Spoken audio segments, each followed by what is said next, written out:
Hello, Taft. Hello, Brigman. Apparently we are on for D&D tonight, Bragwin, assuming... Well, let me rewind this a second. Are you capable of being on tonight? Because if you're not, then I'm willing to call it, because that would mean 2 people are absent. Plus, you're amazing, and I don't want to go without you.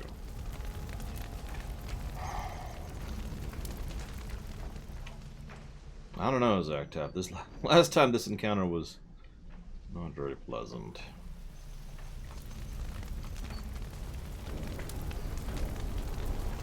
Hello, Beaver McDeaver. What's up?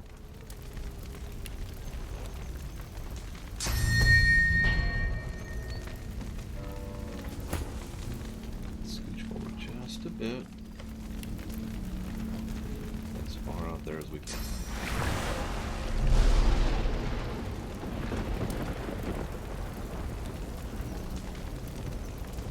Okay, there's still 2 fighters in there.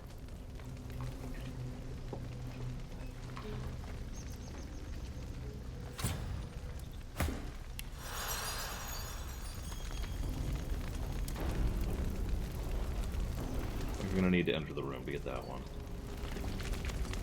Hey, okay.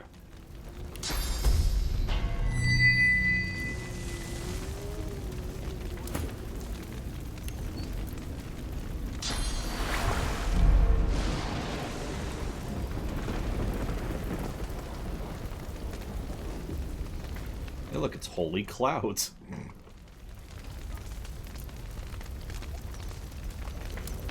Okay, now there are 2 sources of fire in here.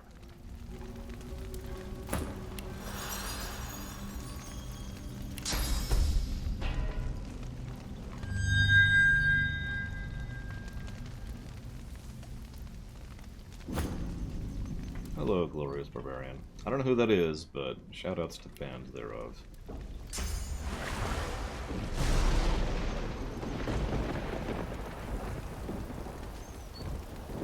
Okay, there's now 1 source of fire in this room. Good lord.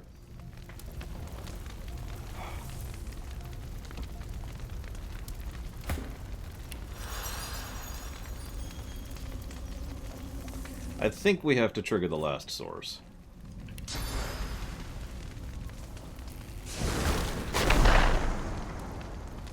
Maybe.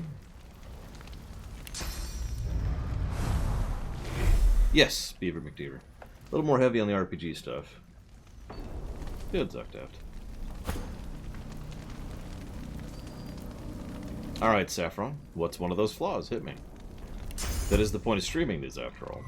So you can, you know, be involved. Share thoughts. Multiple perspectives. You get it.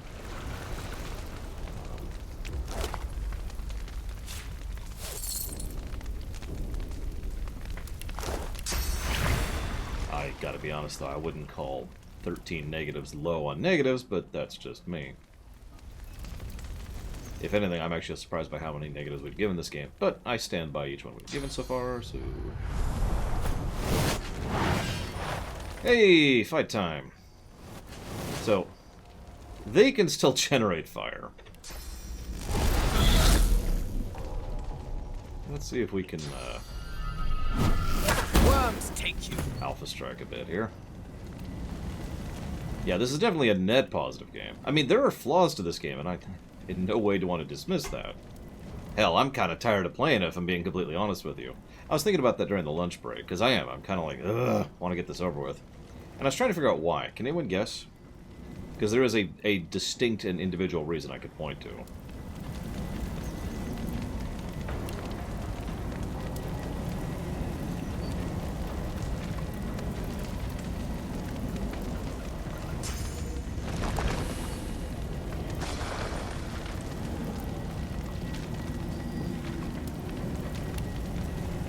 I mean, there's probably a few competing reasons, I'll give you that. Hi, Baron.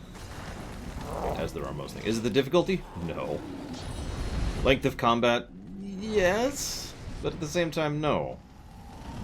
I mean, these fights aren't really any longer than XCOM fights, and those don't bug me. Granted, XCOM is a shorter game than this in general, but the point stands.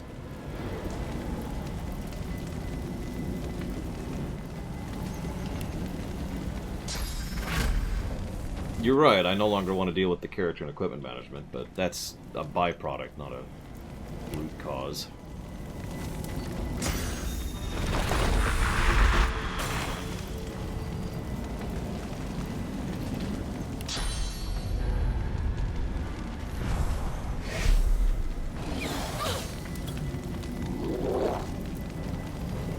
Arx feels rushed? I mean, we've been here for about a day and a half, Saffron. And no. I looked at the coding of this game. Again, no. We might not even finish Arx today. Now, the balancing of Arx, and the pacing of Arx, god damn it! The balancing of Arx and the pacing of Arx both don't feel good, but I've actually already given that negative. So, that's kind of whatever.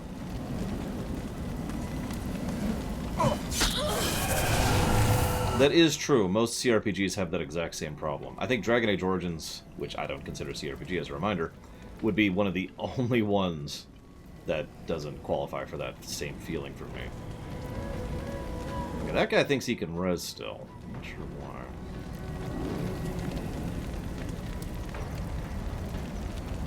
No, I'll tell you exactly why. It's the animations. If I am not finished this game by tomorrow, I have screwed up. Rushed in quality? No. I mean, the only individual quest that I consider worthy of a positive by itself was in Act 3 or Act 4 here, so far, Saffron. So I can't agree with that concept. It's Cursed Fire Quest. It's Cursed Fire Quest. Ugh, this encounter is so stupid.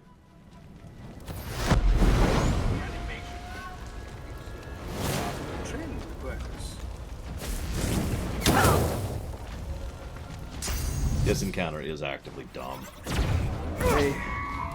They've resurrected. Well, one of them did. Okay, so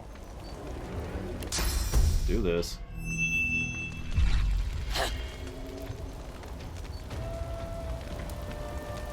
Let's kill. Let's not kill anyone. No. There's no way in hell. I'm sorry, but no.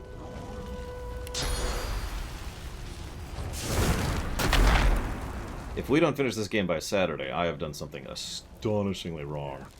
Hurts, doesn't it? I hate this encounter. I hate this encounter so goddamn much.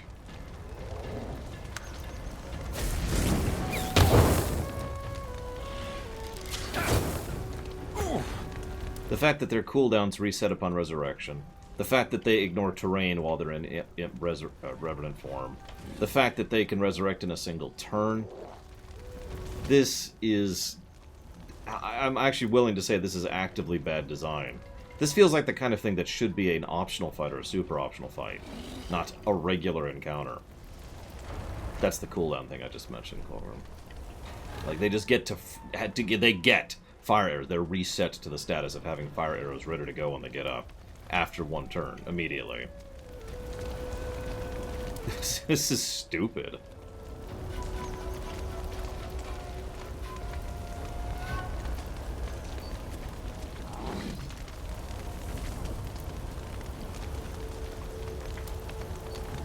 Let's try it. Let's try that. So let's scoot you up here so you've got some height. Can you reach that over there? Yes you can. Okay. And yeah, let's just wait a bit. Higher level. No. In fact, technically, I'm already higher level than I should be because I walked into this fight with full source, which is the only reason I can do anything I can do in this fight. Yeah, let's push their health down a little bit. So we're ready to go.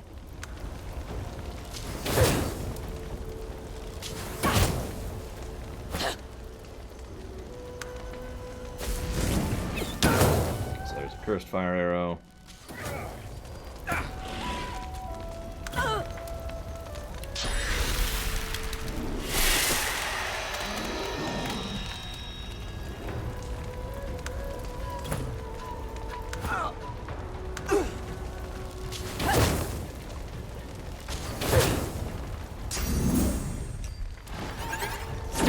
ran out up top, I notice.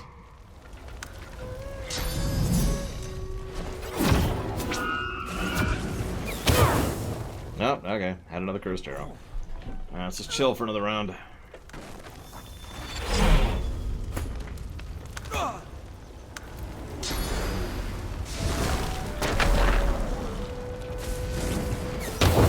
There's a fire arrow.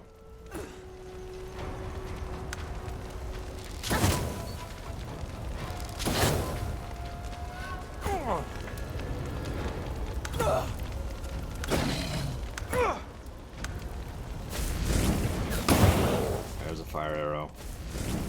There's another fire arrow. There's a third fire arrow.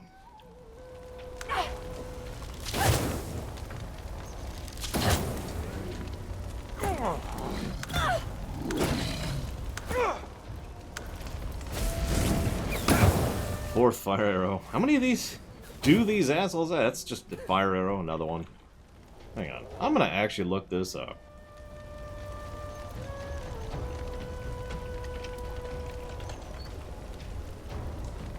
This is getting silly.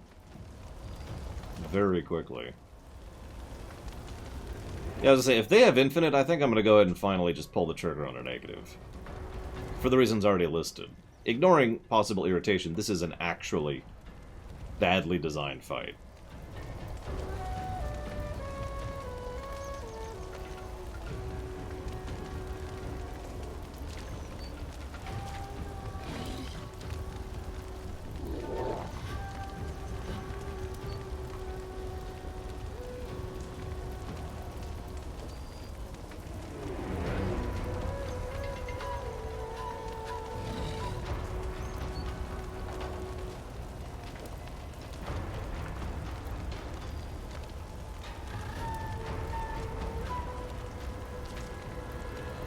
So, nobody's talking about how many arrows they have.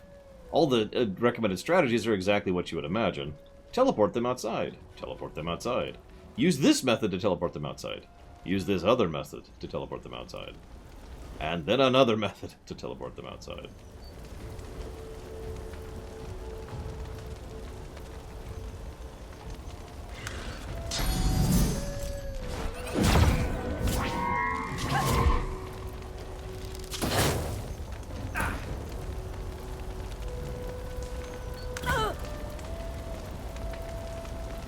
Well, hang on. Let's wait one more turn. See what happens here. I'm gonna... Well, no, I can't.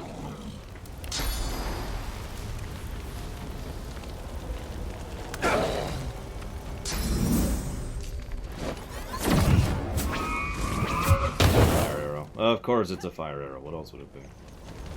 Well, all the curses ran out. That's something, I guess.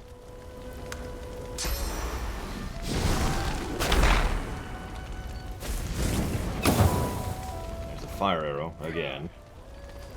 Gotta have a fire arrow. That fire actually wore out, holy crap. Just ran out. On its own. That's kind of funny.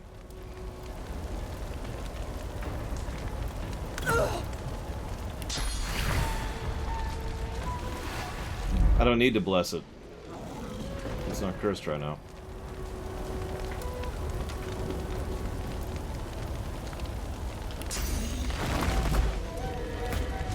Yeah, we literally just ran out the curse. And just lived there. Sat there living with it.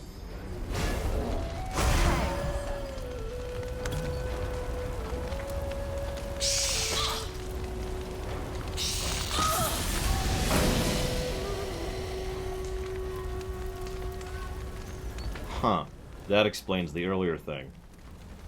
I noticed the earlier one killed immediately and didn't even have a chance to res. Now, I assume if they're not within range of a fire thing, they just die. But I'm starting to suspect, and this is pure speculation, that if they die on water, they die instantly. You know, they erase.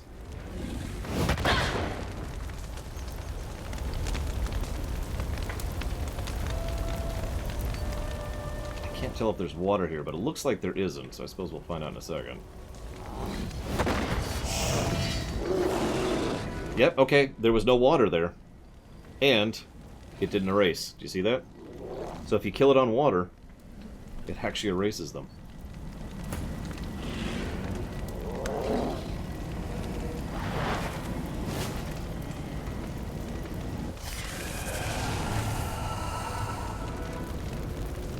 Huh.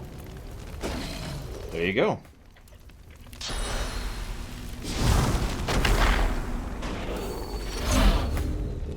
Yeah, probably.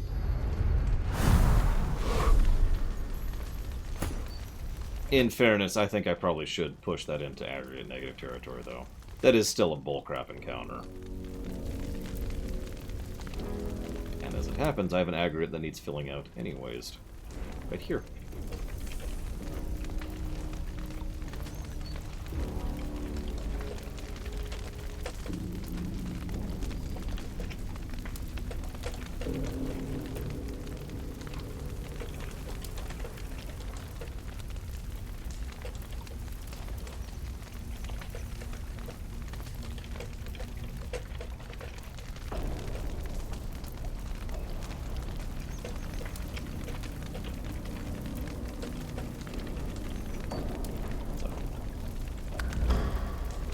Something I've been eyeballing for a bit there. Save.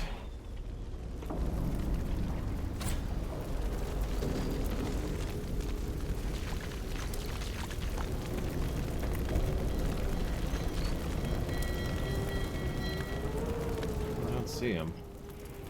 Still a lot of cursed fire.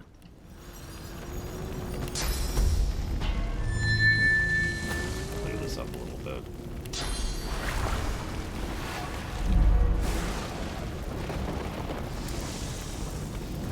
While we're here.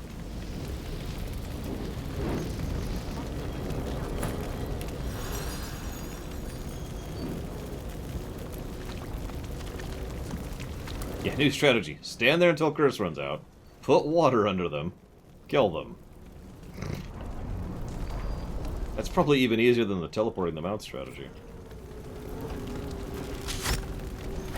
Spain wasn't what you'd call involved in World War II. Franco had his own things going on. Oh yeah. At least we're not unscathed. How whimsy. Hold up. I forgot to grab something. I grabbed it in a previous timeline, but I forgot to grab it this time.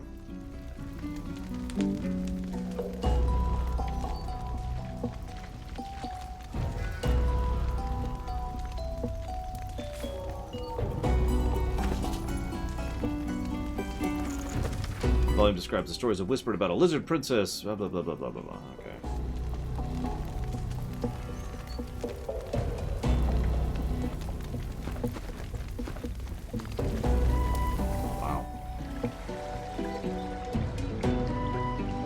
Water, and it isn't death fog. Sorry, what I should say is I can't believe it's not death fog. The spirit doesn't speak, but instead stretches his arm backward, an unseen weapon clasped in his ghostly fist, and moves to strike. The lizard is not of flesh, yet you are sure you feel the edge of a blade as it sinks into your chest. In an instant, you are no longer you, but him. Crouched low and concealed in shadow.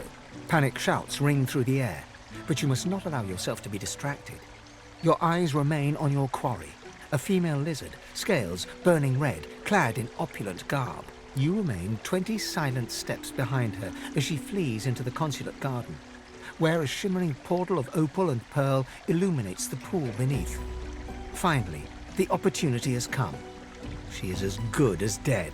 You flit into a cluster of tall shrubs and ready your dagger. But she has already stepped through the portal, leaving you alone in this unlikely oasis. You step out of cover and reach to the portal. What awaits beyond it? Alas, you will never know. Nor will you know whose sword it was that plunged into your back in that moment. It isn't the blade's pain that hurts most, but the pain of the failed assassination that most disturbs you as you slip into darkness. And the pain is gone. You are you again. The spirit drops his arm to his side, dejected.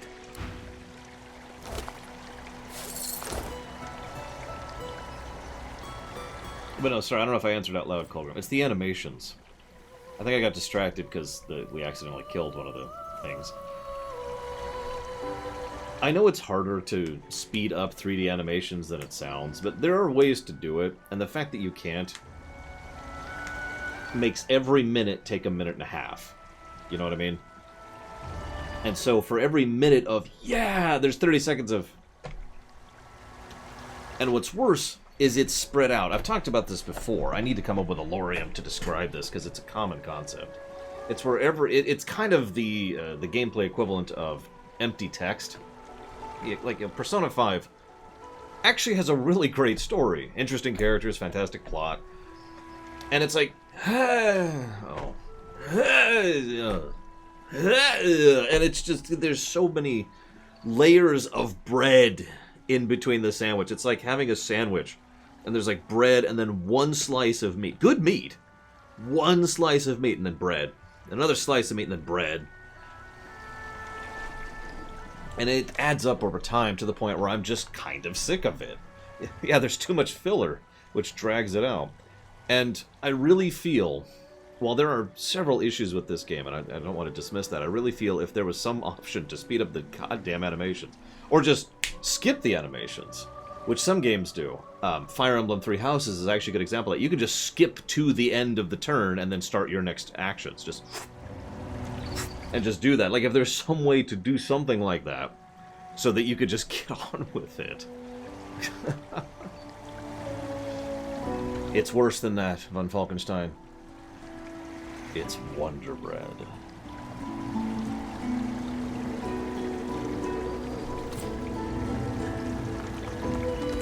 You see billows of golden sand stretching beyond the walls and worlds that roll across the portal's surface.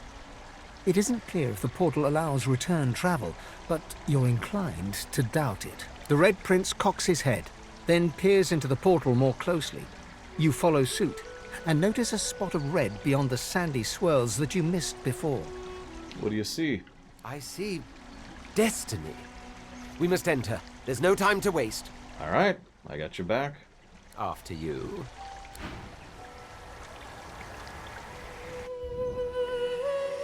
Horror sleep. There must be dreamers close by. Be careful. Death here is death in real life, too.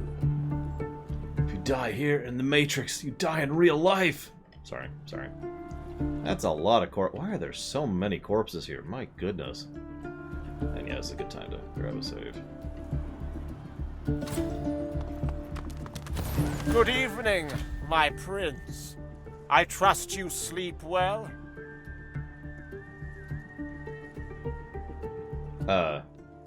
What? I am here to tell you the truth. The terrible, deep-down truth. The inescapable, deep-down truth. The princess is not your truth. She is a lie. She is a terrible lie. I mean, yeah, that's my fear. That's what I'm afraid of. You are here for the truth. You're not going to like it. Your greatest fear come true. That you are not enough. No, you are not enough! I admit, in private, that is one of my fears, too. That I am not good enough to do what it is that I wish to do. You are not enough. You were never enough. You will never be enough. Come face the truth. Come face up to your lies. You are not enough! The glass in the mirrors shimmers and tears. Reality shifts. Apparitions take shape, and they seem familiar. Do I... Okay. It's okay. We're also killing Malady and Wendigo.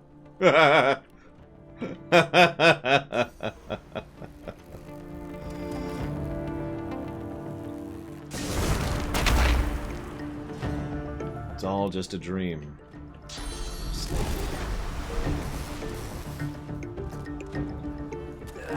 Oh, Malady.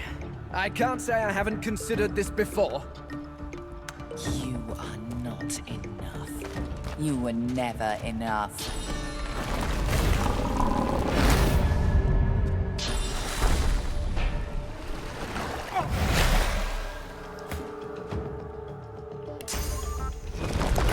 Wish I'd known she was going to be north. I would have gone north first.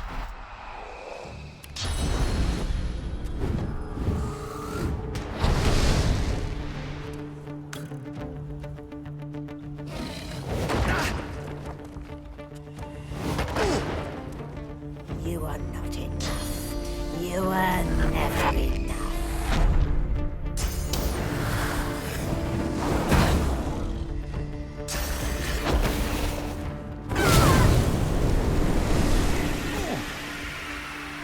It's always fire lately. My god. Boonk. And she's dead.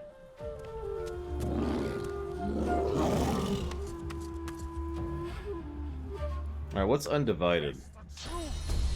You are not enough! What are you referencing there? Well, that barricade is now blessed. Seriously, look. Oh, it's a Warhammer thing. Because fire changes things, and chaos is usually an element of change. Fire is actually a fascinating and indeed critical component of pretty much all of chemistry.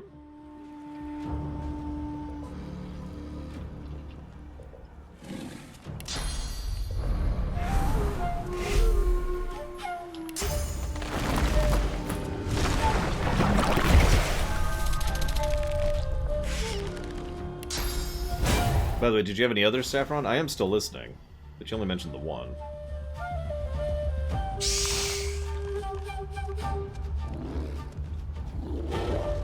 Hello?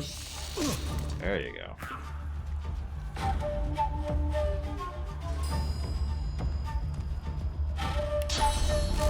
Hurts, doesn't it?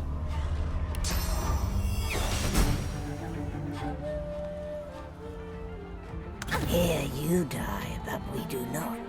Hello again, Wendigo.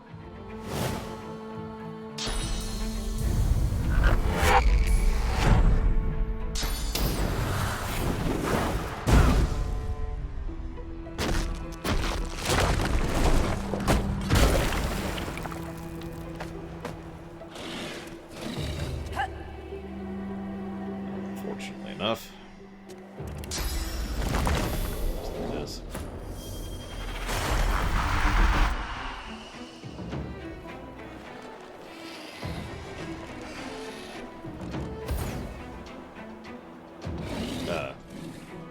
Not what I was expecting.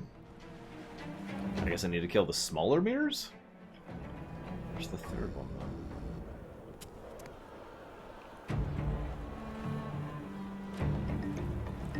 That's a lot of bodies. We're gonna walk away from that now. Where's the third one?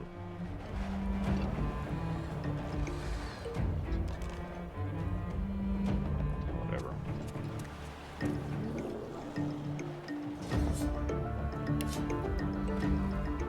Immune to everything. Immune to fire. And poison. Of course they are.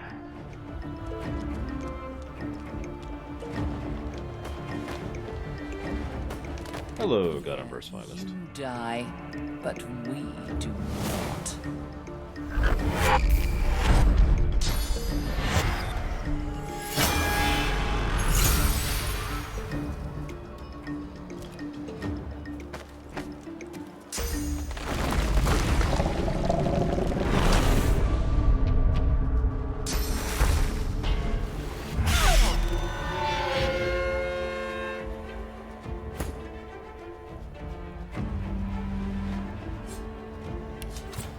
Also, earth and fire. Yeah, no, poison and fire. Just checking.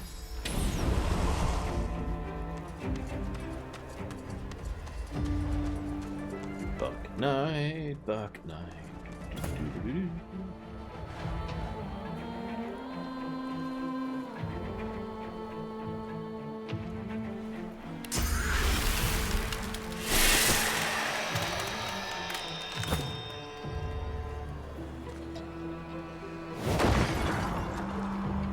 Counts, but you know, whatever.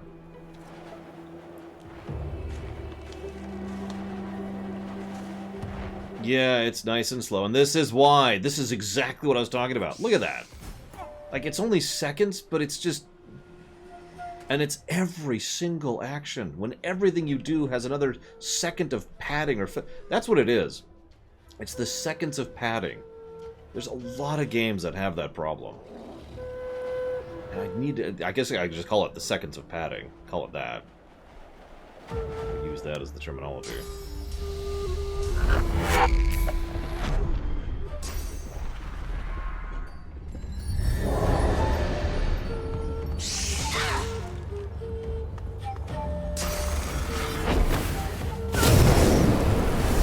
Like, another example is like, every time you loot. We actually mentioned this in the Assassin's Creed series. Every time you loot, there's this thing. There's this, like, this unnecessary step as you're looting. Just to add a couple of seconds to every time you loot. Or, a lot of RPGs have a thing where, like, every time you craft, there's this bit where you can't skip the little animation. Or, yeah, like every time you open a chest, or every time you level up, or whatever. There's an enormous number of games that have that problem. Actually, funnily enough, Guido for Life, when we reviewed BattleTech, it didn't have that speed-up animation, and we gave it a negative for that. Obviously, that negative has since been removed, or at least it should be. See no more nightmares in that mirror.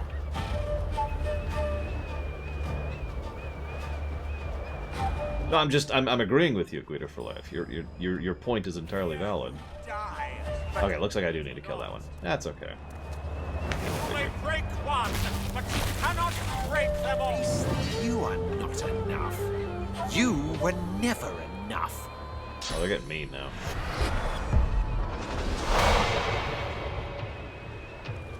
I gotta look up to see if I ever did remove... I think I removed that negative from BattleTech, but I gotta check. It was one of the earliest games we reviewed under the current system.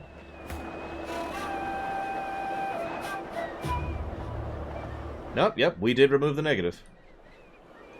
Truth be told, no, Colgrim. I really didn't. It's the same problem I suppose we all have. We love a thing so much we tend to remember the good and not the bad. Why would that be a negative, Saffron? Oh, because they shouldn't know. I don't think that would qualify. Is this still my favorite CRPG of all time?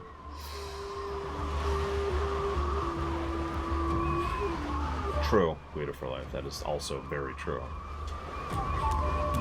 So, do me a favor, Colgrim. Check the... Hey, could you check the review really quick for... Pillars of Eternity 2? Which I believe is the only other CRPG we've reviewed so far. And a game I actually rather liked quite a bit.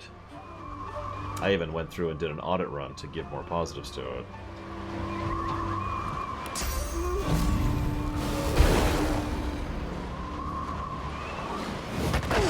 +8, +5. Do you mind telling me what the gross points were?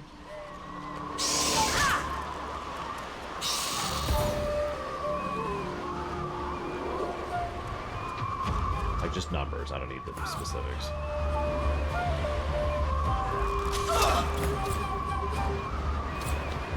Wow, I just killed myself. Oh, got rid of the shackles.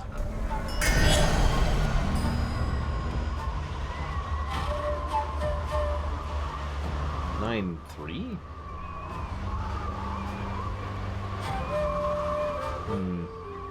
Yeah, that actually feels wrong.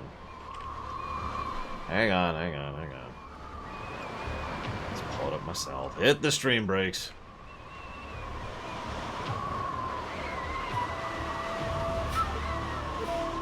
There's a point missing. It actually does say 6 on the actual document, too. So let's see. Keep. Options. Console. Quest design.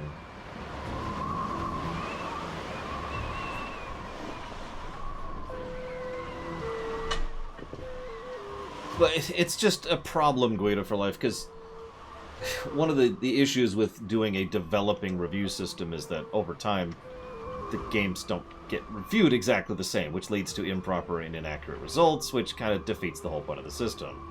I actually try to audit these semi-regularly, just to make sure to increase accuracy, but obviously I'm missing stuff, because I'm me, and I only have so much time, and I'm flawed and worthless and terrible. Aha! There is another mirror! So, for example, just glancing at it, I can tell you right now, PoE 2 should have a Gameplay Plus for dialogue options.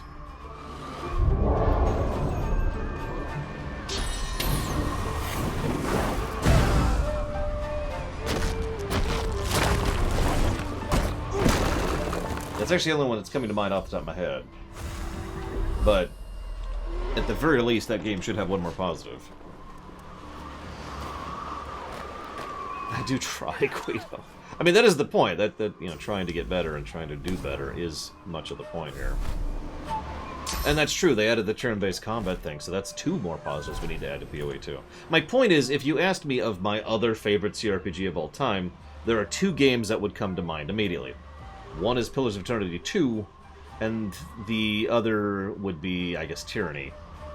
Sorry, I'm hesitating because I realized Arcanum was the 3rd one, but... So those 3 would probably be in the running, along with this one. I do still stand by the statement, especially having replayed this, that this one probably crushes the other in terms of... 1 health? Really? In terms of gameplay. Baldur's Gate is super not on that list. I don't like Baldur's Gate that much. Kingmaker is the best game ever. Please don't kill me. I mean, I enjoyed several aspects of Kingmaker, but... that game, my god. That is a very not me game. That should stem the tide.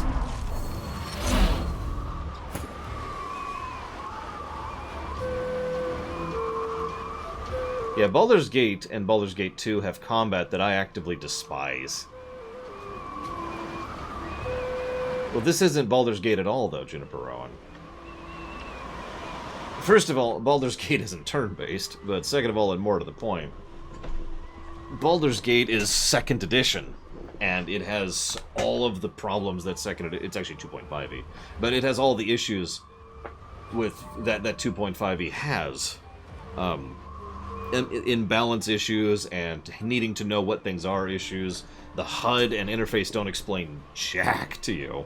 So hope you know all this stuff already from having already, you know, played D&D.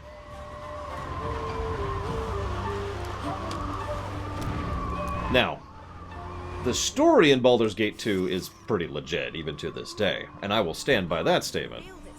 But... Looks like I just... But gameplay-wise? That's not a game I would willingly replay. I'm blind, aren't I? Yep. Anyways, I haven't played Baldur's Gate 3, so I have no idea. Hang on, I'm sorry, one quick second.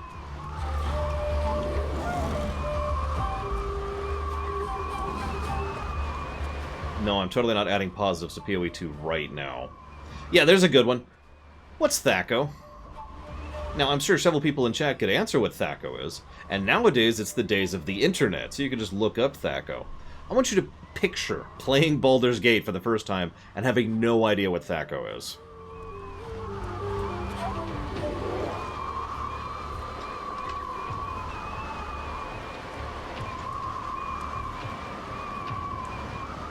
Mine didn't, Juniper Rowan, but that's something I won't hold against it. Also, anything in the manual doesn't count in favor of the game, so I stand by that one.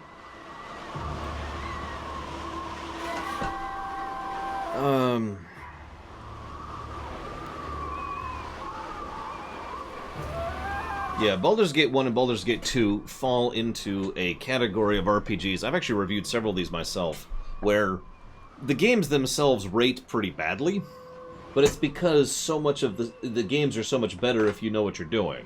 So either if you've already played the game and know what you're doing, or you have a walkthrough.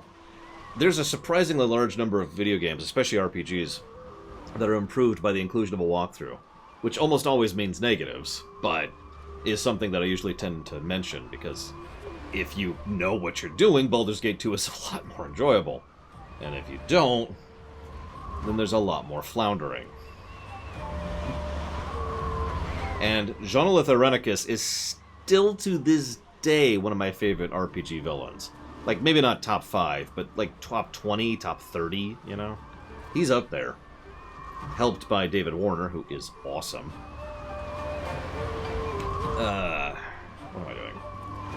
Whose turn is it? Oh, you can't do anything because you're blind. Are you still blind? Stop being blind. When you wake, you will be dead. Could you stop killing Thane for a second? Is that a thing you can do? Just wondering. I mean, you don't have to. I actually made a remix. It's a really crappy remix, but one of the earliest remixes I made, music remix, back in the day. Just because I wanted to do music to his lines.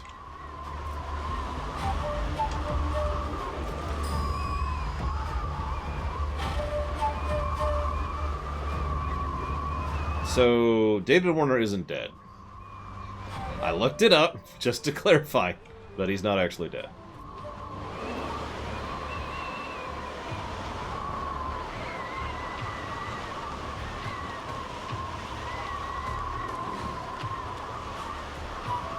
You made me hesitate for just a second there, Paul. I'm like, oh god, did we lose another one? It was pretty much exactly what just went through my mind. I had to check. I'm Paul saying I had to check.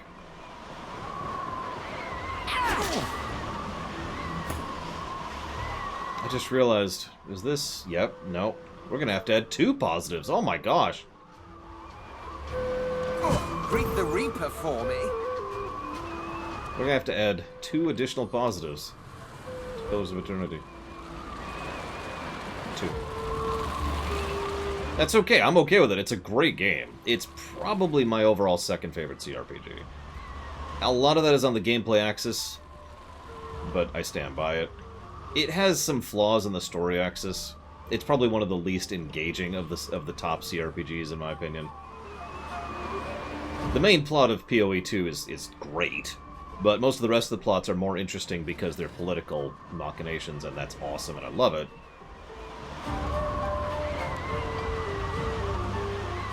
The fact that the partner character quests are literally RNG... What's my favorite CRPG?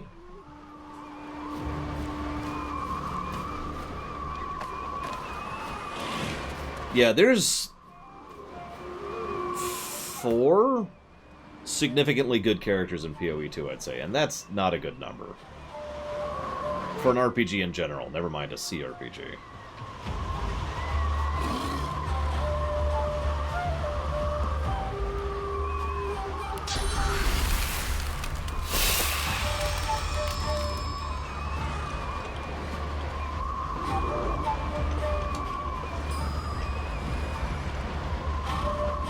Yes, I did, Colgrim. Hang on, I need to write this down before I forget. Turn-based mode. And what was the third one? It was turn-based mode, dialogue options, and there was a third positive I was going to get PoE 2. Does anyone remember? I said it out loud, but I don't remember what it is right now. This is why I needed to type this out before I forget.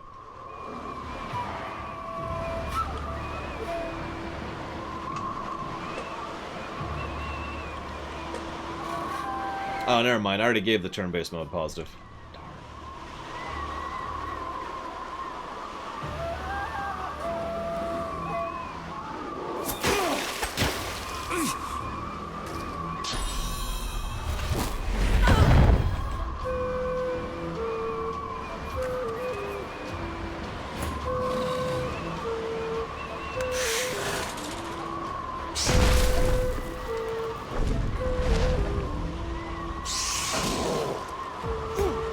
That'd be more about a counter design at that point.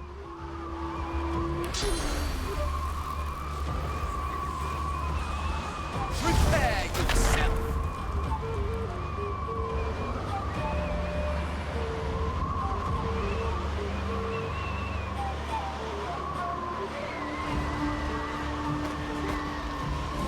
God damn it, I can't remember the third positive. It was something we established in this run. It was something this game does that PoE 2 also does.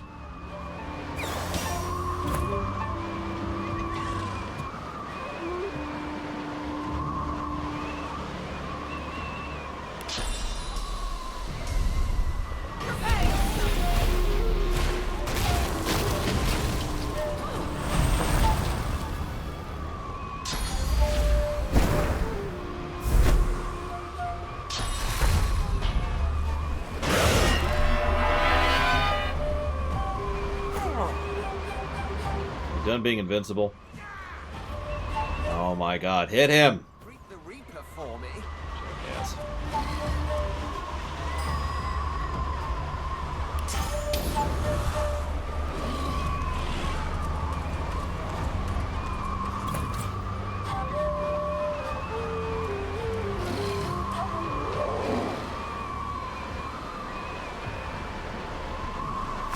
Nope, that's the first one, Coleman.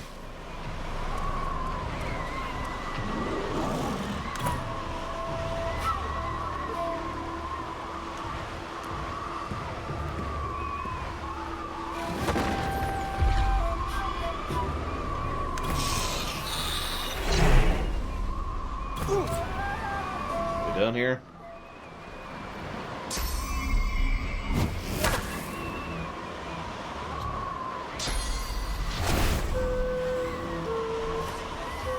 Okay, we're done here. Oh, thank God the wind noise effect went away.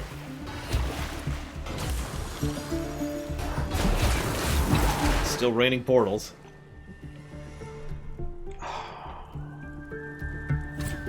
Quest design. Game options, dialogue options. Keep.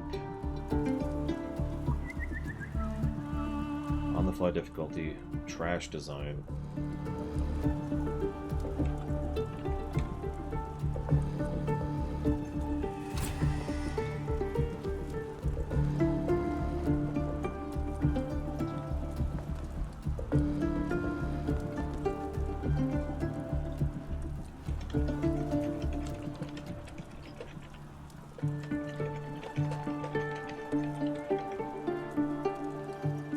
I'm just adding positives all over the place here.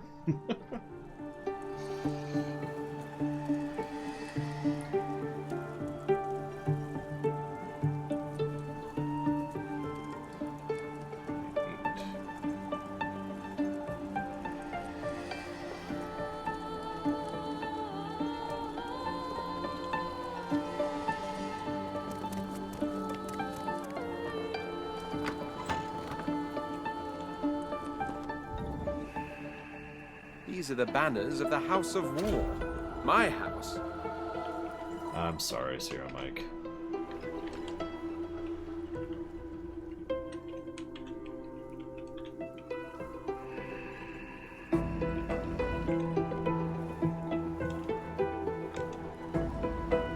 I'm sorry, this is going to bug me. Please forgive me. This is why I should just wrote it down in the moment rather than sit on it. Okay, so we've got... No, no, no, no, no.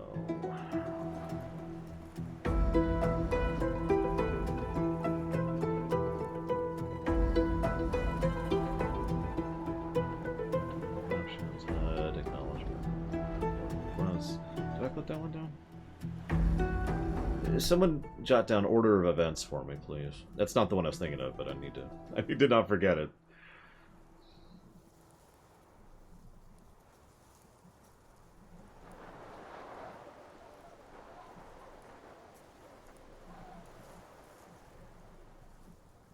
Well, I mean, CRPGs are massively complex things to review. This is actually only our third one ever. We've reviewed PoE 2, Pathfinder Kingmaker, and this one. And each one has been a colossal endeavor. And it's been fascinating discussing and analyzing as we go. And I've been comparing each of these to each other as we go, too. At least mentally.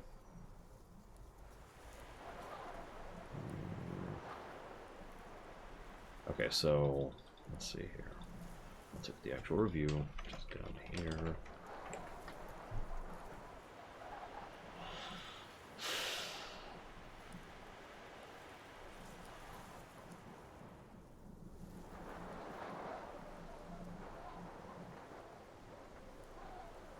Gosh, I don't know what it is.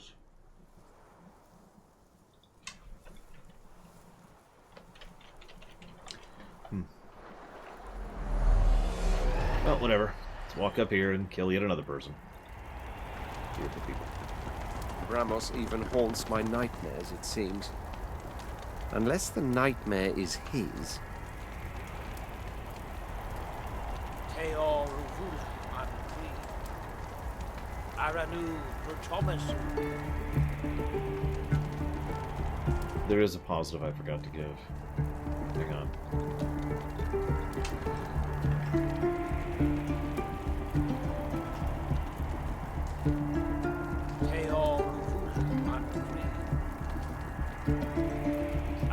There's a Reddit thread. Is PoE 2 really that bad? It didn't sell all that well. Which is sad, because I think it's better than PoE 1 in every single way, and didn't sell as well as PoE 1. Because that's just life.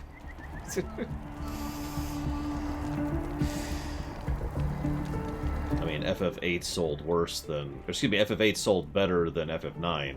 To use another example of that. Where's the frickin' dude? Oh my god, what's the name of the god in PoE 2? He's not actually a god, but...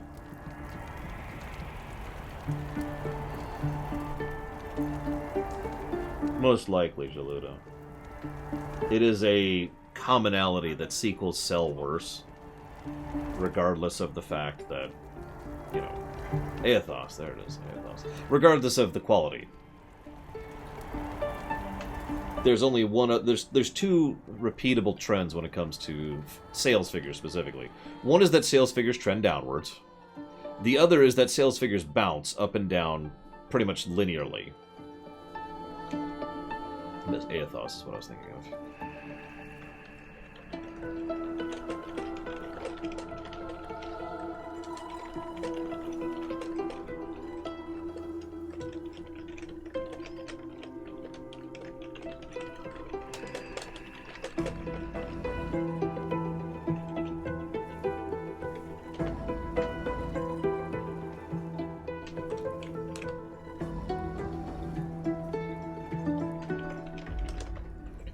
Oh, there's other factors, Valadrix, but it's still true. Like, just... there's a lot of game series where the sales figures just trend straight down. Again, regardless of quality. This is also true in television shows. What's the best Star Trek? And yet, Deep Space Nine, because that's what you're going to answer, had nothing but a non-stop decline in viewing ratings throughout the entirety of its career. There was a brief bump when Voyager started, and then it declined again. And there was a brief bump when Enterprise came out, and it declined even further. It's just kind of normal. It sucks, but it's true. The other exception is when things bounce up and down depending on the previous release. Like, to use an example of that, FF8 sold really well because FF7 was such a smash hit. FF9 sold really poorly because FF8 was such a... Ugh. Okay, it might have been the turn-based system. I must not have even said the third one out loud then, Colgrim. That sucks, whatever. And yes, I know there's other factors when it comes to FF9, but it's still true. It's like, this game's amazing! We'll buy the sequel! Oh, this game sucks. We won't buy the sequel. Let me use a more concrete example of what I'm talking about. Dragon Age 2 sold really well because of Dragon Age Origins. Dragon Age Inquisition did not sell very well at all because of Dragon Age 2. Also, while we're on the subject, Mass Effect 3 sold bonkers well, and Mass Effect Andromeda sold pretty badly.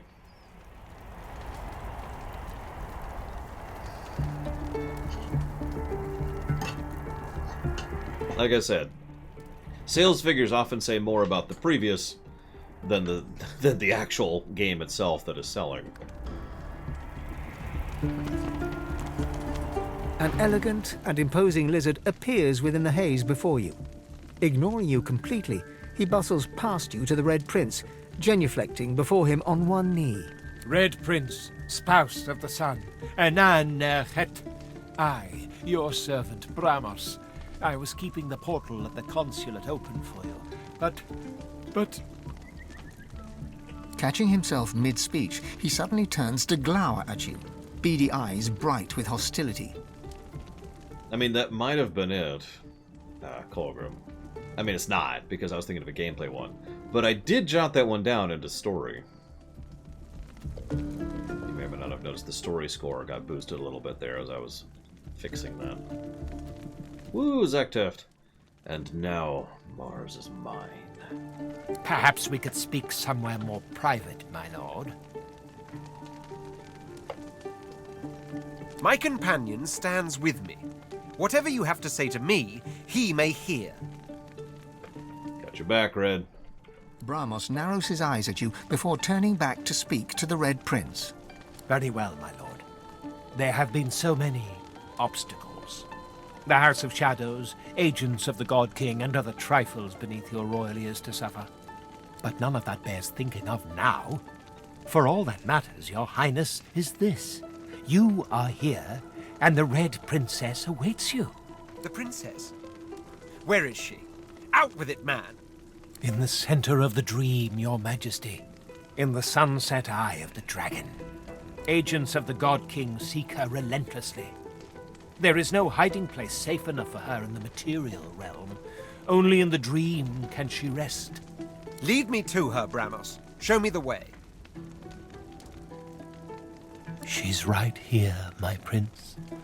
Cross the threshold. Pass through the iron door behind me. Do not trust.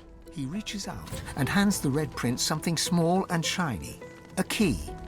Majesty, she awaits you.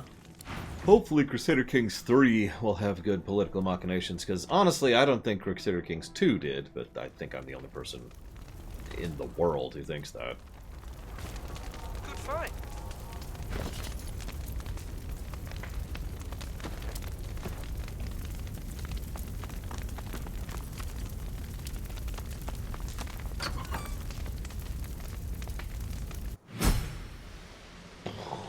Oh, I mean...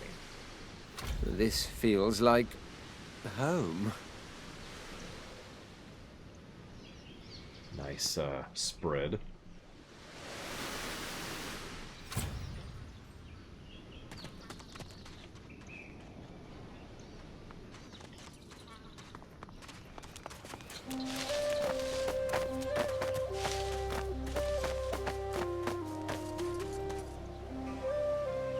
An oasis of horror in a desert of, well, also of horror. It's always horror with these people, God. My prince, with your every step towards me, my heart beats more happily. Come and look at the fruit of our union. A dragon, as yet unhatched. And there are more eggs lying upon velvet cushions in my tent. Dragons to be. Yet all too vulnerable as they lie dormant in their shells. Hello, Jessica Kasumi, excuse me. You're kidding, right, Colgrim? This game does horror very well. Like, it's well crafted. They actually put effort and thought into, rather than just being like, and then eyeballs roll over you like a tidal wave of blood or whatever. No, instead they actually thought about it and was like, okay. So first we're going to have these things where their hearts and minds are removed from them and their souls are detached, but they get to keep going. Or here's a shark who realizes that it was the monster all along, or just whatever. Like, the game does horror well. I can't summarize it better than that, because there's schlock horror, and then there's shock horror, and then there's horror, or what I usually call horror. And this is horror. Like, this is Half-Life 2. This is Assassin's Creed 1, you know? And yeah, I'm with it.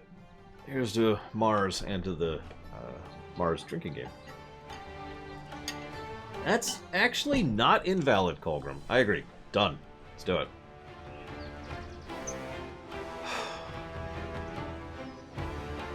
Oh, I haven't actually codified the horror one yet.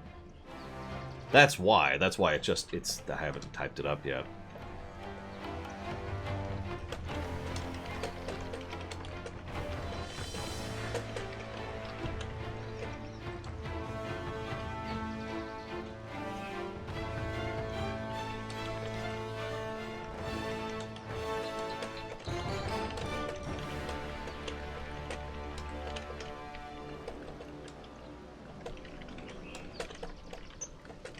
There.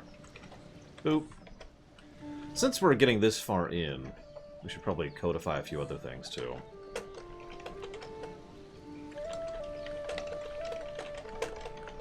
I am only going to give one positive to humor, I'm sorry. But I do stand by that positive.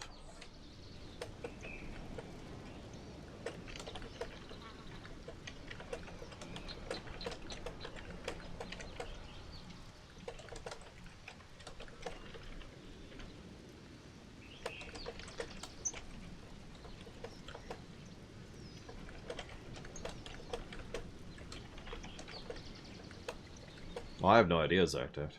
Haven't seen it, of course. Fingers crossed, Papaneeks.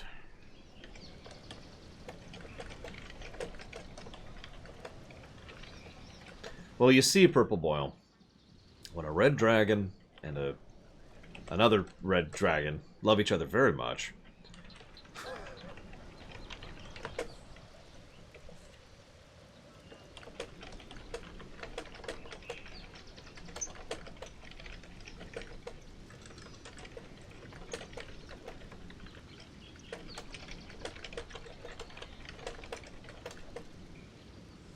yeah, DAO... I don't want to do another review of that game. I mean, I kind of do. Because it's Dragon Age. But...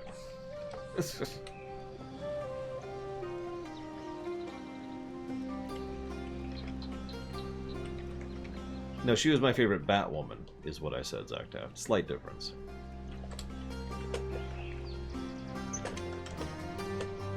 Apparently, Junipero, we're just going to stream all Dragon Age all the time. We're going to become like every other streamer and just stream one game. And I'm going to pick Dragon Age, because I'm suicidal, apparently.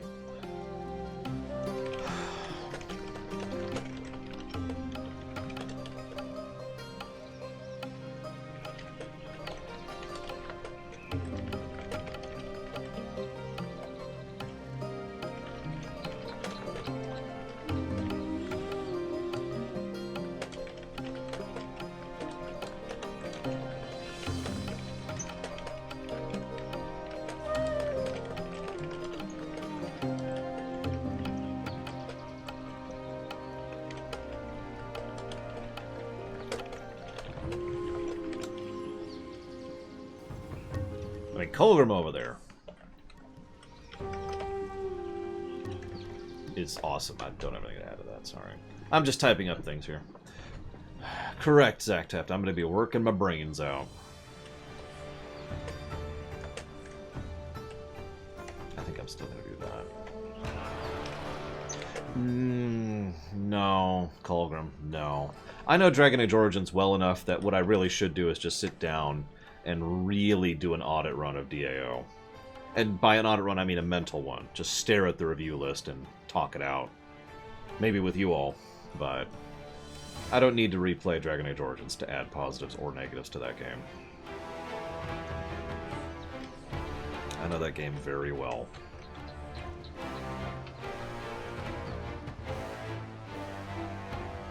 You're looking at my day job, Zactaft. But yes, YouTube stuff is the correct answer. I was actually thinking the same thing.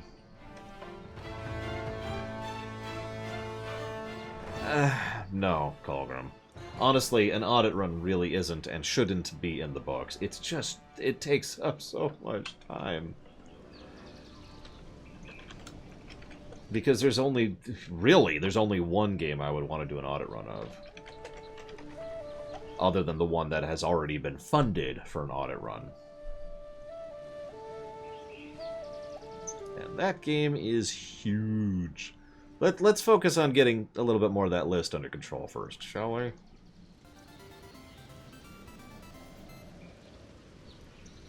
Oh, haha, Colgrim.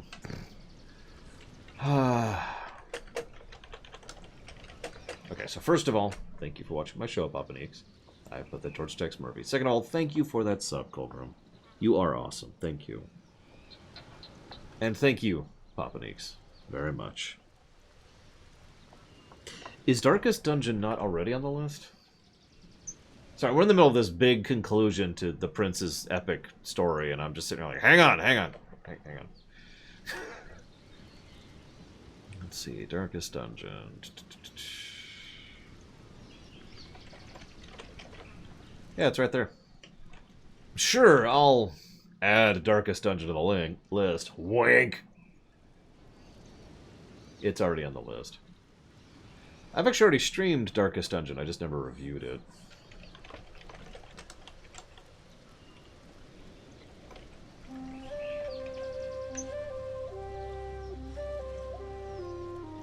Okay, so codifying humor, horror, the Red Prince, and I decided to smash the Beast, that is to say Beast, and Fane into one aggregate.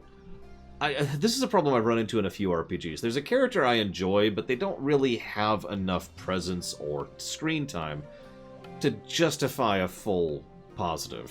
This is actually something I run into a lot in RPGs. And I think that applies to both Beast and Fane. They're decent characters, but they're barely there, even though both of them are pretty connected to their own plots. And yeah, we can go ahead and add if onto that as well. I was just about to ask about that. I'll think of something to type up there later, but yeah, we'll add if onto that. And then gameplay-wise, what are we up to on gameplay? No, that's up to date. And so is that. I think we're up to date on things.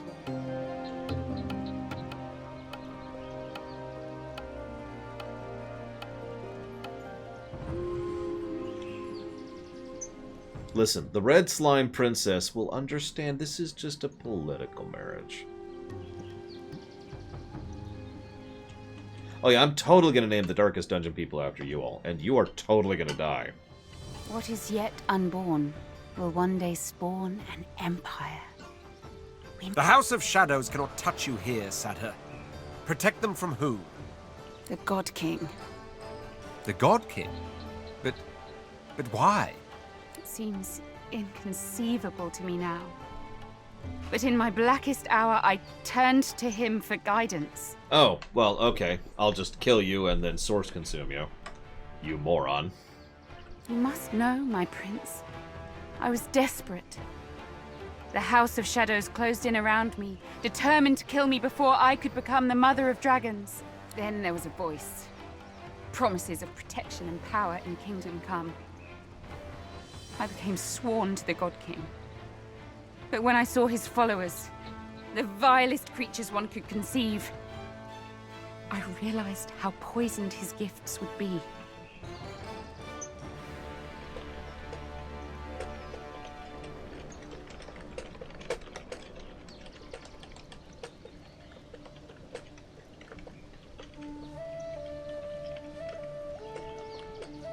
Oh, no doubt, Colgrim. Ironically, while both of them are aristocrats, she's a politician, whereas he's a statesman. Which I can explain if I have to. And no, that's not a good combo.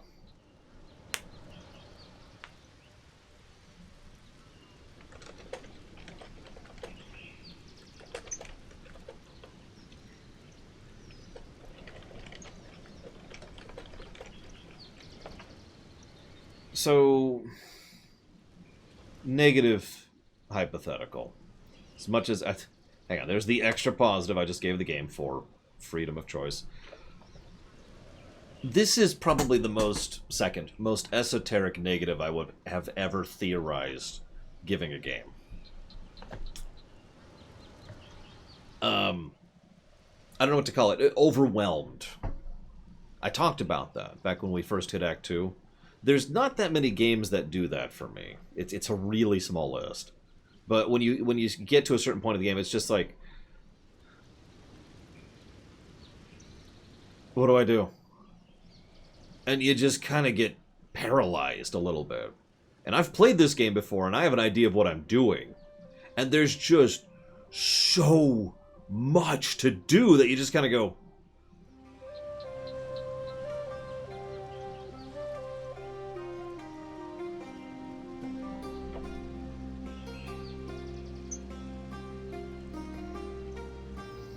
That kind of choice overload paralysis. Thank you for watching my show, Michael. I will jot that down for Skyward.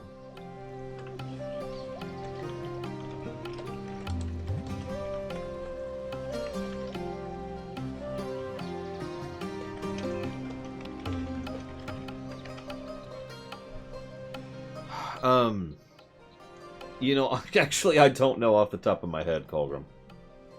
I do know that you do have to do each major thing. So you have to do the elves / werewolves, you have to do the dwarves, have to do Eamon, have to do the mage tower, have to do the Landmoot, whatever it's called. I think that's it. Obviously, I'm speaking only of the primary chains in each of those areas. Yeah, it's the direction thing, because that's actually a real good comparison. Dragon Age Origins definitively gives you, in lore and in journal and in map, like in gameplay mechanic, go here, go here, go here, go here. Do it in whatever order. Do it do it partially and then move, and then partially and move, and just do it however you want to. But it does tell you that's there, that's there, that's there. This game doesn't have that. No, it's a valid point to bring up. The lack of direction, I think, is one of the biggest things, this is just me personally, that really adds to that paralysis problem that some games have. I don't want to speak ill of a beloved classic, but I think Morrowind has that same problem. Oblivion, by contrast, doesn't, even though Oblivion has more to do in it than Morrowind. But Oblivion has kind of, it's got the hub thing, right? You go, there's the major cities. You go to the major cities, and then you run around and you do, and then you go there, there's the guilds. Each of those give you their quest. Each of those will put you on the chain. The main chain actually sends you right to one of the cities, Cheydinal, or Coral, excuse me. You get the point. There's a direction there. Whereas in Morrowind, it's, okay, go north to Balmora, and then you get a quest to go do whatever, and hit the guilds, which are local, and don't explain nothing. And you get my point. But I do think it's kind of... See, okay, I hate to say this. Because this might actually be two negatives. Now, hear me out, hear me out. Because as I'm talking this out, this is two problems that are related to each other. On the one hand is the lack of direction, which is something we have given negatives before. If we ever review Zelda 1, it's getting a lack of direction negative, right? Lack of direction is, in my opinion, bad game design, unless it's a game specifically designed with that kind of gameplay in mind, which there are some things. So, in like RPGs and stuff, you need something. You don't need to be led around by the nose, as detractors like to use as a exaggerative argument against this concept, but you do need some kind of direction. But the other problem is quantity of content. And you can see how both of these are kind of related, right? Because there's so much to do, and you have no idea what to do. And it's just like...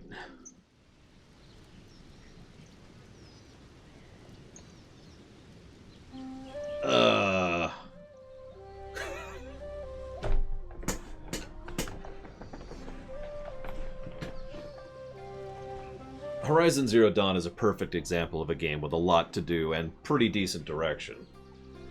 That's a good example of that. I'm willing to smash these into one negative, but you see how this is a related issue. Let's smash them together. Let's make that a negative.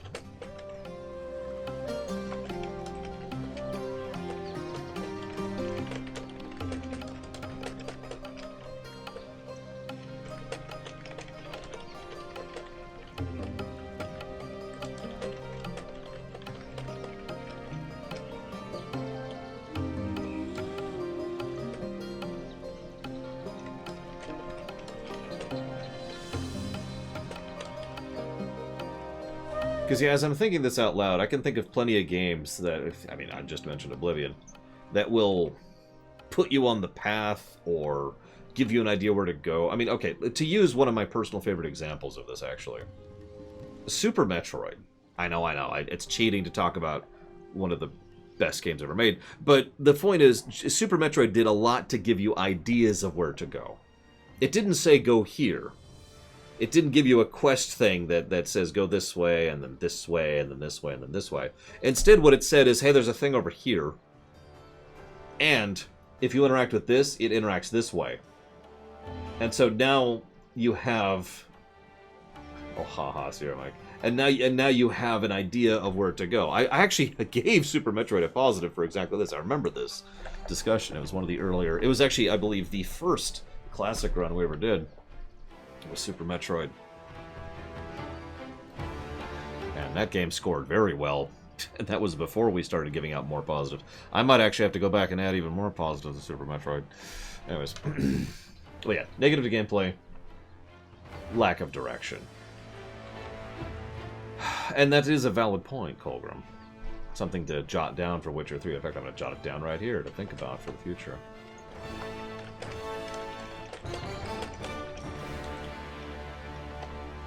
The one thing Witcher 3 does better than this game, though... Well, okay, it does a lot of things better than this game. But there's two things. A, the quest log. And B, related to the quest log, you pull up the map and there's zones. And each zone has a primary arc, which is related to, you know, what you're supposed to do for that particular zone. And it's there on the map, right? Like, you can see it. It's like, okay, go here. And you just mouse over it, and you can zoom in. It's like, go here, and so forth and so on. But Witcher 3 does definitely have a content deluge problem. It's one of the reasons why, even though Witcher 3 arguably could deserve a audit run, it's so huge that I'm just kind of noping that. So if you ever see me decide to do a Witcher 3 audit run, it's because I won the lottery. I did the only thing I could do.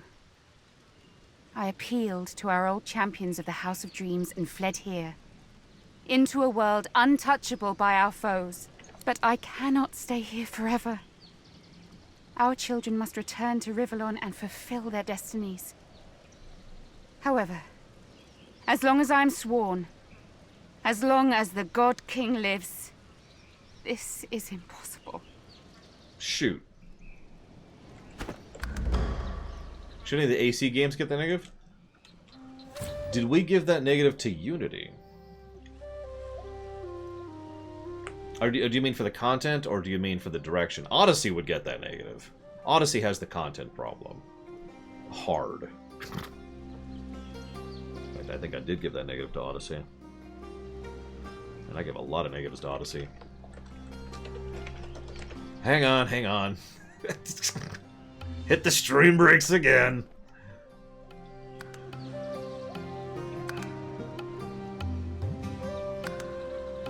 Test something here really quick. No, it's okay. It's a good thing to bring up, Juniperon. It's a good thing to bring up. The whole point is to discuss this. Streaming the game is fun, but it's really only about a third of the point of these streams, if we're being completely honest with ourselves. If someone is here to watch a playthrough of this game, honestly, they are probably on the wrong channel. Oh my god, I only gave one positive to Story for Odyssey. And I stand by that! Can I, I can't. Perfect.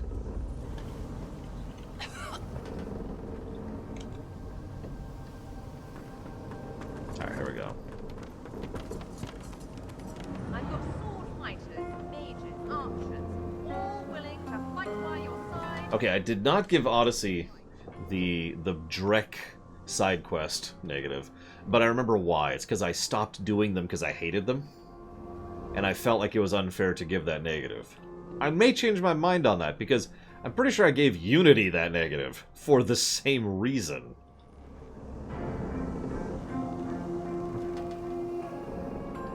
Let's see here. Oh, No, I didn't. I didn't give Unity that negative. Wow. Wow, neither of those games scored well either. Let's do it. I mean, let's do it right now before I forget. Because I agree with you all. That is a negative. Both games have the exact same problem. I quit the side content because it was so boring. It was bad. It was bad story-wise, and it was bad gameplay-wise. There was nothing there except for wasting my time.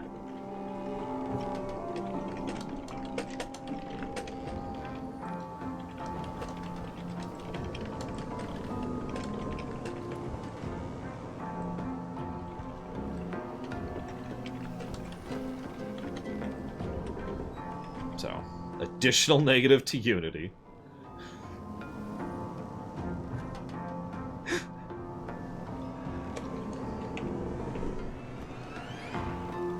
So, someone write down +3 and -7 really quick, please. Just so I can help keep track. Let's find Odyssey. Should be pretty high up on the list here. Yep, there it is. Whatever type of planet I don't mind. Edit in Odyssey. I sure hope so, Zach Daft. Here we go.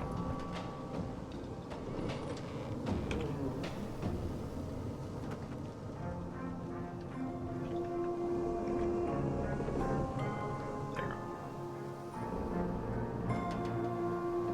Okay, now I need to edit this. Unity. +3 -7. Which means Unity's final score is +3 minus... It's +3 -7. I don't know why I'm saying that out loud. It's net -4. Do you recommend Unity? That also means Odyssey is going down to -8, -1.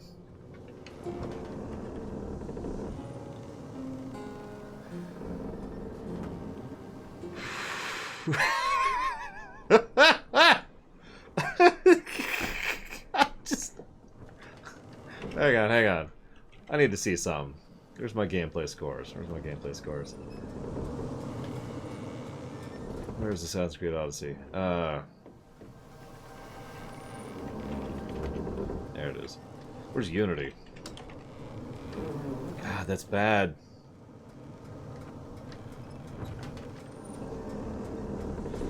Actually, it's funny you say that, Colgrim, because we've reviewed 3 Pokemon games, one of which is Oros, and I'm almost positive we did not give such a positive to Oros.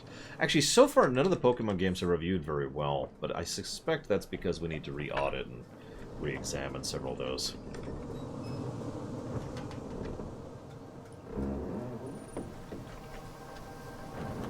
There's Pokemon Shield. And there's Oros. Actually, +6 is not exactly a bad score, so I guess that's not reviewing badly. Oh, I see the problem. Yeah, no, that actually kind of tracks. I mean, I'll do an audit run of that, or an audit look at some point. But Oros had 12 pluses to gameplay, and 6 negatives. And the funny thing is, 3 of them are problems that almost every Pokemon game has, up until X and Y, I guess. Things that are just negatives to basically every Pokemon game.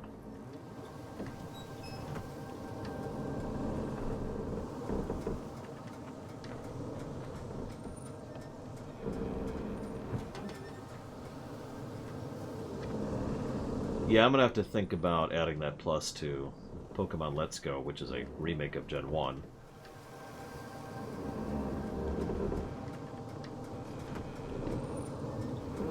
And then Pokemon Shield. What do we got here? Absolutely not, Von Falkenstein. That's my point, though. It's aggravating because all of them deserve those negatives full tilt. Fix yo crap. Which they did, in the interest of fairness. For the most part. Like, then again, Sword and Shield. Oh my gosh.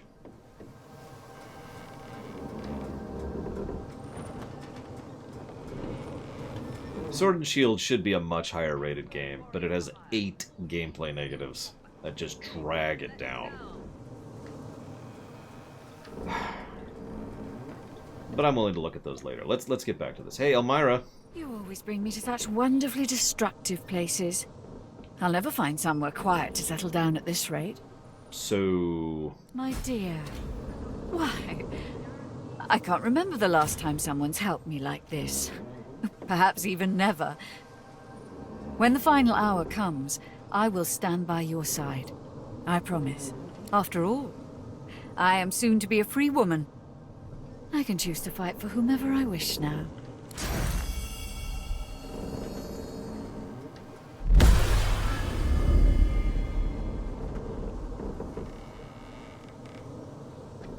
Meh.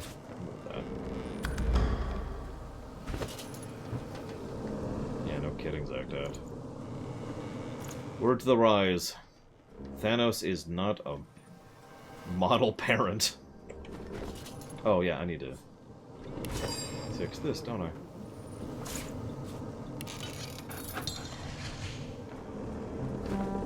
Bingo! Although, actually, no, Mr. Red.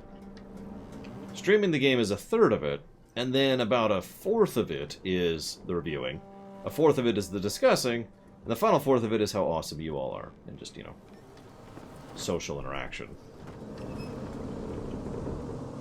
You always bring me to such wonderfully destructive places. I'll never find somewhere quiet to settle down. There's like 3 kit positives for TOS 2, Culprum. Although they are expressed differently, but the answer to your question is yes. Now, Vader didn't know he was a dad. Can't hold that against him.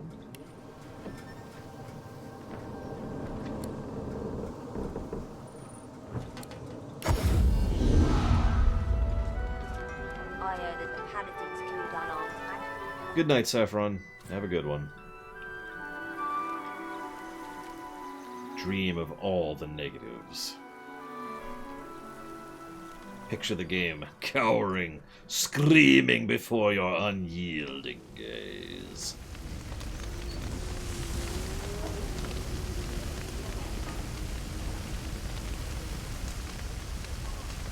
You mean the totally optional idol that is extremely easy to not only not get, but never get? Yeah, kiss an obviously evil woman.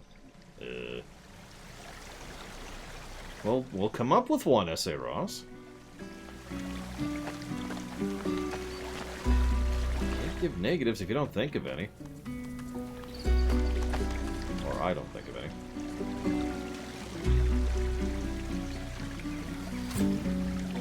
You see billows of... Yeah, no, this game, one of the biggest things I could say against this game is its story is actually kind of weak. I know that sounds weird with 23 positives to story. But truth be told, the game really should be absolutely knocking it out of the park story-wise, and it doesn't. It lacks, like, almost none of those positives are for moments, or for individual quests, or for great story beats, or anything like that. And very few of them are for characters.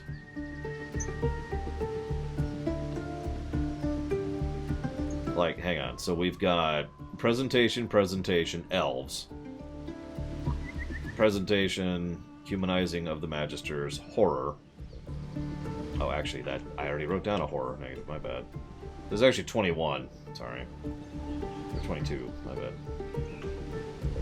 Yes, I did, Zach. Visual presentation, voice acting, voice direction.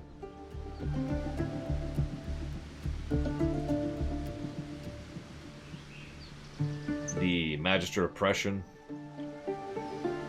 Like, if you look at this, up to Act 3, we only had 10 story positives, and the overwhelming majority of those were for presentation.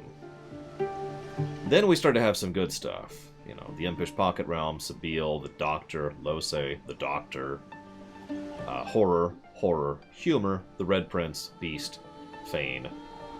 and the pet quests.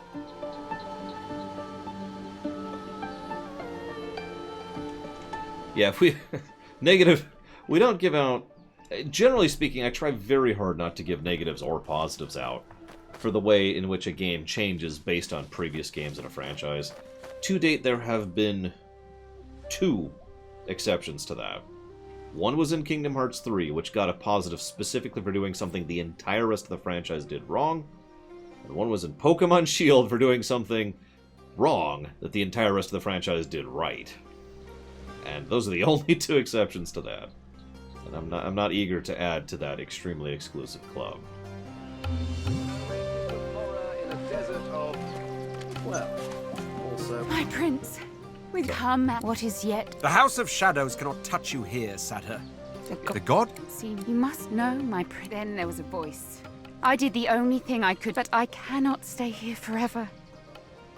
Our children must return to Rivellon and fulfill their destinies. However, as long as I'm sworn, as long as the God King lives, this is impossible. I would agree. Glitter for life. The burden falls on you, my love. Only you can save us. The Red Prince nods his thanks to you. There's only one course of action left open to us. I must face the God King and kill him myself. My prince, your children will help you. Here, take one of the eggs and engulf it with fire. Do so, and your child will be born, ready even now to fight by your side. With a single breath, you'll usher in a new age, a new creed before which all must bow, a dawn of flame. Satyr, the child will be a dragon, yes, but to expose it to such danger, I'm just not quite certain this would be the right course of action. I like how the only 2 options here are dragons are your destiny, be proud of it, or these eggs should be destroyed. Very well. My child will skip the cradle for combat. I wouldn't have it any other way, really. The God King must burn.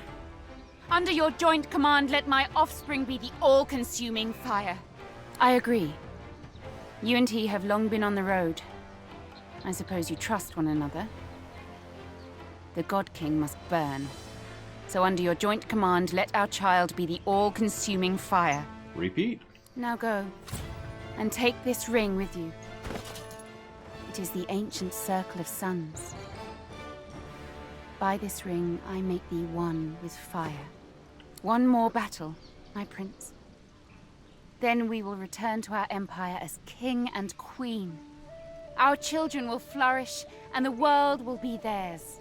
Our marriage will unite the houses of war and law into the House of Dragons. That is how it will be.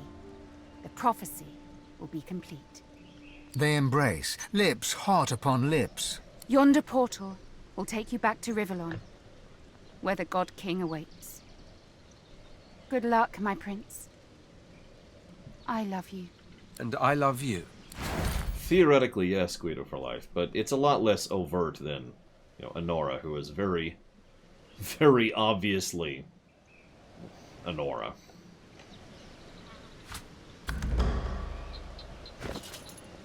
Yeah, I don't know, Savacom. It's getting kind of weird, being honest.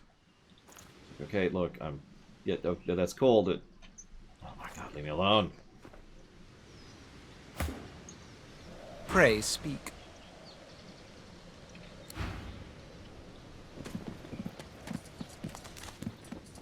Oh, right. The egg nestles in the glowing fire. It's hot. Too hot to touch. The egg nestles in the glowing fire. The dragon child inside the egg begins to stir. The egg begins to tremble. The shell begins to crack. I mean, who wouldn't be into the undead? What? Oh, you've got to be kidding me! I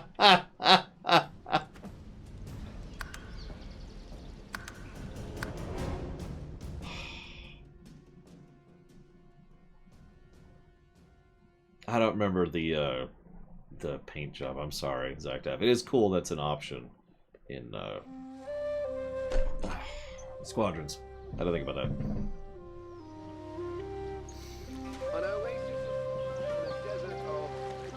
Well, My prince. What the god? The god? Seems you must. Then there was. I did the. But I. The burden falls on. The red. There's only... My prince with a sing. Had her. Very well. The god. I agree. Now go. One more. Our marriage. They embrace. Yonder. And I love...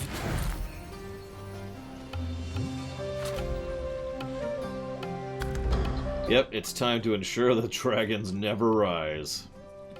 The egg nestles in the glowing. The dragon. The shell cracks open. A small dragon's head becomes visible. It looks at the world around it and roars, flame bursting from its mouth. Though but moments born, you can already feel the terrible power of this creature. Look at it. Isn't it magnificent? Tiny titan, ready to burst forth with unstoppable force. The dragon hears its mother's voice and roars again. Spreading its wings, all of the shell gives way. It has happened. For the first time in millennia, a great red dragon is born. You approach the dragon and take it in your arms. Yes. Go with your father, my darling. Make me proud. The dragon nuzzles you with its snout, happy in its father's arms. A bright red flame surrounds you both, but does no harm. It is the magic that binds you to the dragon. Your soul has bonded with your child's, my love. Call for it, and it will join you in battle. Off the dragon soars, ready to heed your call. After all this time, the prophecy has come to pass. I am the father of dragons. How glorious, my child. Yes, Jennifer Rod. And now we have a dragon commander. Wait. What can I do for you? So, I don't know if I should congratulate you or fear you. Congratulate me. For take my word for it that I will treat my offspring with care. My children. I will teach them to be wise. I will teach them to be prudent. I will tame their flames. But my empire, that will be eternal. For with red dragons in the sky, it shall be untouchable. Let our allies rejoice, and our foes tremble.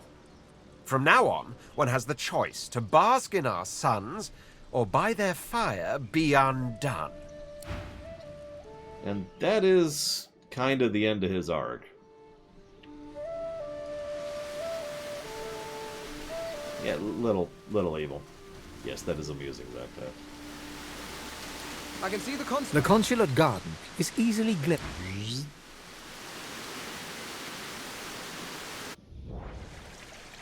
Well, that was fun. But alas, all good things come to their end. Time to get out of here. Indeed.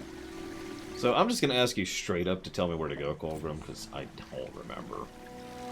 And I didn't have time during the break to look it up.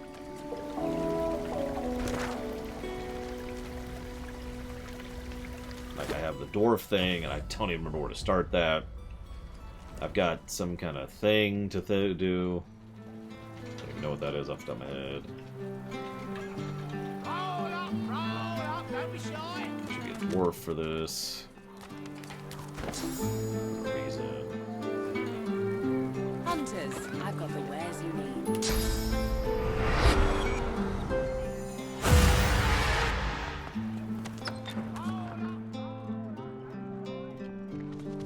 What's going on? I smell terrible things, I do.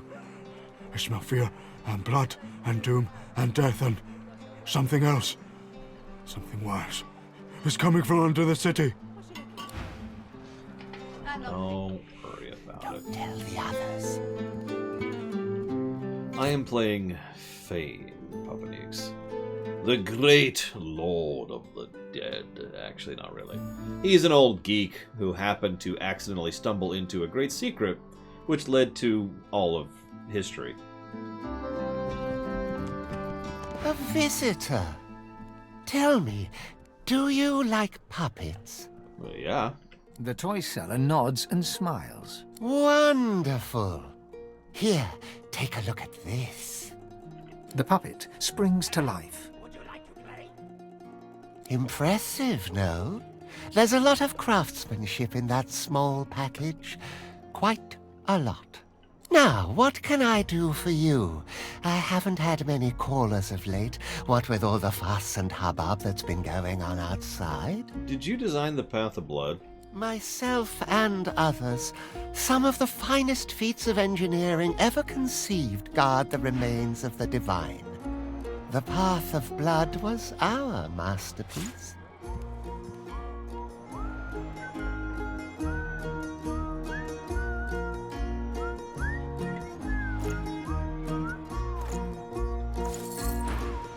Now I'm the last one alive, the last engineer of the cathedral and its secrets. I've retired and found a new calling, these wondrous darlings. One of my late colleagues designed them for the cathedral, little wind-up sentries to guard against intruders. Now I busy myself turning the surplus into toys.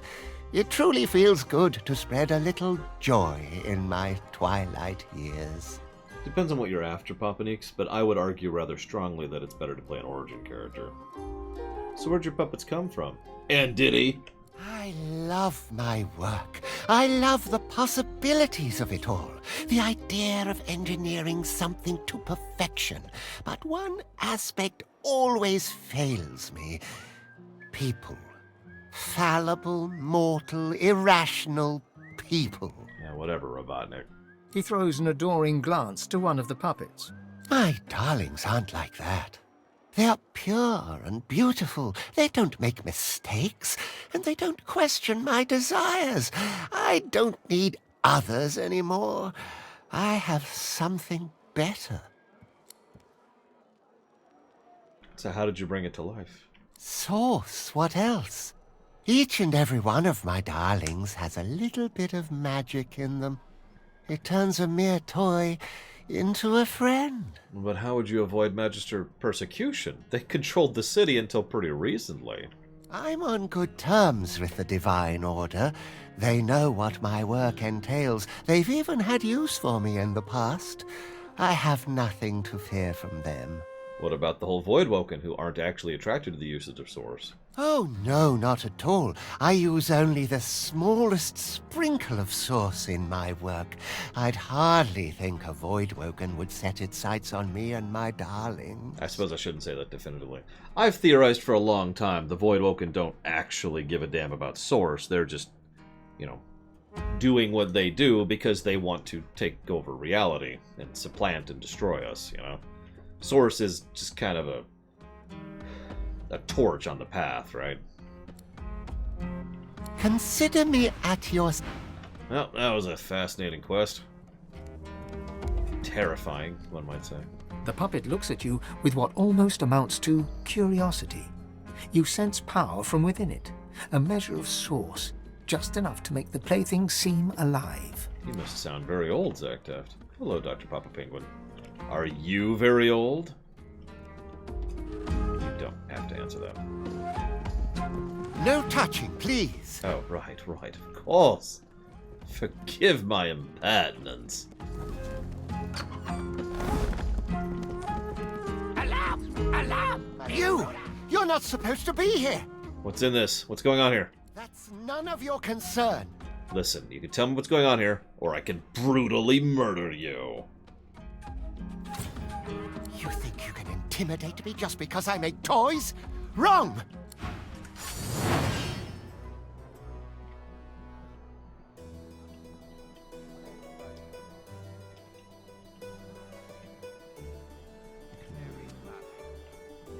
Don't really see another way in here.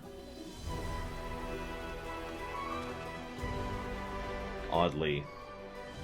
Of course he's evading. I have a 0% chance of hitting him. Oh my god. Alright, let's not kill the toy maker. Now. Just need to sneak into his room. Find out what incredibly evil thing he's doing. And then kill him. We'll be justified then.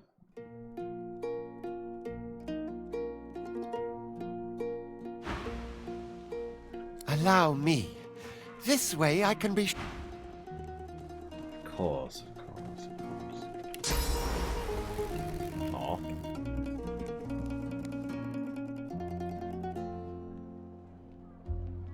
I mean, it's very easy. Sectaft, that makes sense.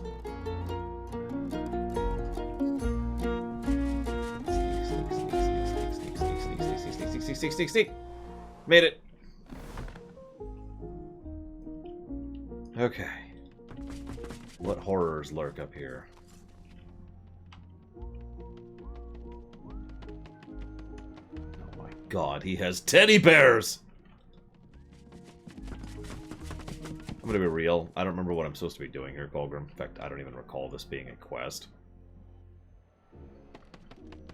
So, Alarm! Alarm! Nope, there's no alarm. There's no alarm. Don't worry about this.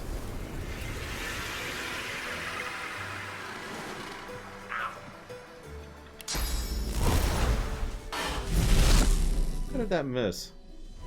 Okay, fine,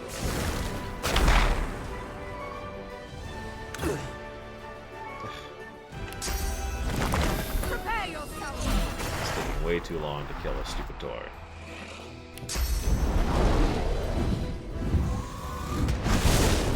Well, thankfully, the Skywalker's only have bad luck, so hopefully it didn't actually wear off on them.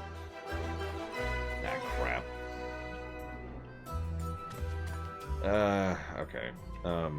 Ah, crap, he came up here. Why are you so insistent on not letting me rob you? God. I don't want to kill you, but I will. It'll be super easy. Barely an inconvenience to kill you. Oh, really? Yes. See, what we'll do... Allow me. Oh, wait a second. I warned you already. You're not... Allow me. Right. Wait. Go. Go. No, wait, go back. Oh, God. No, don't do there. Stop. Alarm! Alarm! No! God damn it! Oh, okay. Yes, we already did the... Okay. So we can leave without killing this guy.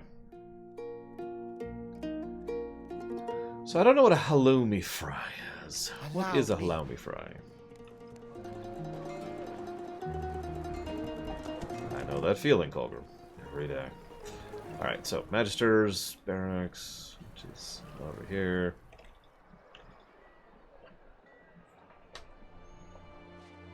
I mean, it makes sense, doesn't it, Dr. Papa Penguin? Enter building, go down. I don't remember seeing staircases here other than the hidden cellar. How do I... Where's the staircase? Well, this is the Magister Barracks right here.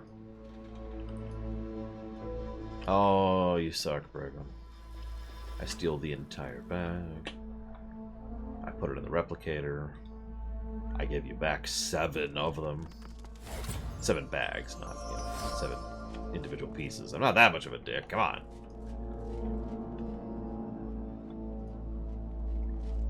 Past the well. Into a room with a staircase. Aha!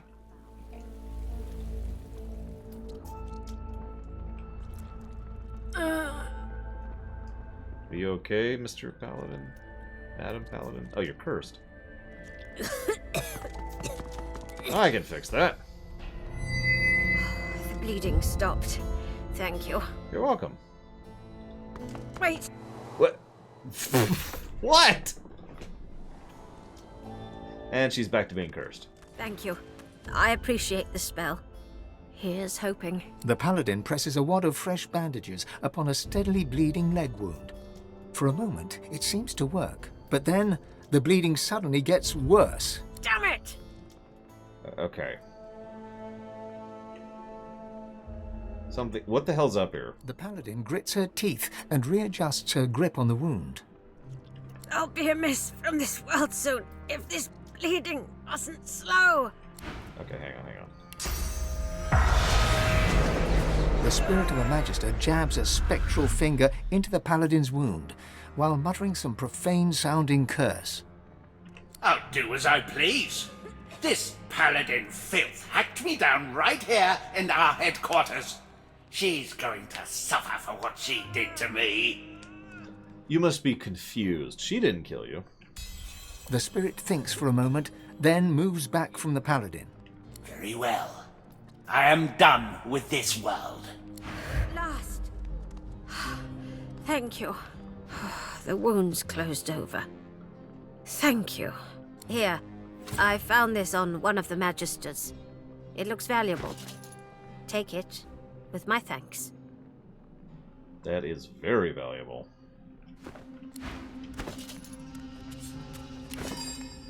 Do I have any other brackets? I might not at this point. Yeah, looks like I don't. Okay, she's cured.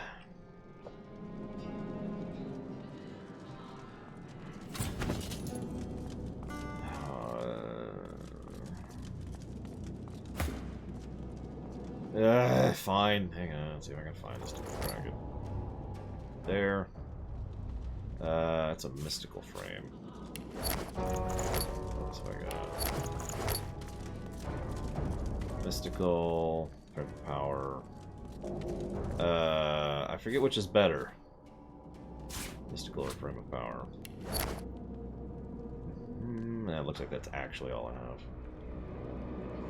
Well, you see, Zach Teft, it's because she must die! No, that's pretty cool.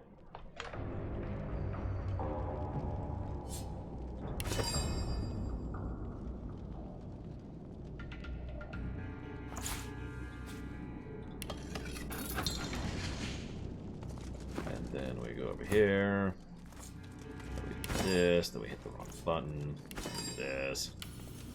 And then we put in that. And we do even more damage. Because now we have +3 strength and 15% damage. Alright, Wendigo. Where are you at? Come on, let me out.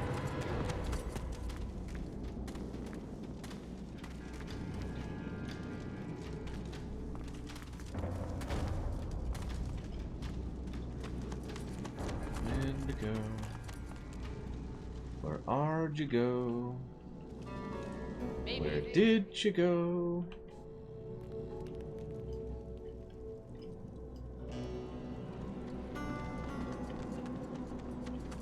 Maybe. I guess the Lawmaster will figure it out.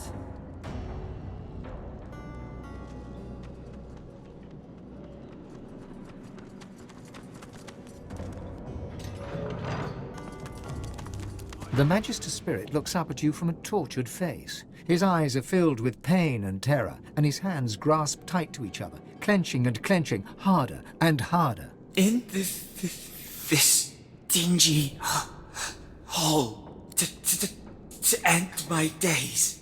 Here, where I once toiled, but oh how I prayed for an end.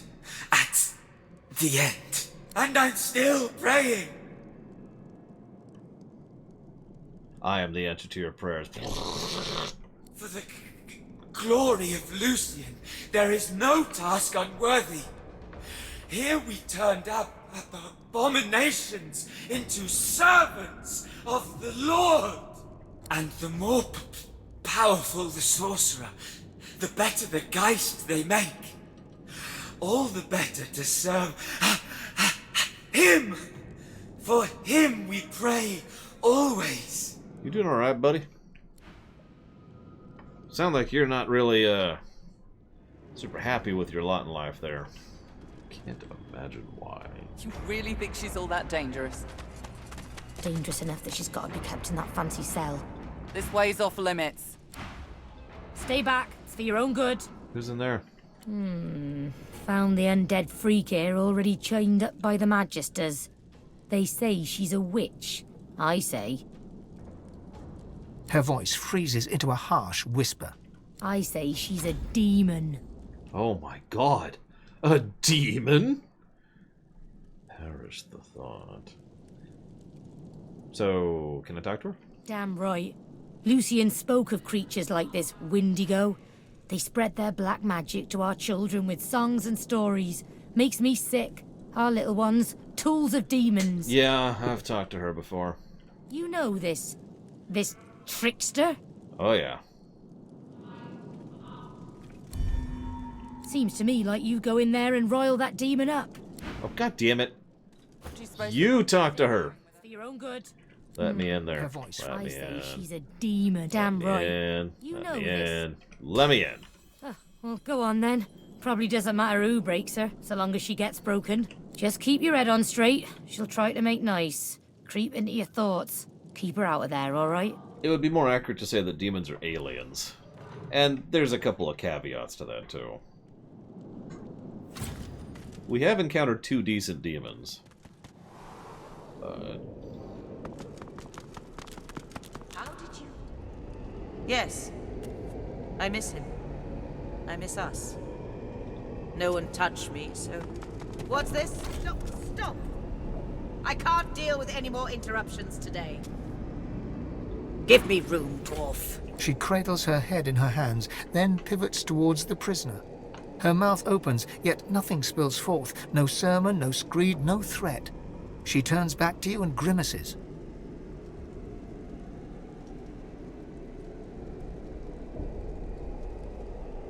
I'm only up to 5. Too late. The spark's been snuffed. I trust you come bearing gold or godhood for me to have interrupted such a sensitive interrogation. Alright, continue then. The paladin bows her head. Her face wrenches into 100 different positions in the space of a few seconds until she gasps and opens her eyes. It's no use. The evil is strong in her. Her words are soaked in it. They squirm into your mind, planting warm memories you've never had, mesmerizing you with sounds and scents that were never there. I hate to contradict you, but Wendigo's pathetic, which just makes you more pathetic. We found her already caged, you know. Cursing the magisters with hexes vulgar enough to turn even a dwarf's cheeks red. I wasn't counting Audra Malik in the Mother Tree. Wendigo I was counting someone else, though. Stroking your head as the waves crash around you. I'm sorry, Buttercup. I was bewitched by his promise. Forgive me. You shake your head and the vision is gone. Your eyes rest not on the prisoner, but on the paladin. Look, I got your back. The paladin sighs, in, then out. Her jaw relaxes, her hands unclench. I would argue that Dallas and someone else are 2 separate forces, especially since one is trying to use the other and failing, and the other is totally not subservient to the one. What I guess we could just say, what Brackus is after has nothing to do with what Dallas is after, in short. The sorcerer. You penetrate my thoughts as she does, yet you leave behind clarity,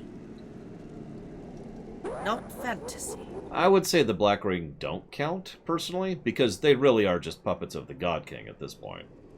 His ends are their ends, you know?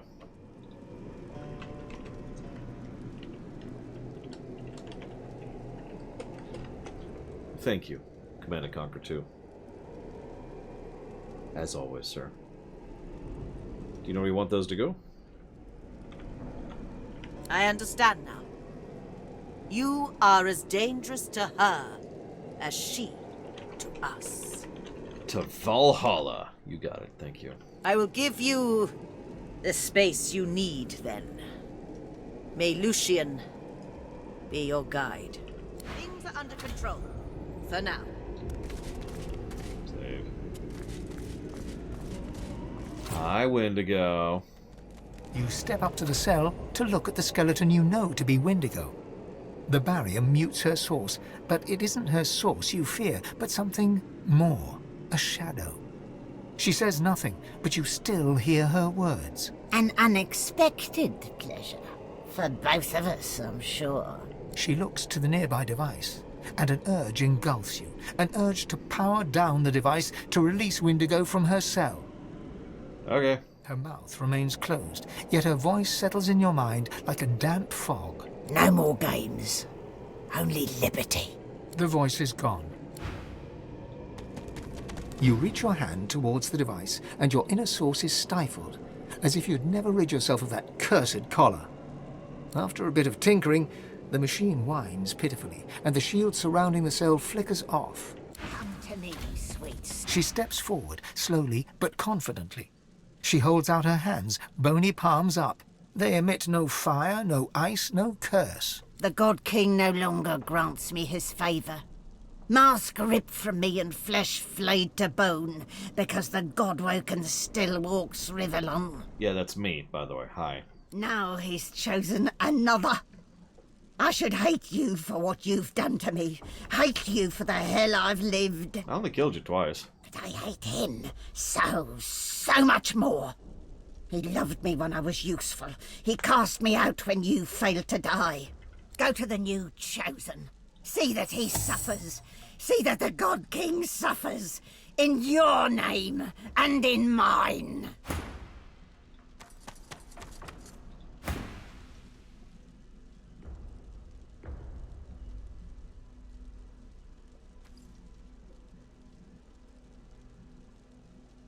Why would you ever pick the God King to begin with? The Covenant. It sounded so beautiful. Eternity right there at my fingertips. Yet it's all a lie. There is no grand reward, no enduring prosperity. Just slavery within the void. The rule of a hellish hand. I was so naive. The God King told me I was special. He came close, and then closer still. Hearing him, feeling him, it was like crashing over a cliff and having him catch me over and over. You know, every single person who decided to join the God King says pretty much the exact same thing. You know? Every single one of them. He told me I was special. I failed him. You just wouldn't die. Of all his punishments, the harshest was the emptiness, the lack of him. I thought if I could just regain his affection, I might taste it again. Who's the other chosen one you mentioned? Linderkem. The God King's current beloved. No more skin in his real bones than on a peeled jackfruit. And it is not only his ear the God King whispers into. The dwarf called Isbel. She bends to the king's every whim. If you want to get to the God King, you go through Linderkem. You topple his tower of lies. So about Kim. No, the God King's special boy. He's turbo dead. You're certain? For some of us, death is merely a temporary snag. No, he is turbo dead. Yes, I see it in you. You are certain. Then that makes my next step all the simpler. So about Isbel. Yes, her. Where is she? I can't say for certain, but I bet you could simply sniff her out. She's got quite a nose for the fetid. Find the foulest pile of shit you can, and she'll be wallowing in the middle. Language? Goodness. How could I not? Her work on Black Peak Isle is legendary, or so she tells it at least. The king has an eye for the arrogant. They make such valuable stewards as they clamour for his favour, as I well know. So how'd they imprison you? The God King.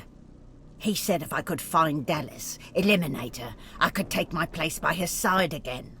But Kem, he doesn't like competition. All it took was a few whispers. They spread to the Magisters quickly. The Magisters, they've got ways of silencing Source. They knew exactly what to do. The Paladins, well, when they found me, they'd no idea what to make of me. So do we kill her? Again? I believe this would be our third, and indeed final time, if we do kill her here. I have killed her before. I'm not sure I've ever spared her, and for that reason alone, maybe we should go ahead and spare her. So, let's see what happens. As must I. I'm going to Kem, or rather his estate. There's a Swornbreaker scroll there. It'll free me from the Covenant. I'd be mortal, yes, but no longer a slave. This creature, this monster, would have seen us drowned at sea. Kill her! If the God King has truly abandoned her, then this is our chance to slay her once and for all. Windigo has done nothing before to earn my trust. This changes nothing.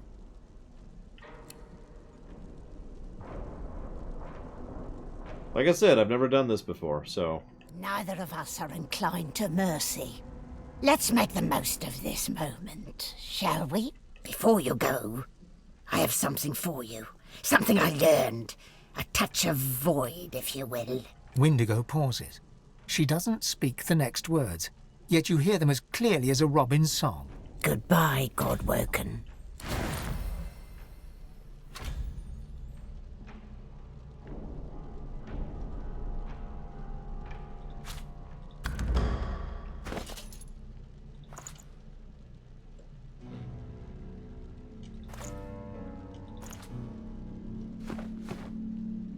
I don't know how to make a Stormbreaker.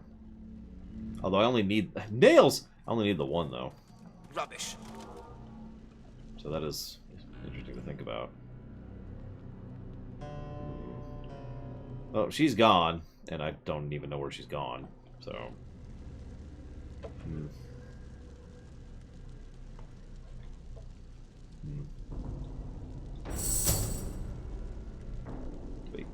Debate.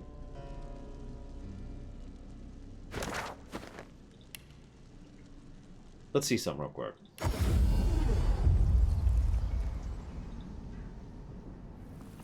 Come out wherever you are.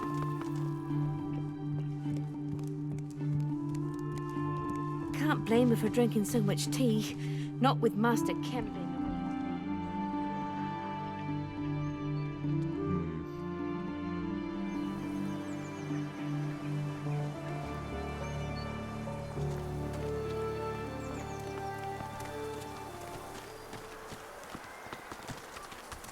Oh wow, Braven. It's good to know that extra protective sealant I put on your pipes actually worked.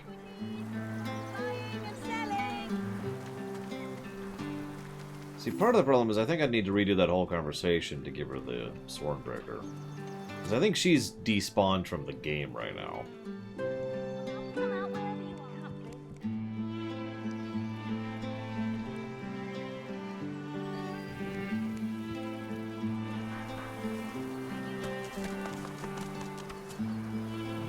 Well, we can check.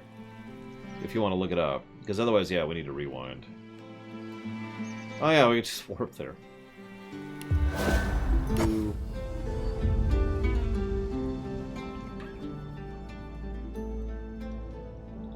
Here's where Lord Kem used to be.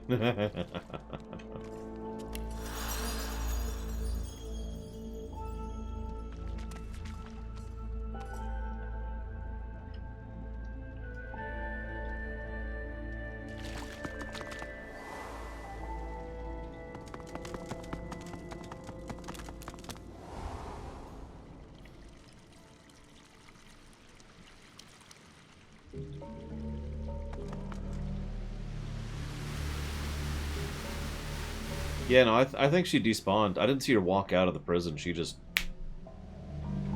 Alright, so... Where's the other Stormbreaker? Because we can just rewind to that conversation. Yeah, we're going to be a dwarf for a little bit. Von Falkenstein. Just a little bit.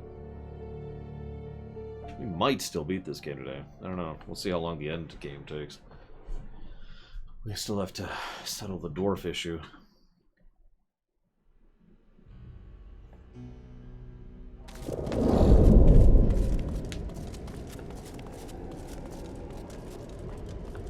I wait for Colgrim to type.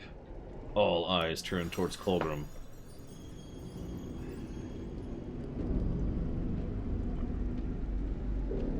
Oh, well, that sucks.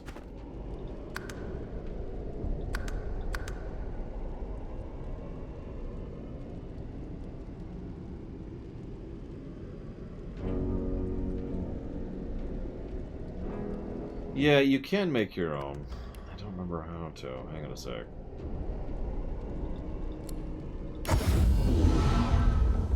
Where is she at? There she is.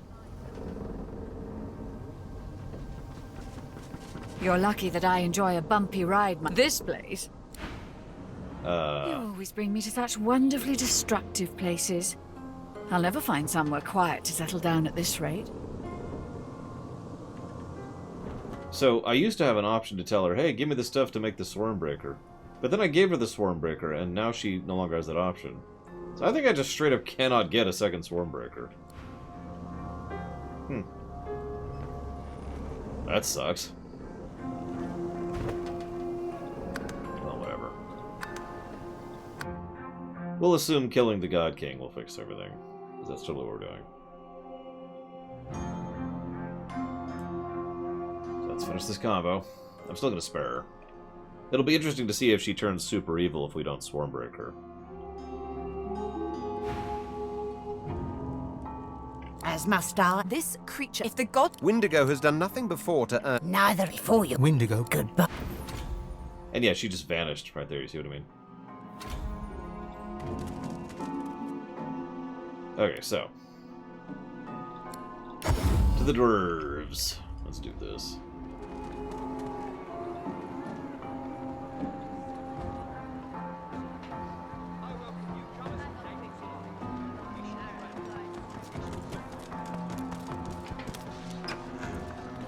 Of course they do.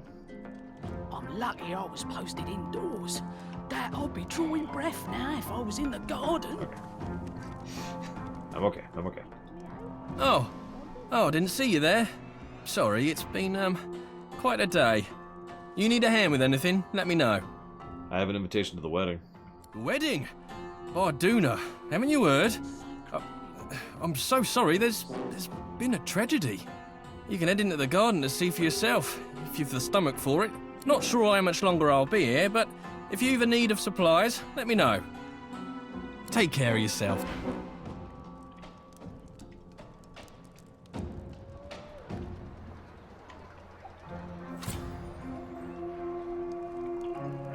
As usual, Clover.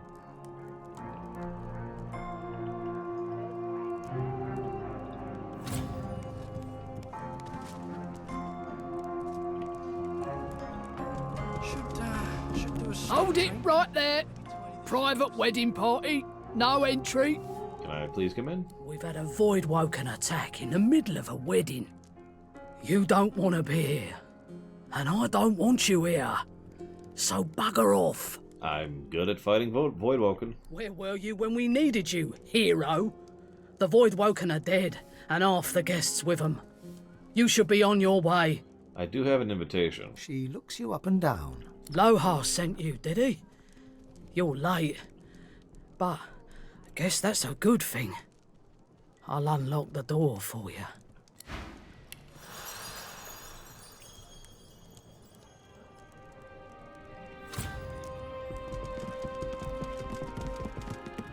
I'm lucky I was posted indoors. That I'd be drawing breath now if I was in the garden. My lord, I beg your pardon, but the feast has been cut short due to active gods. Well, they're dead, so. Gods, I am so sorry. How could I have known? She looks up at you with glassy eyes, wiping her tear-streaked face on one brocade sleeve. A girl's wedding should be the happiest day of her life. I'm so sorry. I don't know how this could happen. Who would have seen it coming? She looks down at her feet. Seeing her blood-spattered wedding slippers, her face crumples and tears spring from her eyes. I should be so happy. Everybody should be so happy. But before we could even cut our wedding cake, there were Voidwoken everywhere. We barely made it indoors alive. But not everyone was so lucky.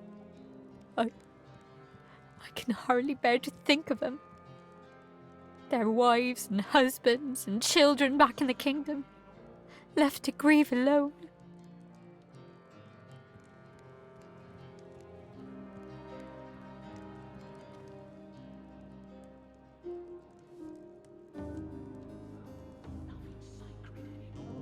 Yeah, I'm gonna just kind of walk over here. The woman cries on. Okay,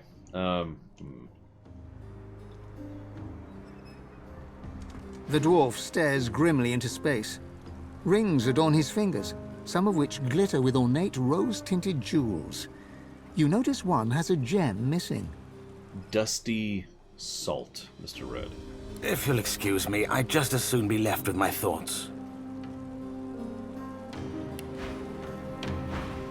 I heard you had some trouble with Voidwoken. I bet you heard. I bet everyone is talking about this cursed wedding. Perhaps my warhorse of an aunt is right. Perhaps this is what I get for debasing myself. Still, what's done is done. The marriage is final. That's the important thing. You don't seem too distraught over your nuptials being turned into a bloodbath. People die all the time. Weddings aren't exempt. Not even my own. Unfortunately, sometimes people survive beyond their usefulness. I could kill you if you'd like. Yes, it's been a horrendous day. Still, it's a fine match. With her assets and my name, that is to say, we will be a force to be reckoned with. He glances over at his distraught bride as she takes another sip from her goblet. Events like today's do have a way of putting things in perspective. There's much to be gained from this alliance. It survived the Voidwoken after all. Out with the old, in with the new, I suppose. Yet, Old Man Ross left the incident quite unharmed. You don't particularly seem like you're in love. Love? Duna's beard. Is that what passes for sense among the lower classes? She is quite enamored with me, of course. I can be, well, irresistible. But no. In my family, marriage is a more practical matter. Our union means I can continue my work. What work? You don't have a job. A job? Oh, please don't be churlish. I'm no dairymaid desperate for her next meal. I follow my passion. Alchemy. Potions which, at a sip, can heal or kill. Can grant strength, speed, or compliance. Which have the power to transform base metal into gold. He glances across the room, where his betrothed is pouring herself another goblet of wine. Yes, indeed. Our union will definitely be of value. Even with today's rather dark start. You're disgusting. And how dare you judge me for my actions? I could kill you. What I do here today ensures the survival of my house. It ensures the survival of my work, and I would not give a dog's bark for your opinions. Now leave me be. I would choose the Voidwoken over this company.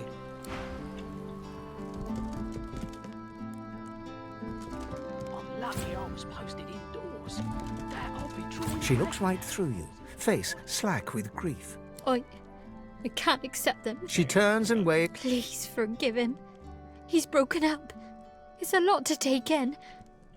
We lost so much in the blink of an eye. You look rather ill, milady. I have been feeling peaky lately. My darling said it was the rosy glow of a woman in love. But now, I think it was a warning. A sign of the massacre to come. Why aren't you comforting each other? My poor love. He needs a moment to himself. And who wouldn't?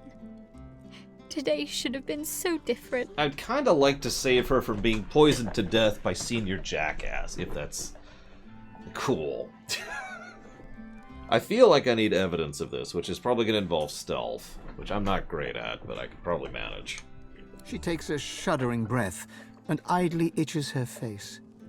You would expect her cheeks to be ruddy from tears, but they are pale instead, almost translucent, revealing the vessels snaking underneath.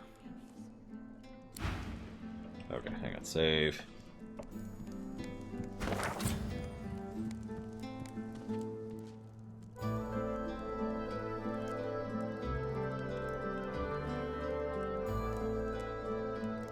I'm lucky I was posted indoors. That'll be drawing breath now if I was in the garden.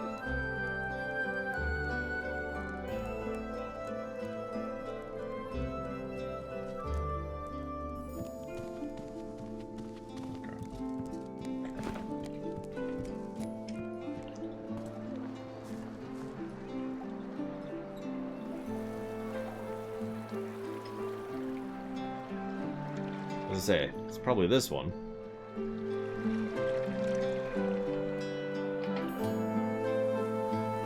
This has to be. Yep, alright. Well, then it has to be this one.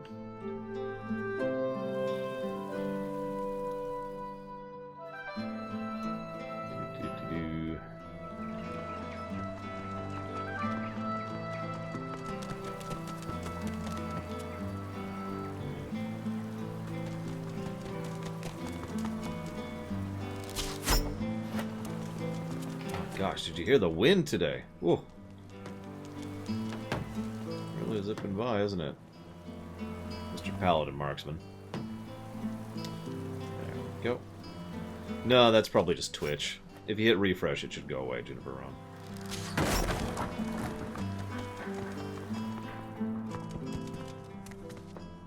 Groom's house.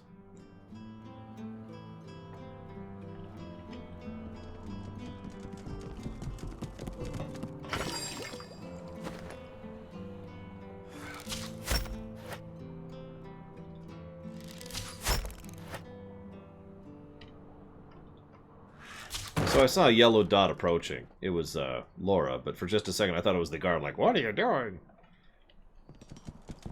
What's this? I found something. Where? Oh, there. No. Get out of there.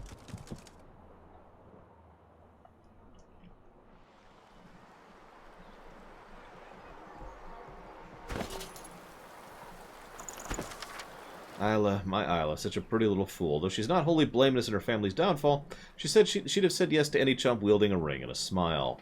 But since that chump is me, I'll be availing myself to her father's familial inheritance, which she'll be inheriting a lot sooner than my father-in-law's doctor would expect. Okay. Well, that's... I mean... For a very reasonable fee, I will kill him for you, ma'am.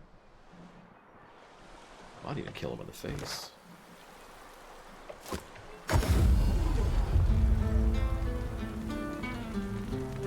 Yeah, or, hang on, let's go right back.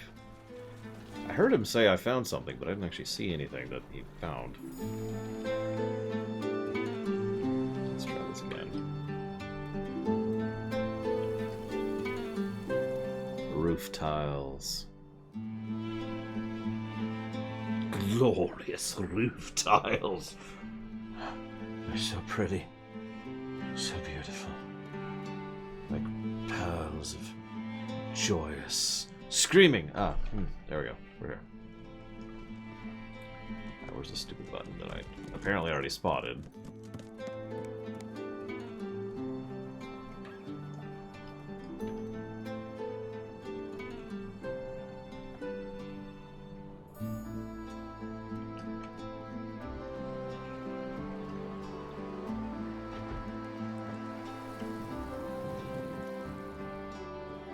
See, I thought I saw something under the bed, but I can't move the bed. So that's not it. Maybe it was just outside? What's this? There it is. Hey! There was something under the bed. What do you know? That... Explosives. And we're locked in with them. No one strike a light.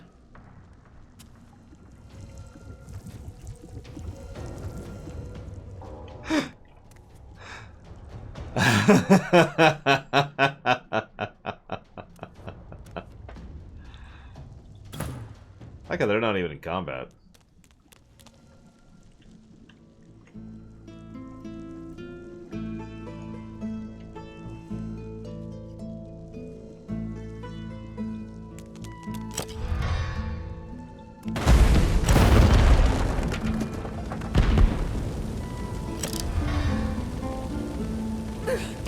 Well, that was fun. Agreed. Oh my god, Red, what are you doing? Here, Red.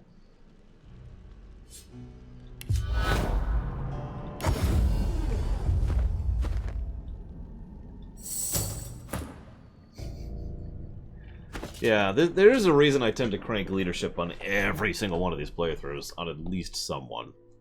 Those bonus resistances to everything and the dodge are, Well, I would consider them mandatory for a tactician, to be completely honest with you. I know they're not. There's not a lot that's mandatory in this game, but, you know, whatever.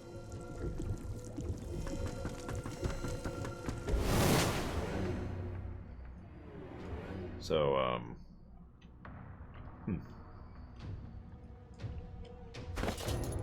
Truly enough, Colgrim. You know, I have a couple of fire arrows.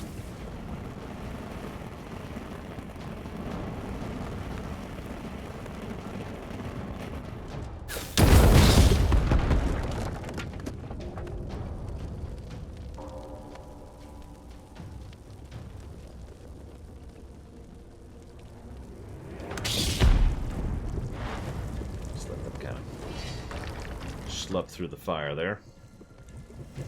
Yes, walk into the fire. Thank you. Appreciate it. You should walk into the fire too. Join us in the fire. Everything's better in the fire. There you go.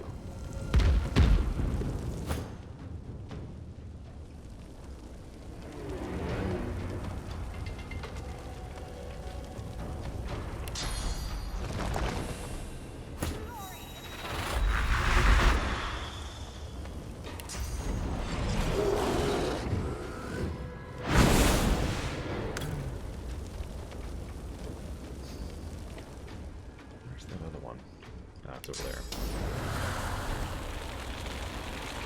That might do.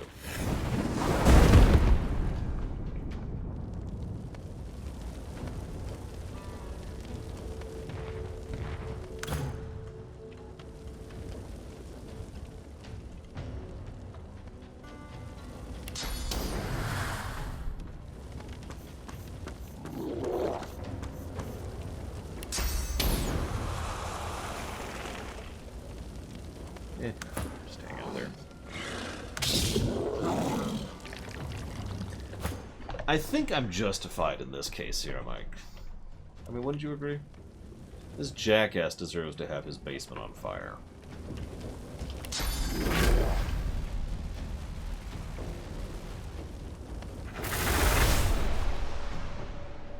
Whoops, that's the wrong button. No wonder that was weird. That's still the wrong button. Oh my gosh. Okay, whatever.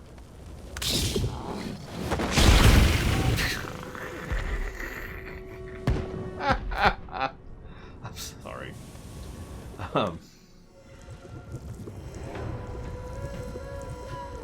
Listen, I don't want to set the galaxy on fire.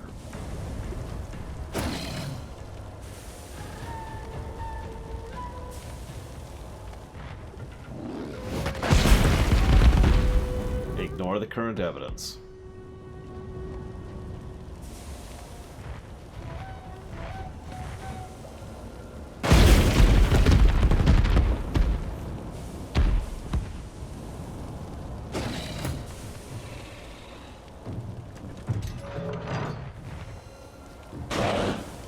Burn this galaxy.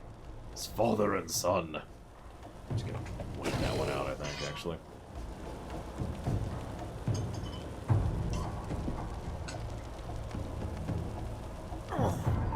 Okay. I almost prefer the fire. Holy crap. Oh, what do we got down here? Of course, he just has this little hideaway over here.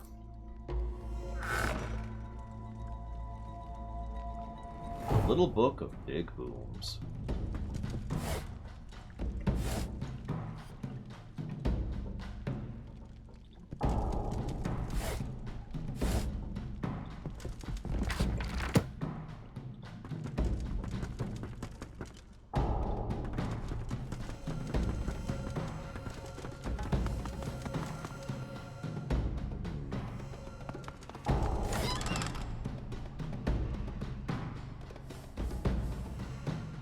That's really nice, but I'd still rather be a dwarf, so, you know.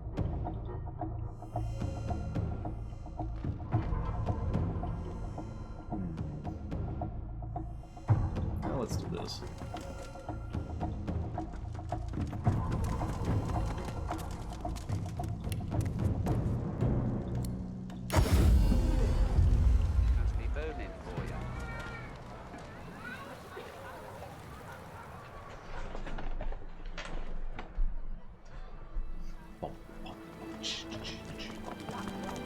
Indoors.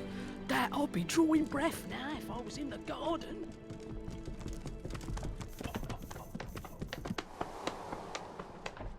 Sorry.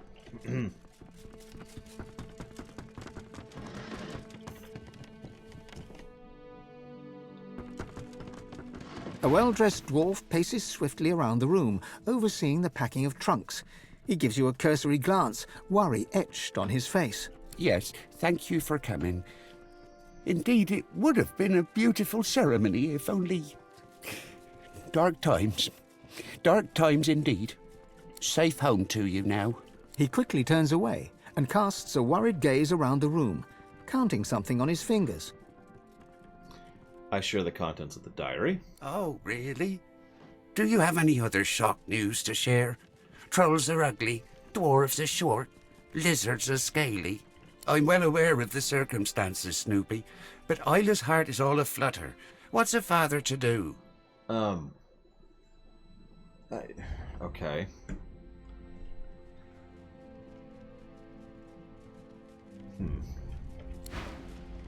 We'll continue that in a moment, I suppose.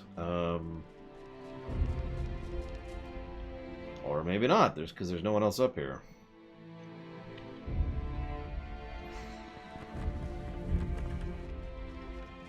Now let's go talk to the pig. You've come to serve, yes? Excellent. Bring me my slippers. Chop chop. Whatever the mistress wishes. Do hurry. My hooves are shivering from the chill. Ah, yes. The servant returns. Yes. Be brief. The pig? Ah, my darling Lulabelle. Isn't she a beautiful creature? A ray of light during dark times, when even a marriage ceremony can get kept short by tragedy. You packing? Look, my brother in beardness, I can't say why, but if you know what's good for you, you'll get out of Arx. Leave it far behind and never look back. No, you were already packing when I arrived. All right. Look, just get out of Arx. Leave it far behind and never turn back. I can't say why, but trust me, do it. But... Listen. Oh wow, I actually don't have enough persuasion skill. Be brief. So, Lohar sent me. I'm afraid I don't know any, Lohar, you say? You're an idiot. He peers into your eyes, looking for a sign of honest intent, and, satisfied, his face softens. When the crackdowns and decrees came, I defended her. When she exiled her cousin Marcus, I joined in the applause. But this new plan of hers, I want to believe I do, but death fog? Something's not right. Yeah, let's nuke a traitor town. That's a great idea. She's tuned me out. Well, she's tuned everyone out. Everyone but that advisor of hers, that Isbale. Her quacking all but drowns us out. Tell me about Isbale. Hell if I know. A terrible answer, but it's all I've got. But it wasn't long after she started hovering around Justinia that things started to change. Justinia's always been hard, if you know what I mean, but never heartless. I don't know what her endgame is, but I don't want to be anywhere near when it begins. Where is the Queen? She's holding court in the sewers, if you can believe it. Go to my wine cellar. Pull out the vintage called Lula Bell. It will open the way for you. And take this key. You'll know where to use it when the time comes. Is there more you need from me? Oh, Rick, I'm well aware of the So, I can't seem to start the quest, so that sucks. So now I'm forced with the option of killing the dude out on the balcony to save her life. She looks right through you. What? Why would you say something like that? Are you some kind of sadist? Has our special day not had enough pain already? No, listen. Or are you jealous? Leave me to my grief and take your pain-hungry eyes elsewhere. Well, let's talk to dude.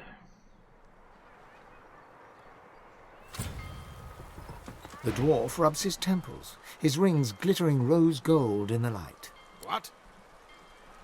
I know. The dwarf chuckles, never turning his gaze away from the window. Pray, tell me. What do you think you know? You can't get rid of her father alone, maybe? Should I, like... Well, I'm a PC subcom. Should I play along to get him to open up about it? Or should I just try to expose him? I'm actually torn on this. I just saved. No console. We need to kill this guy. Come on. I need an option to kill him that doesn't involve Alpha striking him on the balcony, which is the backup option. The dwarf turns away from the window, his dark, narrow eyes taking you in for the first time. And what might you mean by that? Well, if the merchant dies, he'll leave his estate to his daughter. The dwarf is silent for a moment, his head held high as he appraises you. I see. A little accident concerning Old Man Ross and the will in my own hands. That could indeed be just the ticket. And what would be required of me if such a thing were to happen?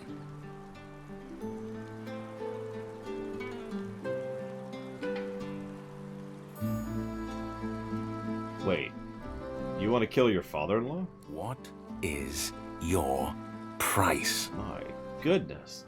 You'll find some way to repay me. My Lord Father always said, the friend that carries your sword is a lifelong friend. Although that life may not be as long as you like.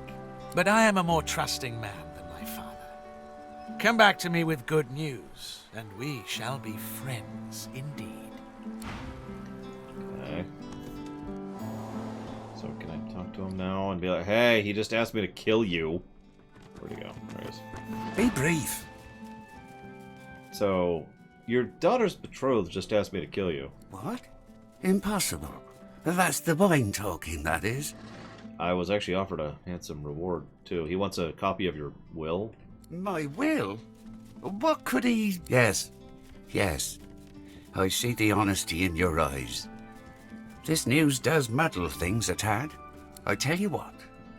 You seem a loyal dwarf, a true servant of the kingdom.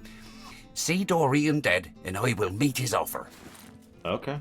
Be quick about it. I do not have the luxury of time. I mean, both of these guys are kind of scum in their own ways, but at least this dude actually gives a damn about his daughter, and the other guy is just an evil snot, so, you know. Oh, he's gone. Wait, where the hell did that Dorian fellow go? Okay, hang on.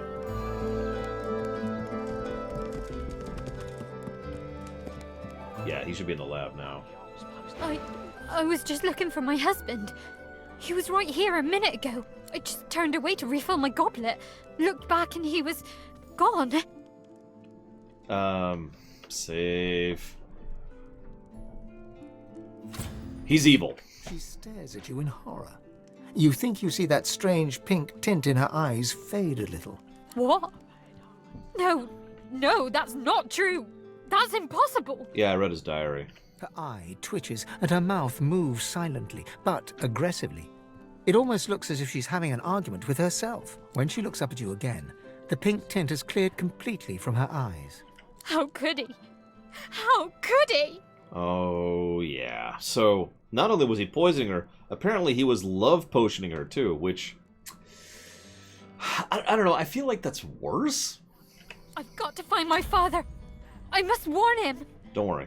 He already knows. He asked me to find her husband. He trusted a stranger over his own daughter. Well, I am the PC. I bet his pig knew about my husband before I did too. She slumps in her seat, looking even more miserable and dejected than ever. Why has he wrought such havoc? And what would it matter now? That's fair. Any idea where he might be? If he's not here, he might have gone back to his house by the barracks. I should have known something was up. He never brought me there. But he'd always come back stinking to high heaven of chemicals. Hey. You're worth better. Okay? She nods sadly, gaze dropping to the carpet. I'm gonna go kill that guy for you. I'm not gonna tell you that part. But I'm totally gonna kill that guy for you. And that would be the love potion thing I was referencing, so the literal pink tint of the eyes. You're welcome, STR. I really hope you enjoy it. Yeah, can we get her set up somewhere better than this? We could kill her and send her to our afterlife that we're working on. That's always an option. Don't worry, it's going to be really nice. We're going to put a lot of work and effort into it. Oh, yeah, I got you, Sevican. I got you. No, we need to save her. It's cool. I'm cool with saving people. Especially saving people from scumbags. Why is he out here?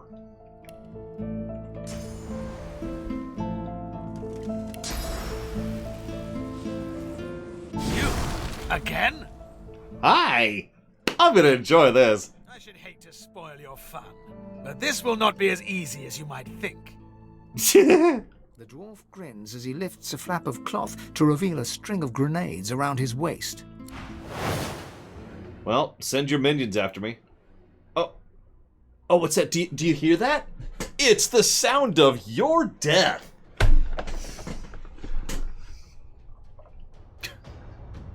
He's the only one in combat. That's the best part. Hang on, come here.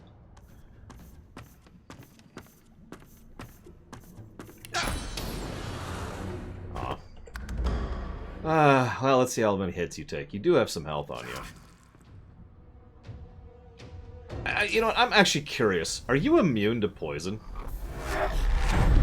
Well, he's got some armor. How much AP does an arrow... Aw, it costs 2 AP for an arrow.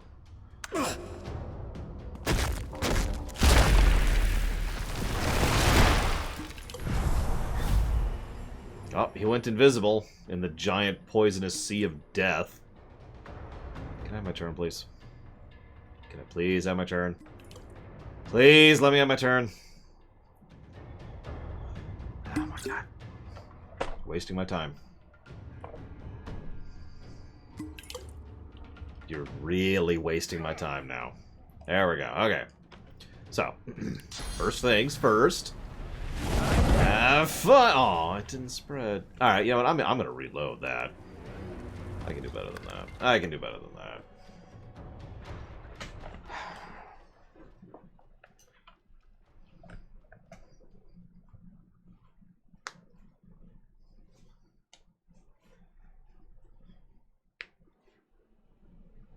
Hang on. What quest was this? Can't think of it. Perhaps he's... She looks around. She's staring. What? No. Her eye. When she looks... How could... I've got to find my... He trusted us. I bet his... She slumps in her seat. And what if he's not... He shouldn't... She nods. I wish there was a waypoint on the east side of town, but whatever.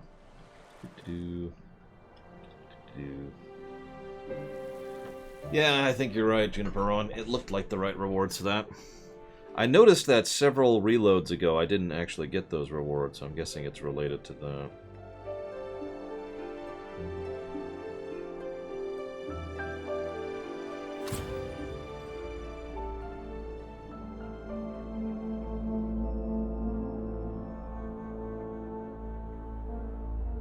I'm coming, right?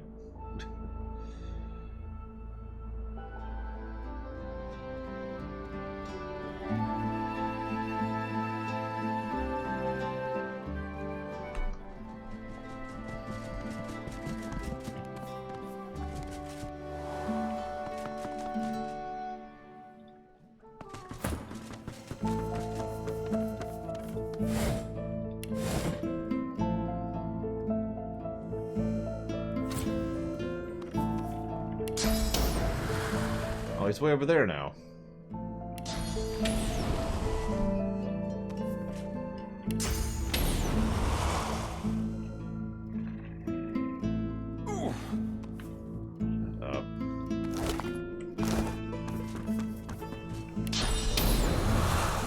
You? Again? Hang on.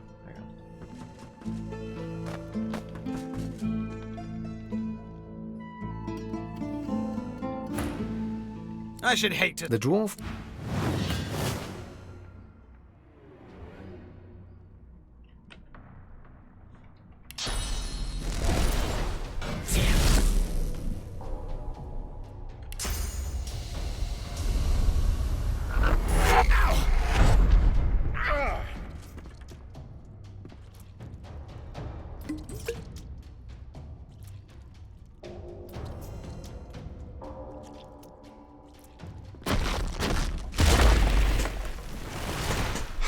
everything have to take 7 years?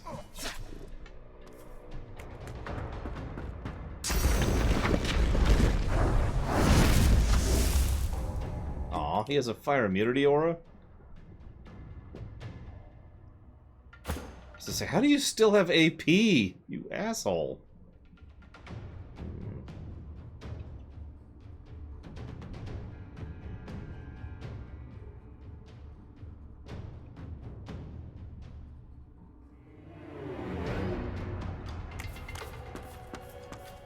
Well, I wanted to literally destroy you, but unfortunately you have too high of initiative for that. So you just get to die the old-fashioned way.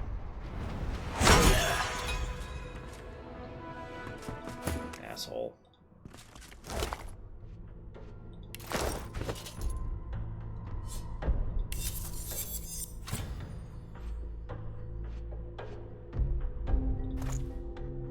The Kroom's gift.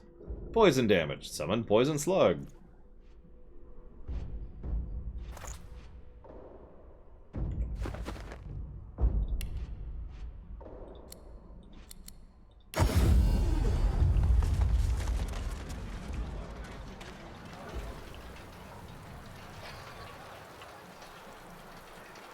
I was gonna do Overwhelm on his face. And just absolutely annihilate him. I was hired to guard a wedding. Nobody said anything about fighting monsters. How could my husband do such a thing? I loved him! It's okay, he's dead. Tears fill her eyes as she bites her lip to hold back sobs. This is the worst day of my life. She slumps in her seat, looking even more miserable and dejected than ever. She nods sadly, gazed.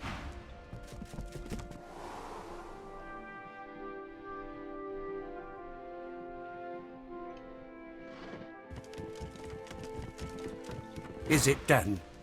Oh, yeah. Oh, yes? Well, I could certainly use some good news amongst the bad. I am a man of my word. Here is the payment promised. You've done right by me once. Now it's time to do right by your queen.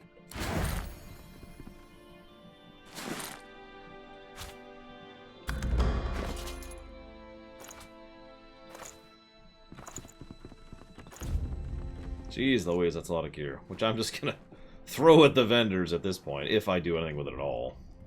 If I need money, I have money. To the sewers. Which I don't remember how to get down to the sewers. But we do need to stop the death fogs.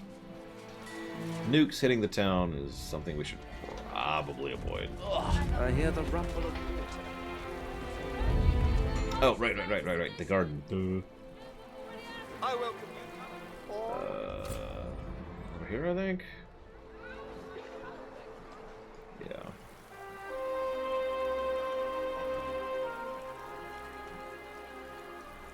Hungry for some reason. I can't put my finger on why, though. I love how the... So much death on such a lovely day. I love how all the icing is actually in Dwarven runes. Come on, throw it! There are toys in the cake. He's mine. They're alive. And they look hostile. Get in my way and you'll get Time an to elbow play. in the eye.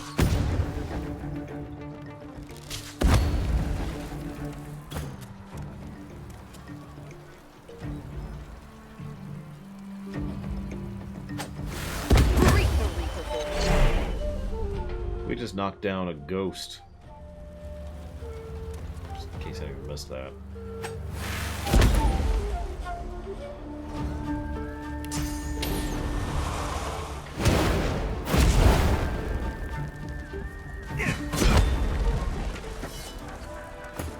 Okay, now the next person who comes by to clean that up will not have to deal with raging bomb things.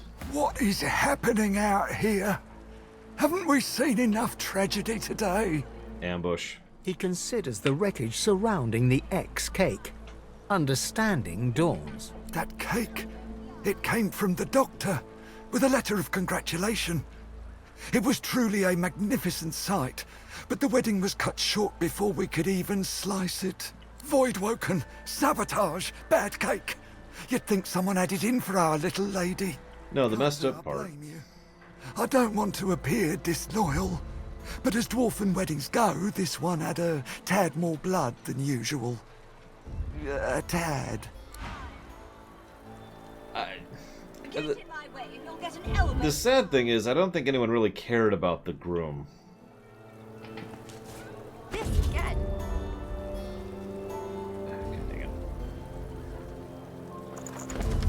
To the happy couple on this special occasion, though unmatched by the bride's own sweetness, may I offer this confection as a symbol of the sugar desire on which new love glides. P.S. I'm certain an Isbale made this guest list. Please ensure she's present when the cake is sliced. She will surely erupt with joy.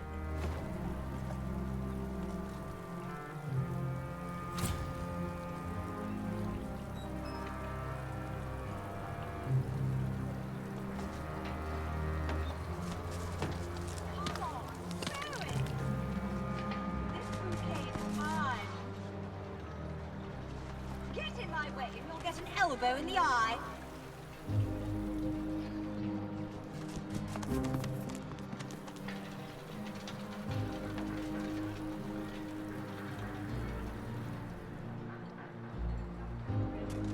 Hello, Baron. I thought it was in the garden, but whatever. Alright, down we go.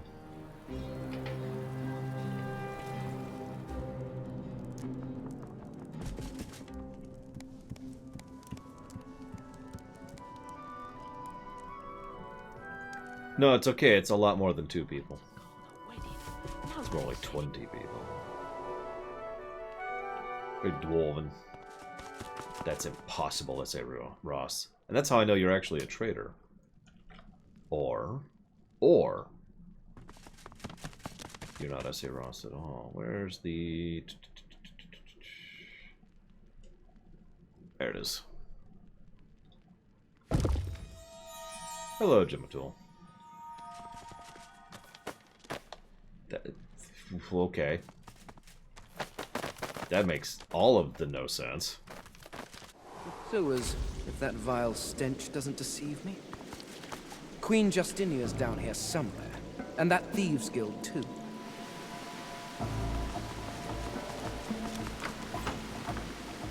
Yeah, it's time to deal with the Mad Queen, who's been a background plot since Act 1, actually.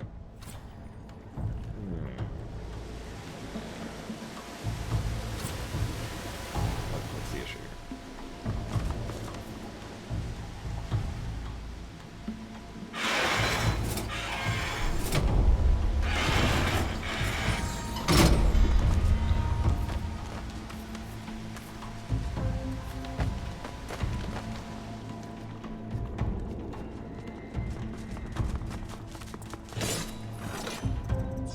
In case you didn't notice them.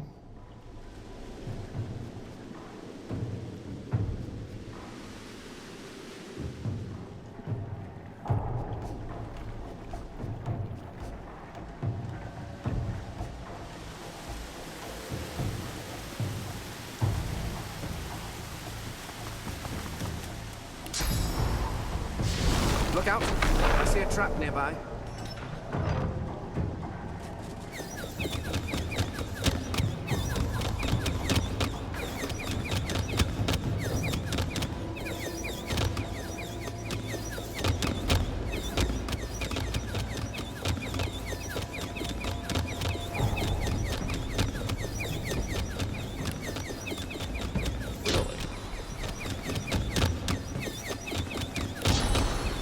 Okay, whatever. Whatever.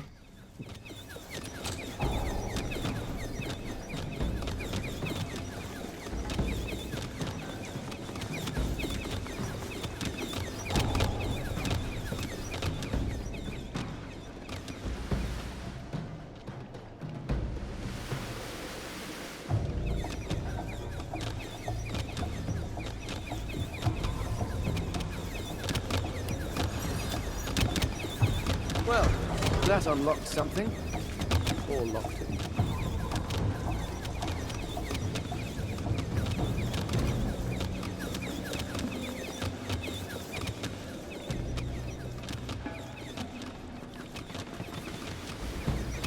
Wally has a political message? Question.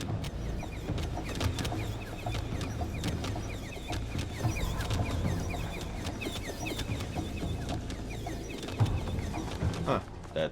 I'll admit that never occurred to me, Juniper Ron.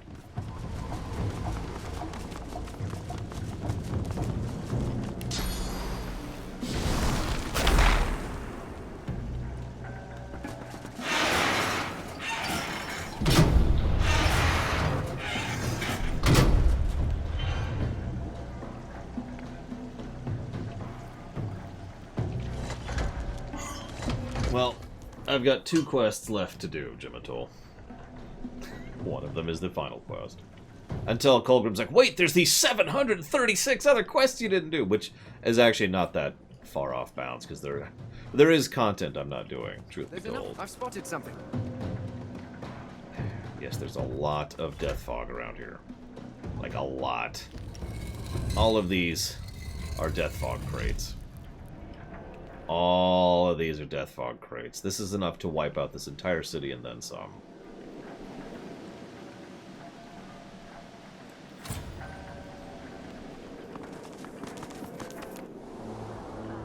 A guard rushes in front of you, and before you can flinch, the point of a sharp spear draws a bead of blood from the artery in your neck. Halt! State your name. Now! Oh, for goodness sake, woman, lower your spear. That is no way to greet a guest. Justinia's Jack. Oh, this looks like a mean fight. Isbiel, I've not known you to be so welcoming to strangers. 600 grand. Have I yet to disappoint your highness in matters of security? Your Majesty? Do as she says. Lower your spear. Yes. Of course, my queen. So Justinia, we haven't talked about her a lot because she's more part of Beast's plot. And there's some background elements to it, yada yada yada. She is not a good leader. I think is probably the nicest way I can put that. Certainly equipped to handle, your Majesty. Are you sure at this most sensitive hour? Yeah, the Mad Queen is apt. Your Highness, Bloom of Duna, Flame of the Forge. Hold up.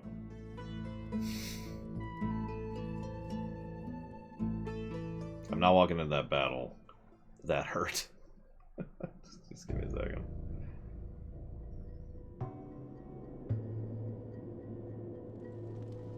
A favorite rumination? Undertale, Lord of the Rings. Dragon Age Origins Remake, Chrono Trigger Remake, Psalm. Those are my favorites.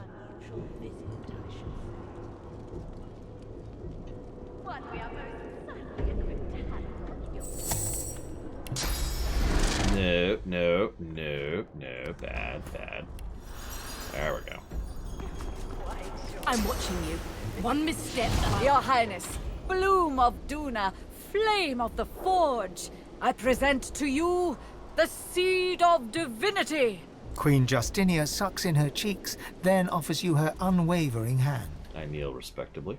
The Queen bids you rise with an upwards flick of her hand.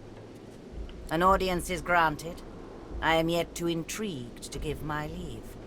Now tell me, Isbiel, why do you allow this man before me? The worst one I've ever done is probably SMT4. After that, it would probably be the Thrawn trilogy. My queen, the specimen before you is a godwoken, a claimant to the divine throne. The Queen wrinkles her face and gives Isbael a sideways glance. Isbael's red-brown eyes meet her gaze head-on. Many have laid claim to Lucian's legacy, including his own inferior spawn. I presume our visitor has more than a vague title to boast of? Oh yeah, also the episode 1 rumination was pretty bad. While we're on the subject. The Godwoken has proven himself a worthy combatant in the joys arena of the One. His name was on the lips of all who roamed there. I appreciate the effort in gaining the respect of one's fellow refugees. You have my attention, Godwoken. if not my adulation.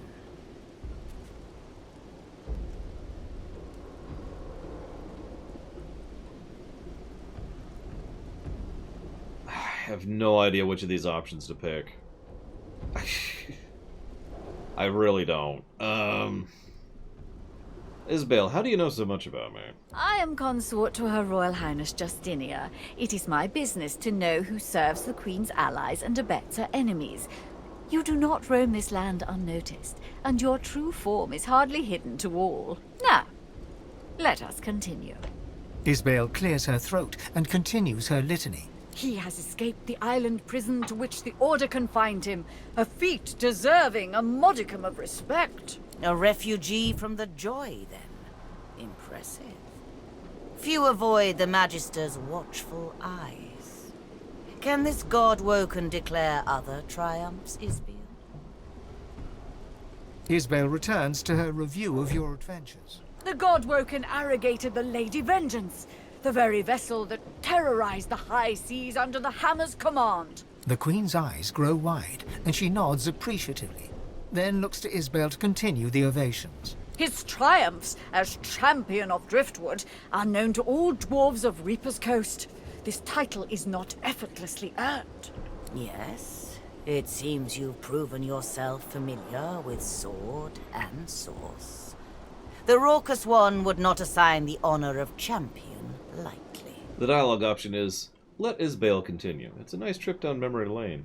The God-woken has slain his very own. No, I didn't. Alexander, son of the Lake Divine, has fallen to his superior might. Actually, that was Dallas. I was going to let him live. Indeed. Slayed by your hand, then. The cub once pleaded with me to aid in his sorcerer pogrom. I cannot deplore your actions, as loath as I am to admit it. The great sorcerer Riker, a lone wolf known for his manipulation of the innocent dead, died by our visitor's hand, Your Majesty. One that will come out next year in the TOS stuff, Baron. I do not know of this Riker. I trust his death was well deserved. Our venerated guest has brought hope to the elven tribes by ending the slaughter of their ancestors. So you eliminated the butcher responsible, I presume. You have earned your swagger, my good man. My queen, the God-woken hobbled the Black Ring by slicing off one of its limbs, a necromancer known as the Sallow Man. Isabel's hot stare burns into your soul. You meet her gaze with one of your own, though you know you could never match her intensity. Splendid. The Black Ring has proven a chaotic element at a time when control is imperative. I'm overawed, truly. I've no more of your accomplishments to announce. If I didn't know better, I'd think you almost vain. Well, I see no reason to mince words, God-woken. You're here to die. What? Isabel, whatever's gotten into you? Malodorous it may be, but this is still a court, not a gallows. Your Majesty, the God-woken is no ally, but enemy. He would throw your plans in disarray. You have worked so hard. Arcs must fall to the death fog. You plan to deploy Death Fog? To what end? We are at war. I don't relish knowing there will be civilian casualties, but they are necessary. The order soon comes for the Dwarven Kingdom. Consider it a preemptive strike. Isabel actually works for the God King, Consulate. Your Majesty, this course is wise. The Queen needn't explain it to one who would see it all undone. So, I confront you with the fact that you work for the God King. What? Nonsense. It cannot be. Oh, but you're a clever one, God-woken, aren't you? Fine. You've outed me. But it doesn't matter. You can't stop the death fog. The wheels are in motion. Isabel? Shut your royal maw, Justinia. Arcs will fall and your memory writ. They will believe it was your will, your plan, your command. Wait for the Queen's response. The situation could resolve itself. Guards, arrest Isabel. She is no child of Duna. The guards unsheath their blades and point them not at Isabel, but at the Queen. I'm afraid I have other intentions.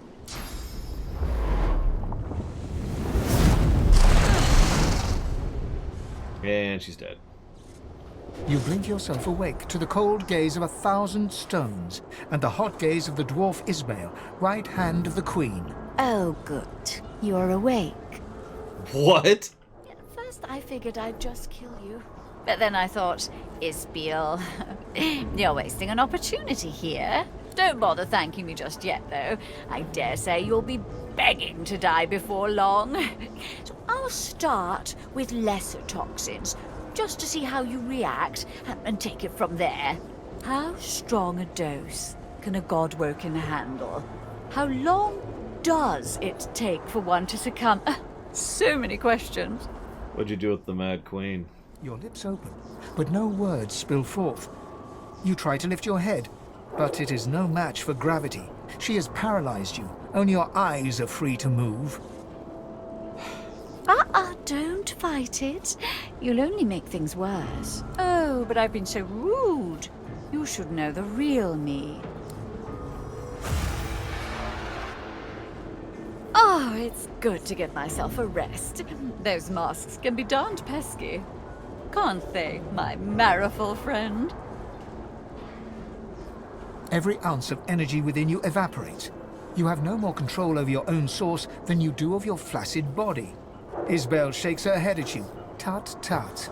Do try to relax. The harder you fight, the harder the experiment will be on you.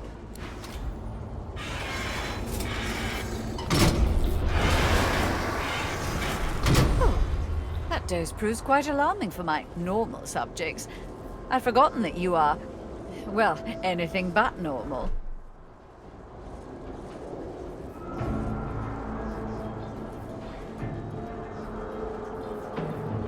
Let's talk forced, supposed to lose fights. We've actually talked about supposed to lose fights a lot over the years, because they keep coming up. Games love to use supposed to lose fights. Now, in my opinion, anytime you do a supposed to lose fight, you're already starting in a negative. Now, that doesn't necessarily make it a negative like this. It just means you have to do something substantial to make up for it, to make it worthwhile, either narratively or gameplay-wise. You need to earn it, right?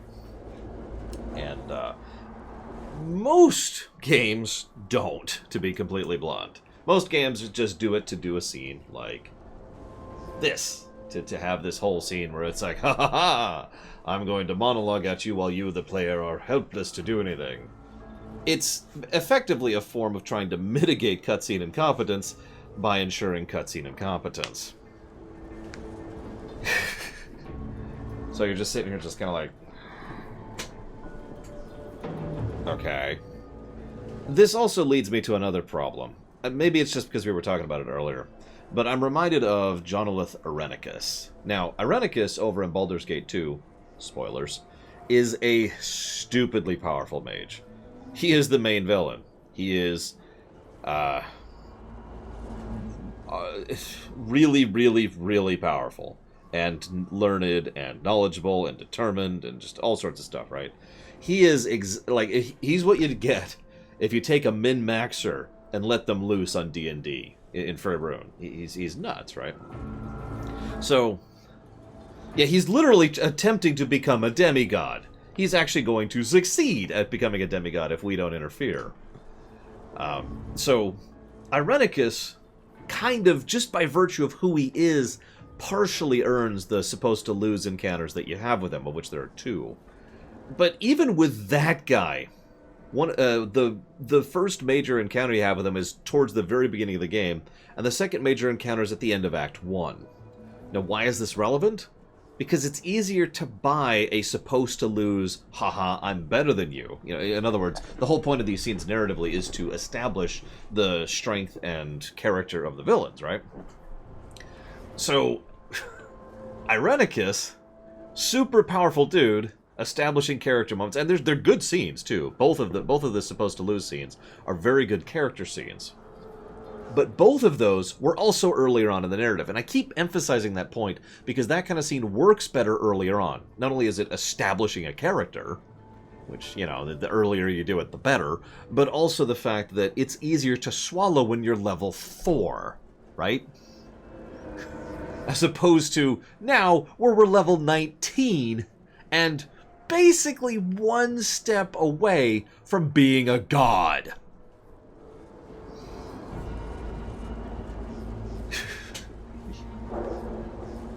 The other problem, and Consulate points this out, that's purely narratively. Gameplay-wise, supposed to lose boss fights kind of suck.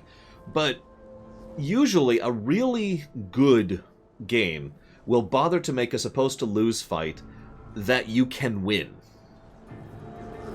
And Consulate already mentioned it. The Cothrian fight. The Sir Cothrian fight over in Dragon Age Origins. There's actually several examples of supposed to lose fights that you can win, but that's probably the best one. I, to this day, argue that that is the hardest fight in that game on hard mode. I know some people argue that. I don't care. I disagree. I think that is the hardest fight in that whole game. But you can win it. And it's actually a pretty awesome fight. It's very fun, very engaging, and it's very properly designed to be an actual challenging fight rather than just someone who hits like a truck and has a billion health, right? Yeah, Gades is in Lufia too. That's actually another example of that. Not as well designed, but similar. There's also the Golem and Chrono Trigger. I could name other examples. But my reason for bringing that up, though, is from a gameplay axis, you give the player options or choices. And that can lead to either they win but things go badly anyways, Dragon Age Origins, or because of the fact that they succeed to a certain point, things go differently. I don't remember an example of that. There's an example of a game where that's a thing, and I'm trying to think of what it is. Where, like, if you endure for X amount of time, you get a bonus or a benefit or additional loot or experience or whatever for having done so. And then the supposed to lose happens. And yeah, it might be a Tales game that I'm trying to think of here. But you get the point, right? So that's several things that you can do from a gameplay perspective where you can win, and in so doing you get some benefit or you get the engagement, or you can actually win and the story just changes slightly to accommodate that. You'll notice this fails on both axes. Not only did we not even get a fight at all, it was a cutscene thing. A fade to black. While I was on the other side of the room, by the way. You notice how they tried to grab the entire party from the other side of the room just to make sure that happened. Straight up GM cheating. But it's not to good narrative intent, like I already mentioned. Because of the fact that we're establishing a nobody character who's only been mentioned like 6 times total before. That's counting Act 2. Who is a stepping stone character. Who straight up GM cheated in order to be able to sit and cackle maniacally and have her big scene in literally one of the last quests in the entire game. Now, I know you could do arcs in whatever order, but this is still the final act of the game. So even if you beeline to the dwarf stuff, this is still at the end of the game.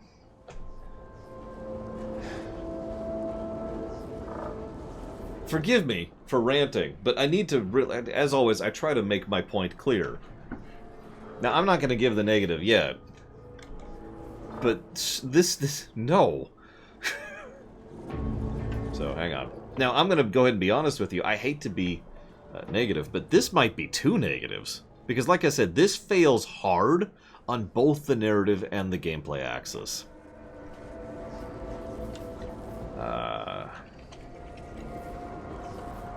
So what I've done is Bail BS, and we'll actually. So let's actually watch the cutscenes, because even with all of that bullcrap, even with everything that I just aggravated and talked about, it is at least something that I would be willing to dismiss if they do something good with it, right?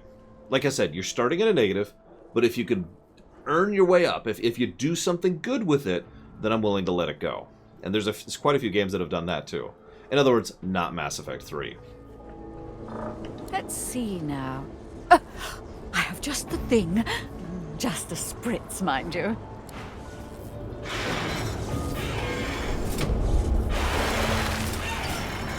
You struggle to move, and you feel your toes wiggle, and your fingers twitch. The paralysis is waning. I mean, in narrative significance, the Sallow Man is substantially stronger than her. In actual relative power, Lord Kim is substantially stronger than her. Interesting. Some of the results are quite unexpected. Let's move on to Death Fog. Live or die, you've already proven most... Well, I was going to say useful, but perhaps entertaining is the better word. This is also a good time to mention that the Doctor is almost the polar opposite of this.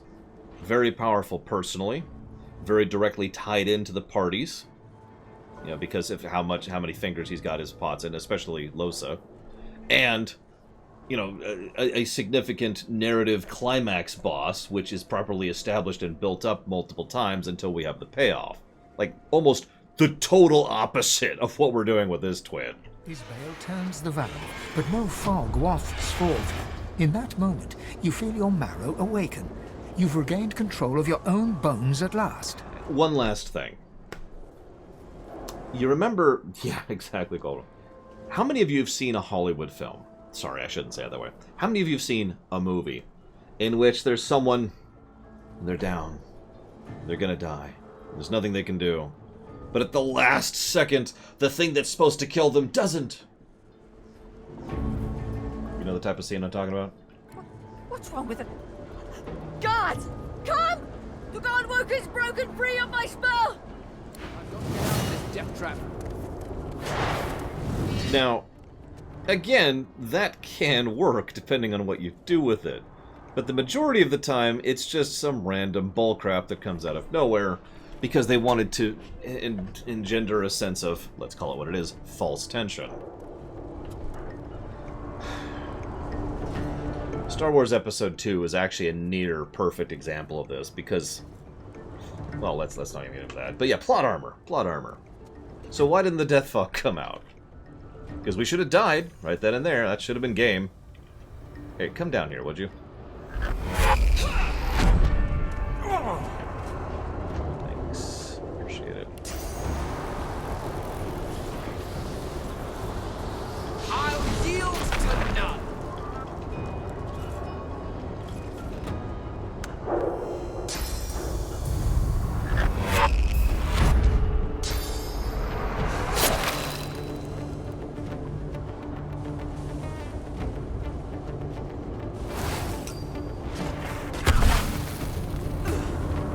Now we get the fight. And it's like, okay, so maybe they just... This is the other reason I was willing to maybe let this one go. Maybe they just wanted to have this set piece for the fight. They want us to start in a poison terrain with the enemy up having the high ground. You know, start completely on a back end or whatever, or back foot. Okay, that kind of works. But again, this would have been really easy to do in the room we were just in. All you would have to do is be like, ha ha ha ha, and now I will turn on you. And then, like, the room fills with poison, and the guards are all up on those. If you remember, in the previous room, there were actually high ground wooden platforms or whatever, just surrounding on the edge, right? So have the guards start up there and stay up there. She floods the area with poison. Door locks behind you. You're stuck in the poison area. You've got everyone. Same setup, right? And then bam, done.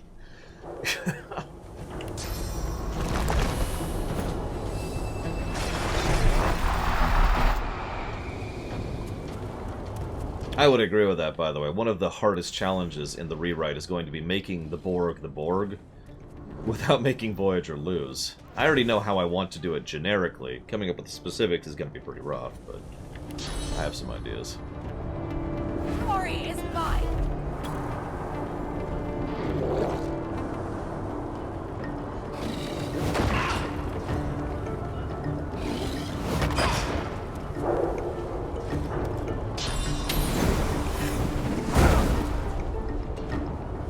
See, the nearest parallel I could use for what I want to do, Savicom, is World of Warcraft. I know you haven't played that, so I can't use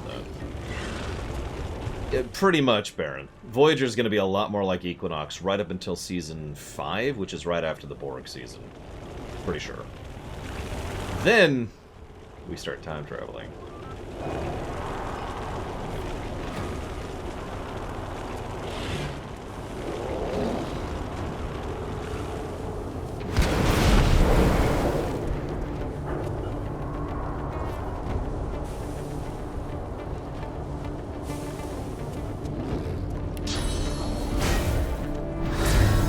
The what, Baron? What are the Ondine? Don't think I've ever heard of that, sorry. mean, as fascinating as the Daleks are, they're only in 3 episodes total. And that's stretching it. I don't think they're significant enough to really be worth the damn. Species 15368. Now you're just saying random stuff, Baron. You okay, man? You cracked. I'll yield to none.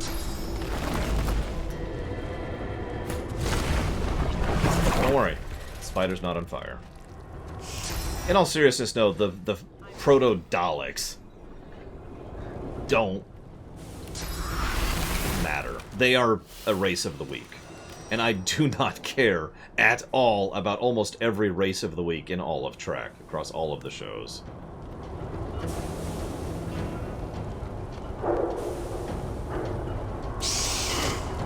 Races of the week can be decent.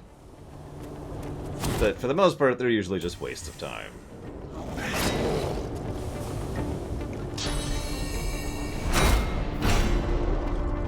Kill Neelix and Kess together. You got it. Easy enough.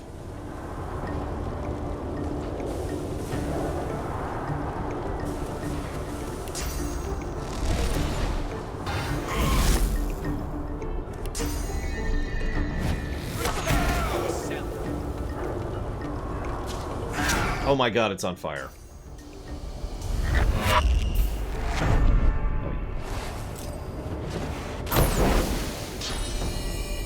How did you have 2 teleports in a row? Literally, one turn to the next was teleport and then also teleport.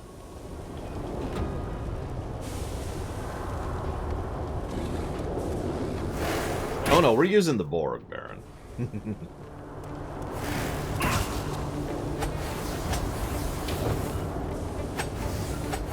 I mean, first of all, they're the Borg. Second of all, they're the Borg. I have no one else to add to this. Dang it, fine, whatever. Kill you next round. Come on. Kill you next round.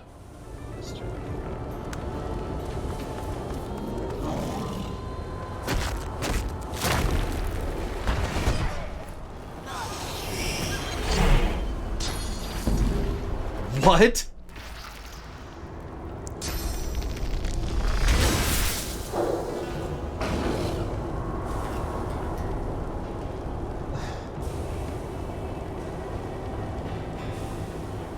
I didn't even see it. I see the crate back there now, but I didn't even see it.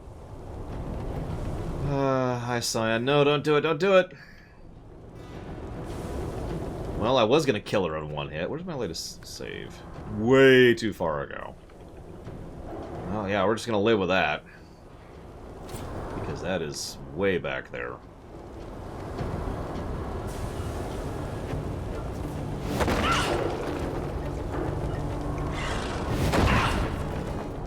Oh my god, why, Scion? Why? I'm already in a bad mood. Because of this bull crap. Not you, the boss fight I'm fighting.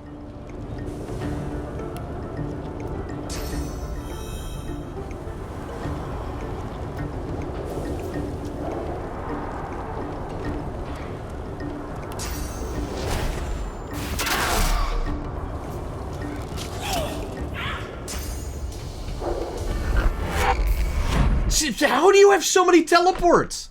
What is wrong with you? Are you straight cheating? That is a 3rd teleport in a row. 3 turns, 3 teleports. That is astonishingly bullcrap. Oh my god! Thank you, Scion of the Emperor, very, very much.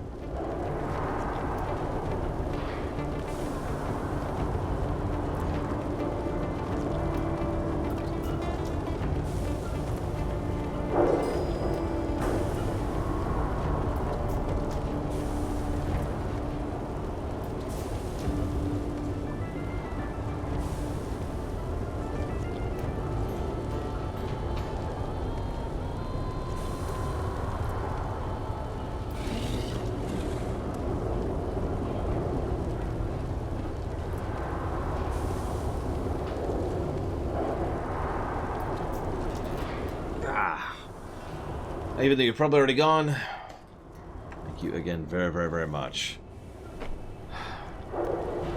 I have no idea which any of those games are, so I'll deal with that later. But thank you very much, Son of the Emperor.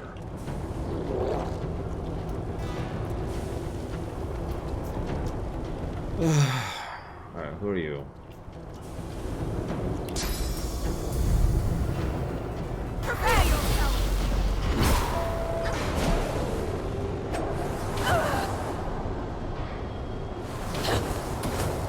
And thank you, Slim Jim Reborn, for the sub. I'll put that towards LTTP, which I think is getting close to being funded.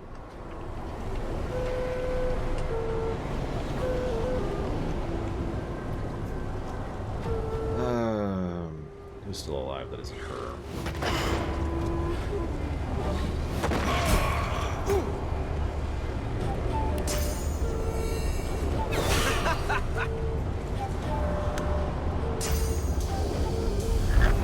Yeah, go ahead and teleport. Again, that's just your thing at this point. I'm mostly upset because her chain teleporting is literally preventing me from hitting her with my melee. So she's effectively incapable of being meleeed. Which, okay, fine, that's a decent gimmick. I can acknowledge that. Doesn't make this whole encounter any less bullcrap, but that's for unrelated reasons.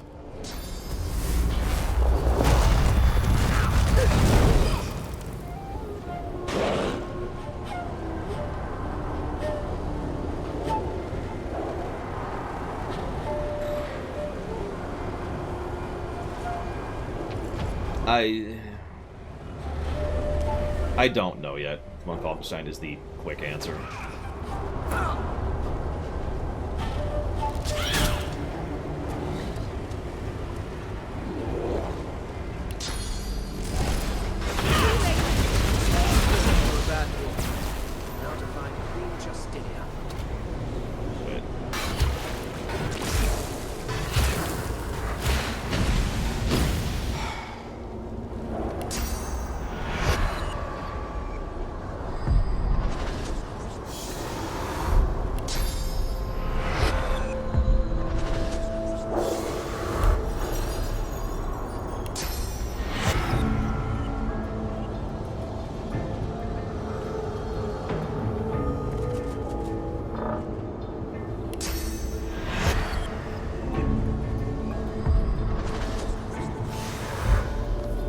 So.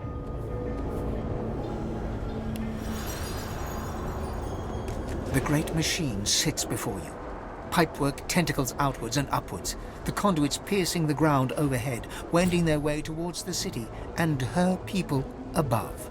Even through the seals of the great cistern, you scent the acrid sting of the death fog inside.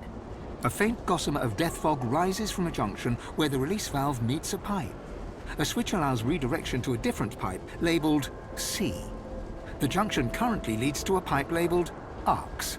Destroy this thing. There's no time to waste. I don't trust that leak. I say flip the switch, send the death fog to the water, away from the city. Redirect the death fog. Better to poison the fishes than to poison the people.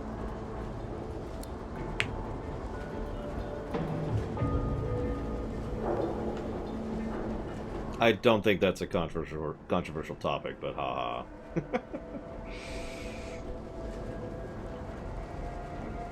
Sparks fly, and metal plates buckle. With a deafening hiss, the valve breaks free of the pipe, and the faint stream of fog spurts and sputters, threatening to flood the room. The death fog stream has become a veritable geyser. The machine is going to blow. If I were mortal, I'd be getting the hell out of here. You think Arx is safe in my death? I've faced the grave before, you know, as have you. Get through the God King. I have eternal life. So where's the Queen? You've such a soft spot for that woman. Do you really think she didn't know exactly what releasing death fog into Arx would mean? Don't be fooled by your own blind devotion. I may have planted the seed, but your beloved queen gleefully tended to it. My entourage is taking good care of her, I promise. Well, as good as you would expect. If she's missing a few digits or bearing a few new bruises, that's just expected wear and tear. So what's your endgame? The Master's purpose is his own to speak, not mine. You're good with words, so sincere, I almost believed you. But let's pretend I fell for your little persuasion game. I'll tell you the Black Ring's plans on one condition. You release the Death Fog. You bring my mission to an end. Okay. The spirit pauses, then nods. So? The God King feeds on war, on death, on disease. On the rich source the living once carried within them, knowingly or not. I think this clear by now. The Death Fog was not just a murder bomb, but a tool. A tool for sowing discord. A tool for pitting the Order against the Dwarven Kingdom. A tool for ridding us of those who would see us fail. Every race, every creed, and every claimant to the title of Divine. Isbel's voice rises, and her fists tighten. You presume she'd have gone red with fury, were she not wholly translucent. I lived for that day, Coldwoken. The flesh of every Magister melted like butter in the sun. The Paladins' eyes bugged out in horror as they watched their spouses and children choke on the death fog, clogging their lungs. There would be screams first. Then silence. What is behind your anger? The spirit's eyes and mouth narrow. In her silence, the noise of splashing sewer water bounces from the stony walls and into your ears. Persuasion. You have lit Isbel's fire. She is a bomb, a banshee, an erupting volcano. You couldn't know! You weren't there! When the portal opened and the death fog poured in, you weren't there! To see their skin burst, to see the blood bubbles foam from their mouths. Have you ever felt your own saliva sizzle? Have you ever felt your own brain pressing against the inside of your skull? I have felt it. That agony was the doing of the Divine. For his order to suffer the same fate is not punishment enough. In death, I was given a chance. I made a decision. One that I have never regretted. Yeah, as usual. Thanks, Lucian. So, we can erase her from existence, shove her into the afterlife, or that's it. What do you think?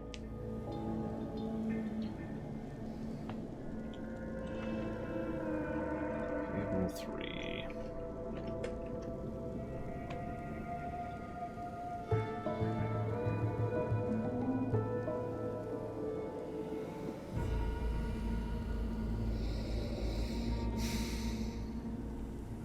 Fable 3 is kind of the outside of the window, but it's probably okay, so sure. Fable 3, done. I mean, it's probably not going to be a particularly good game, but that's not really a requirement. Because Fable 3 kinda sucks. I hear that from people who like the Fable series. And I do not like the Fable series. It must be the God King to claim me! How is it you?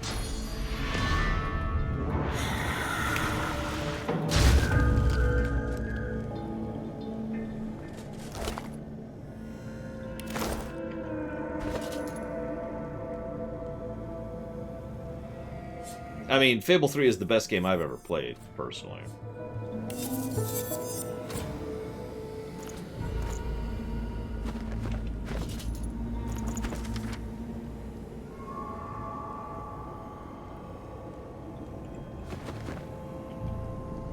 Okay, so, there's a lot of death fog in here.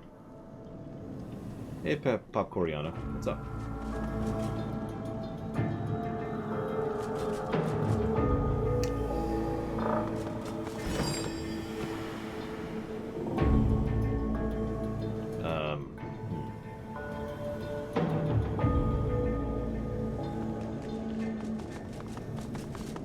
Yeah, I was actually just thinking about that.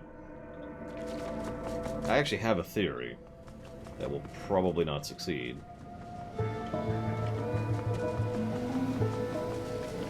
Or, hang on, that might work out. Thankfully, we're playing on easy. That allows me to do this. Don't inhale too deeply there.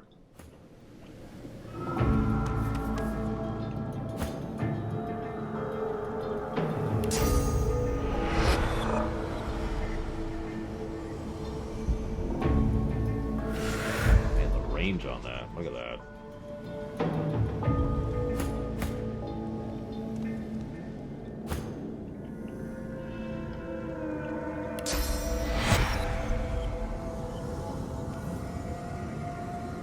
Well, I also have the talent to increase it by another 4 meters. So, okay. Where the hell is the queen? You the queen? You are not the queen.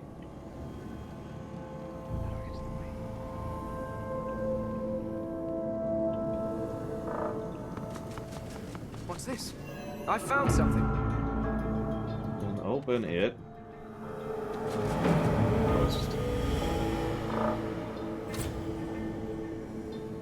Twisted and torn in her heart and her mind, the spirit emits an unbearable desire for it all to be over, for good and forever. Well, I'll work on the afterlife in a minute. Give me a second. Let me just let all this death fog into the,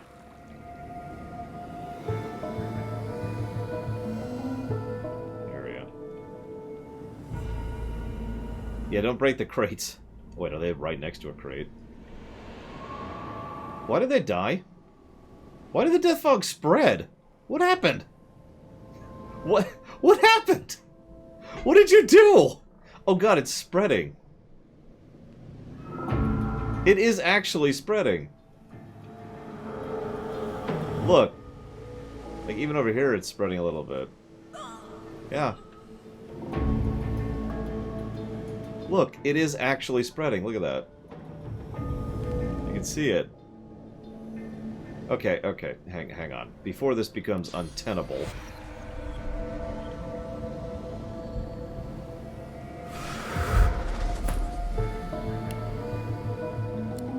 Go, go, go, go, go, go, go. Okay. Back to you.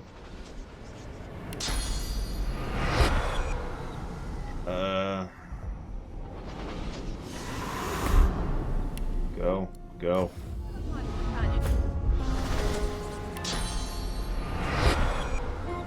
Quickly. Hello? Okay. Shoot. Alright. No, it's okay. This will work out. So there was another option that always existed. This is called corpse dragging.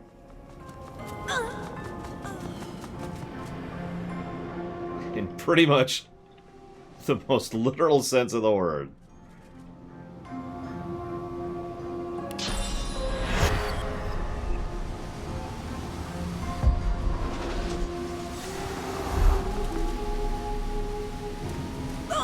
Oh, that's not terrain. That's why.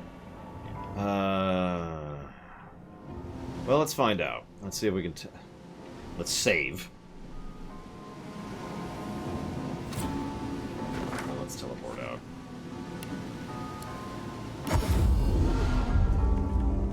And she's been abandoned to the death fog. Okay, so let's walk back in.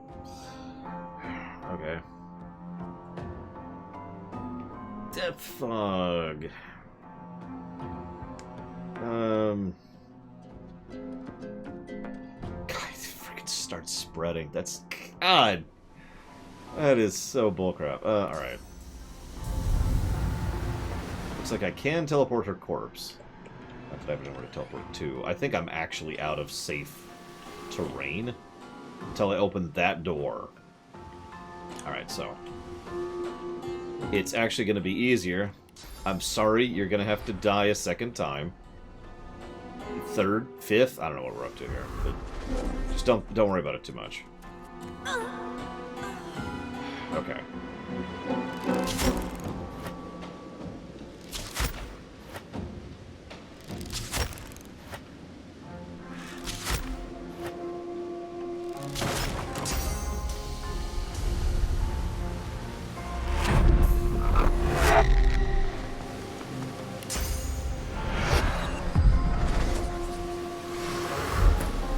Get the hell out of here. Okay. It's not spreading now. Oh no, it is. Or is it? No, it actually is not. Wow, okay. Now where the hell is the queen? I was in the middle of figuring that out when the death fog decided to be death fog. I hope she's fine, since, you know, apparently it's just spreading now. Over here somewhere, I think. It's kind of hard to see the ground right now for some reason.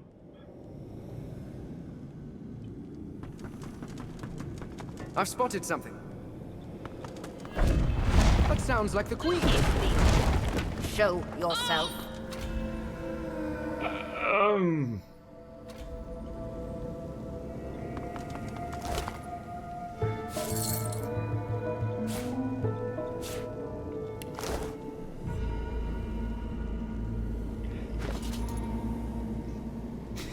So the really funny part is I was gonna kill her anyways. I just wanted to have the dialogue before I killed her. She's called the Mad Queen for a reason. She deserved to die. But you notice she killed all her guards in here by herself and managed to get her way out. The source from these people. So, you know.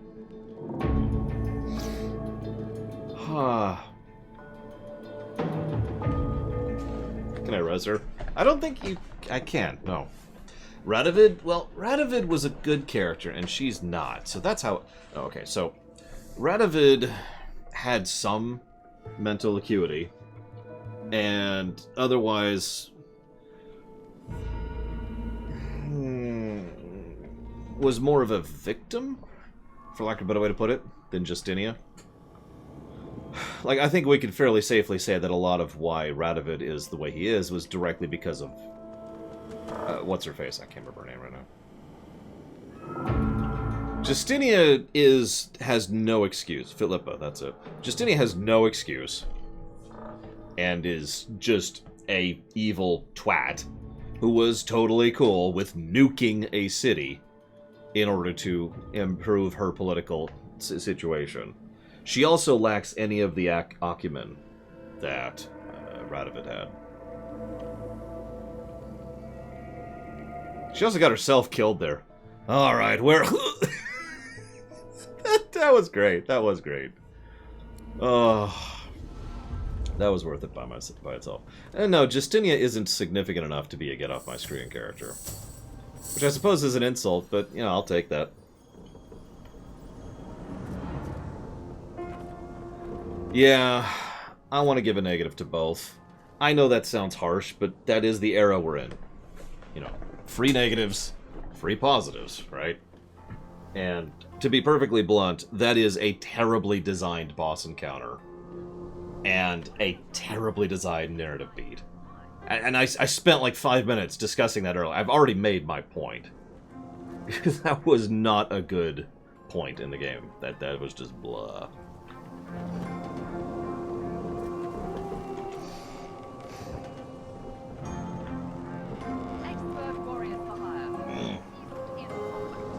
Where is Jahan? There he is. Jahan runs his fingers across his temples and scalp, intermittently squeezing and massaging, as if nursing a severe headache. Adramalik's voice has gone silent. But I'm afraid my recovery will take a touch of time. I am well past my prime, you know. I understand. So what's next for you? I have no plans whatsoever, beyond dusting my head for crud and cobwebs. After that, well, as long as the essence of Nemesis finds a way to leak into Rivellon, there'll be hunting to do. I'll enjoy peace when it's truly mine to have. Yeah, it's... Let's type this out fully. So... Oh, I agree, Fulgrim. No one's ever regretted having extra help in a fight. Guarantee you that.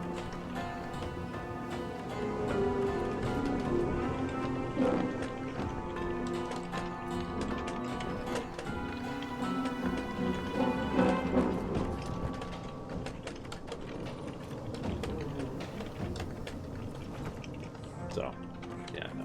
I've got 4 fighters, thieves, archers, all willing to fight by your side if the price is right.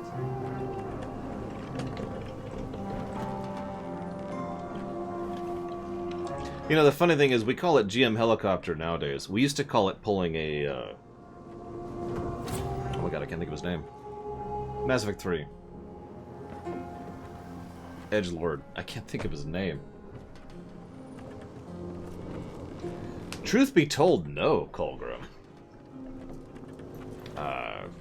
Right up until, like, we were going through there, and I saw all the crates of Death Fog. Kai Lang. Yeah, that's it. We used to call this pulling a Kai Lang. Because Kai Lang still, after all the games we've reviewed and all the games I've played, still is probably the worst example of this in gaming. The Kai Lang bullcrap is so terrible. But I like GM helicoptering better. It's because at least that's funny, you know.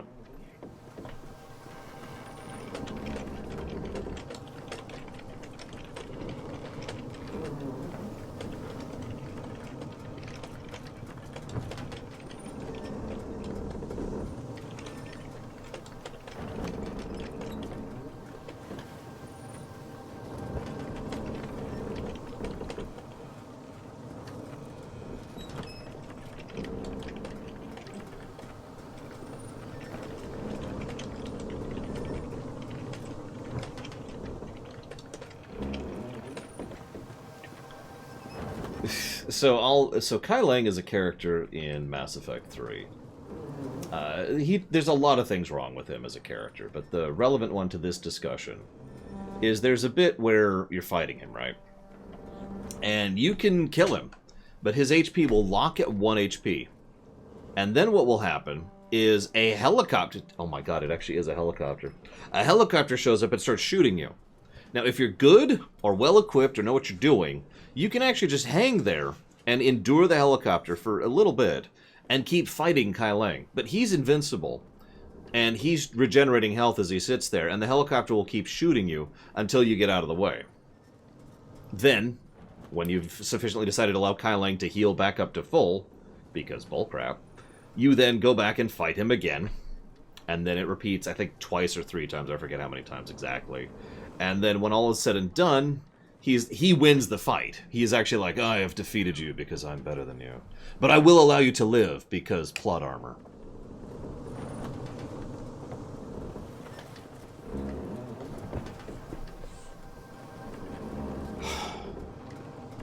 By the way, that's only one of the encounters with Kai Lang. It's just the worst and the one that sticks out in my mind the most.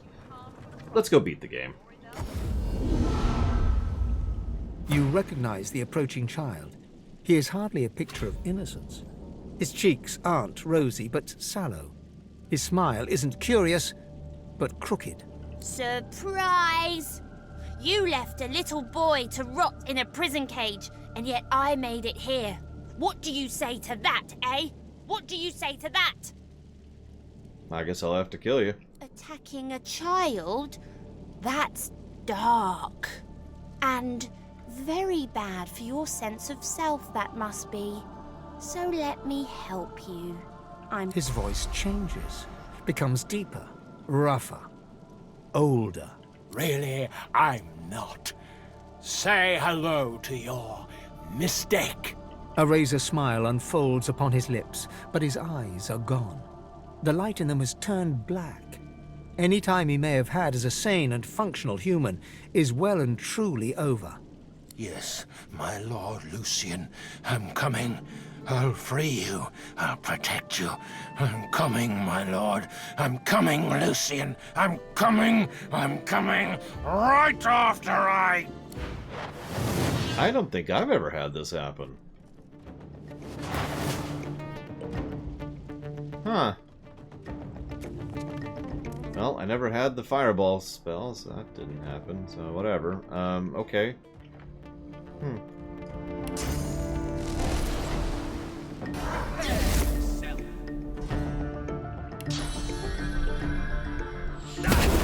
Well, that's one problem solved.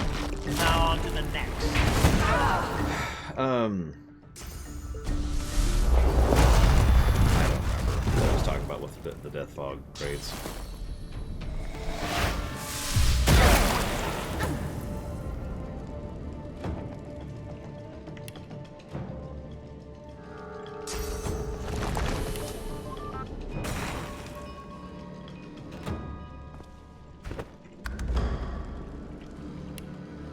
Oh, yeah, so...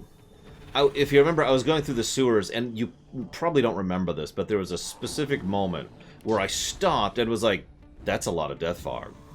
And I commented on it, and that was the exact moment when I remembered what was coming. And I was just like, oh, this part. Now, I'm a little bit more critical of games than most of my friends, because I'm me. I'd say it's because I do it for a living, but that's not true. That is just kind of the way I am. But even my friend at that point was just like, oh, come the hell on. Really?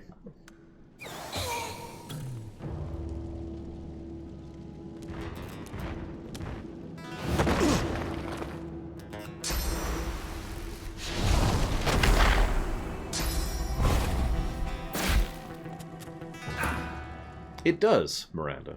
Although, I will also admit, it gives me great pause at the same time. You see, Baldur's Gate 3 is their cyberpunk. It could be good. It could be amazing. But they really only have the one excellent game under their belt, in my opinion. Oh, there's other decent games there. You know, I liked DOS 1 for all its flaws, and I enjoyed Divinity Dragon Commander for all of its flaws. But they've really only had one amazing game, this one. And now they're making their second game after having made the amazing game, and you see why I call it their cyberpunk. I think Cyberpunk was a good game. What did the score say?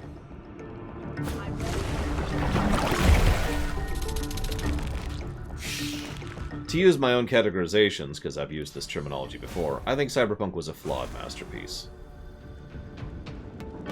There's a lot of good there. And it's just, there's constant asterisks attached to it.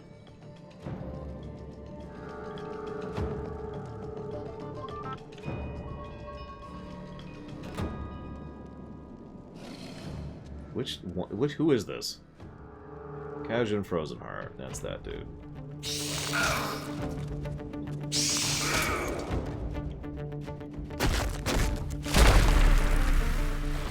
Baldur's Gate 1.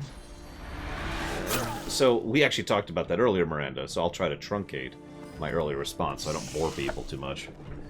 I don't like Baldur's Gate 1 in general. Never have. Not even back in the day.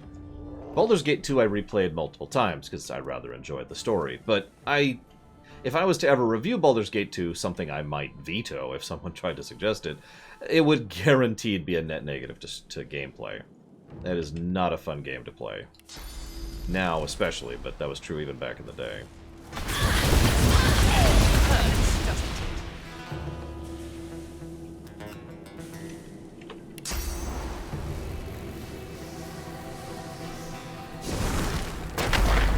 They called me a mistake!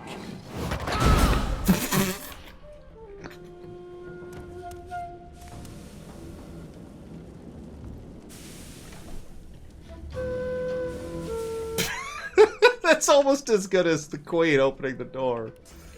I don't think anything's gonna top that. That's probably the funniest thing that's happened this whole stream. I'm not even joking. Alright, where? And the best part is, in lore, she smashed the door down, if you remember. She didn't even open. So she smashed the door down there. And that means, in lore, like if you could picture the scene, if it was like a fully cinematic thing with an actress or whatever. And as she's like looking up with the axe, she inhales and then just plonk. I'm not evil, I swear.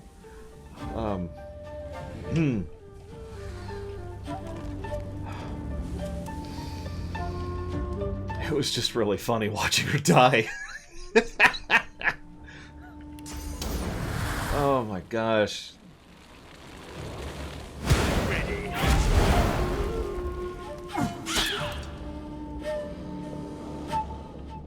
It's okay, she died screaming, as Sid would tell us. And she did absolutely deserve... I wasn't joking. I was going in there to kill her. It's just she made sure I didn't have to. She was very considerate.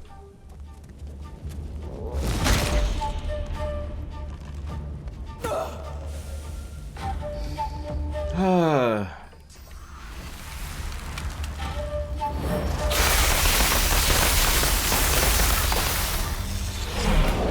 you lived through that? How did you live through that? You have 74 health. Oh my god.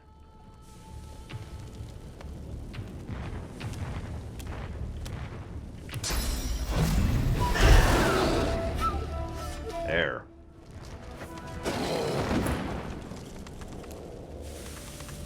That's the goal, Colgrim, yeah. At this point, I'd really rather not stream for an hour tomorrow. Even in death, the spirit of Charon, the great mistake, is lost in insanity. Lucian, I'm coming. I'm coming, Lucian. I'm coming, Lucian. Lucian, I'm coming. Coming. Why are you insane? The spiritual union is sudden. It sounds and feels as if you have fallen to the sand chest first from the coast's tallest cliff. You gasp, and you open your eyes. Sure, Colgrim. You bow to Alexander, as Gareth had said you must. You rise, and the bishop's scepter points directly at you. Show me. He is the master. You are the obedient hound, and he wants to see your tricks. Okay. Alexander's cloak and coronet shine radiantly upon being blessed. His face, however, is numb. He waves you off without a word. He doesn't see your fists tighten. He doesn't see your jaw clench. He doesn't know that next time will be different. Your soul rejoins your body with the same force with which it left. The spirit of Charon looks at you. For once his gaze is crystal clear. You find instead an ocean of rage, storm-torn and heavy, with great black waves battering the shores of his conscious mind. At the bottom of this angry sea, you find the dark silt of regret. Charon wishes he could have been more than he was. He wishes he could have been the creator. But he was the destroyer, and he embraced destruction, fearing he could be nothing more.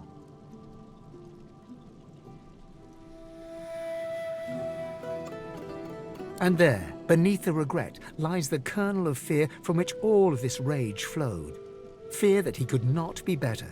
Fear that what he was all that he could be. Fear of his own potential greatness. Charon blinks once, twice, then the ocean of anger evaporates. The nugget of fear appears in the palm of his hand. He stares at it, turns it this way and that. Then he closes his hand over it and squeezes.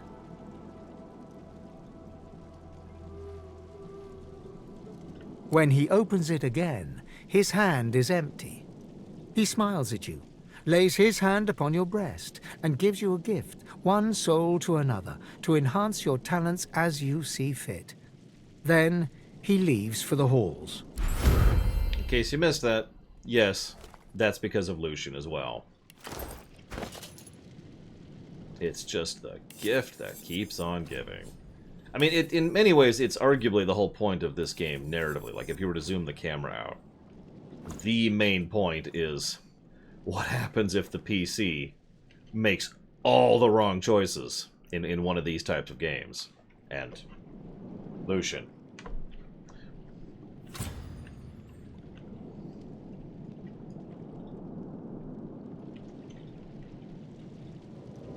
Yeah, he did do one thing right, which paved the way for this game. Too heavy. In one way. No sign of Lucian's body. Oh my gosh. Has Dallas beaten us here?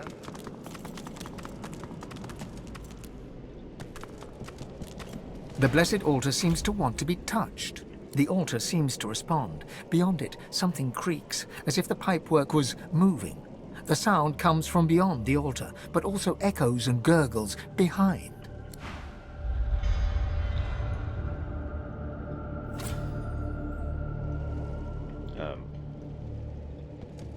Peering through the iron grating...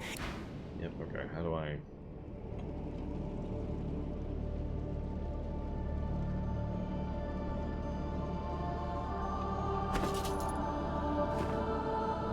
Okay, I can make that happen.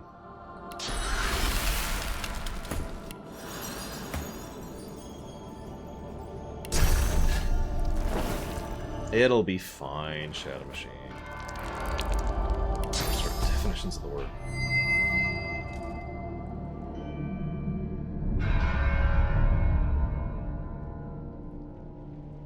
Aw. Maybe.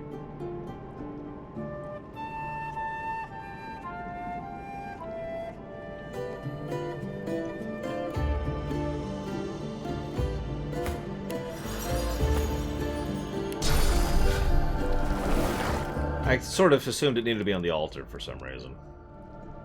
So I put it on the altar.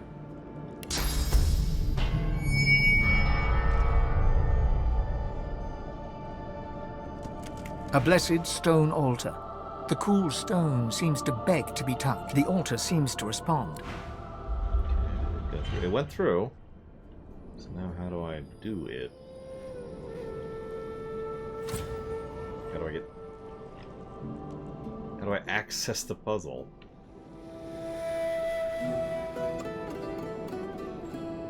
A blessed stone altar. In the space beyond... Ah, here we go. Okay, so... I actually usually like puzzles like this. There's one in Dragon Age Origins, if you remember. Yes, we are doing Parish campaign tonight, so it'll be...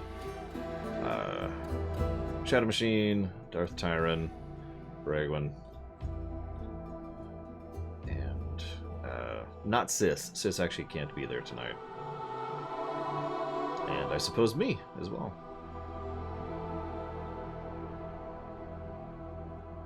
I'm sure everyone has leveled up.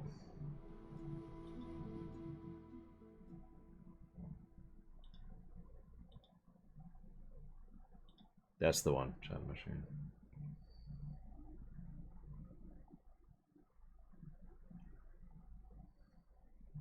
I actually like Pipe Dream too, but you know, I'm not great at it. I just enjoy it. You know how that is.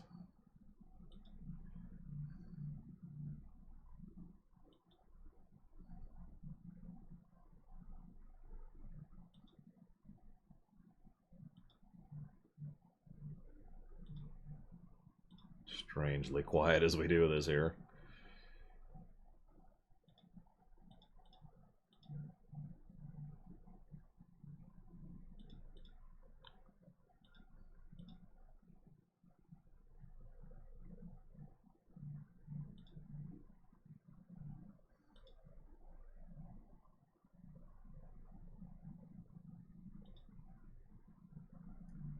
Yeah, the sound seems... Oh, there's some sound. Whoa! In the space beyond... There we go. Okay. Tell me it didn't reset. Okay, it didn't. Ah, for God's sakes. I feel like I missed a step. I did, right there. Okay. In the pit beyond... No! That wasn't the go button! Alright, whatever. A blessed stone altar. In the space hang on, hang on, hang on.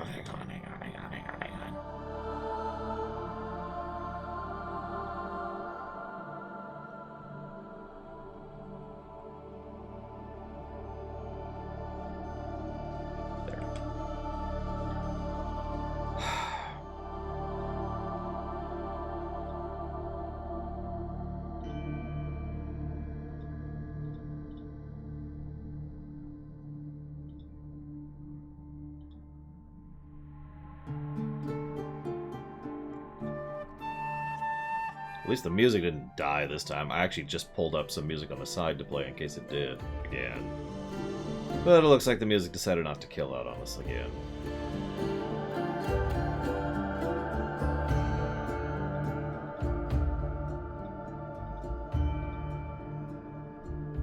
Okay, and then... I probably would have been here... yeah, I'd say about twice as long as I'm going to have been here, having screwed up. Like I said, I am decent at these puzzles, but it would be, you know, time spent mapping out mentally, and then, okay, here, that kind of thing. Okay, go! The altar seems to respond. Go? Oh, it's, oh my god.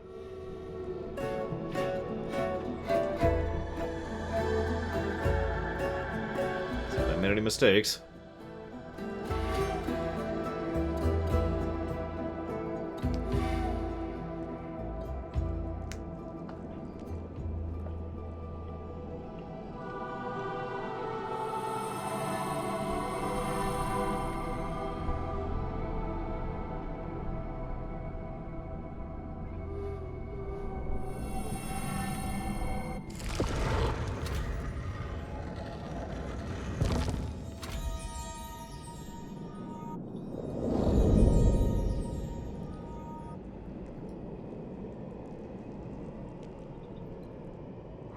Okay.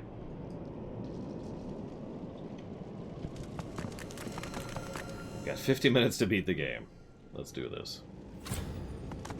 Ooh, what you eating, Bregman? I don't even have a plan for dinner. I might not have time for dinner tonight. So, Molten Death. Like you do. Ooh, that sounds even better. Steal, steal, steal.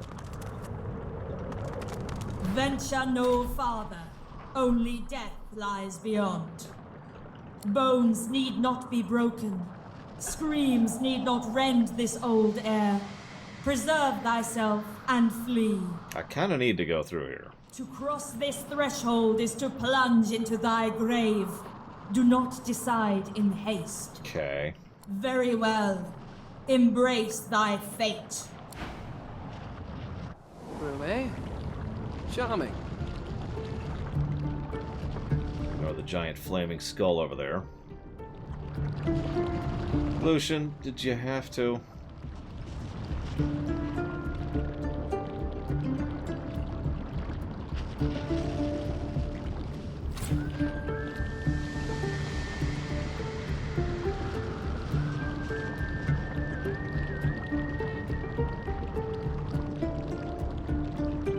Careful now. That's a trap. Ugh. Why? Orifice manipulator.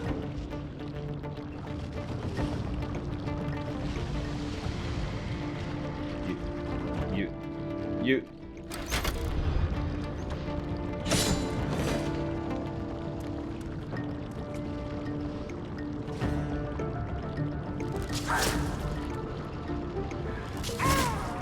Moving to orifice manipulator. Oppie. Miss? Oh my god, you're terrible.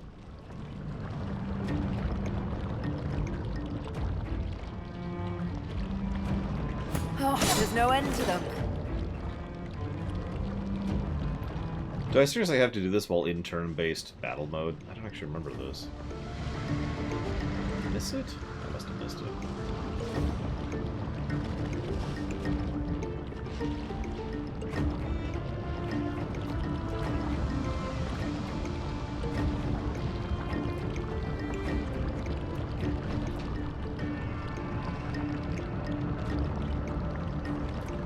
I'm still missing it.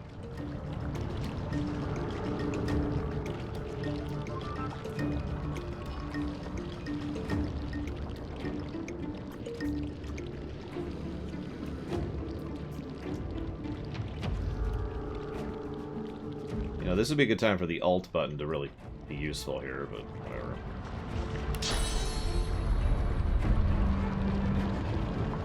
Go.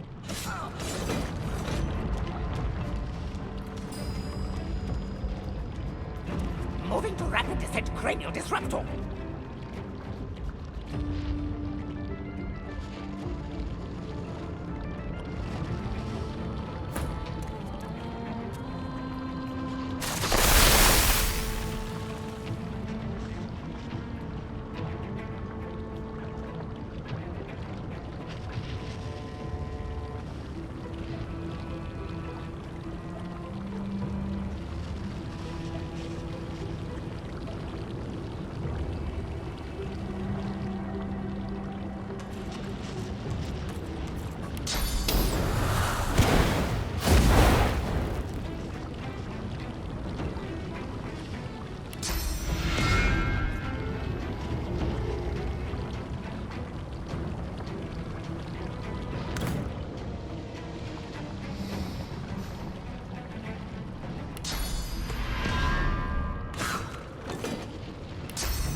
Moving to corporeal transposition engine.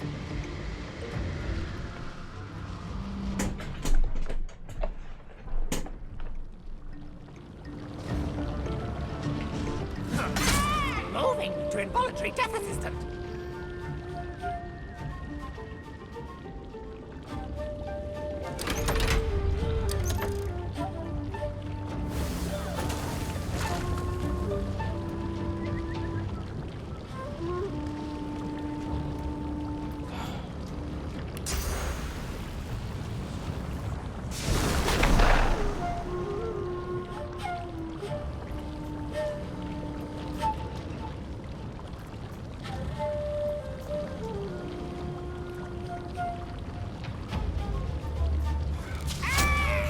Literally blocking the way there.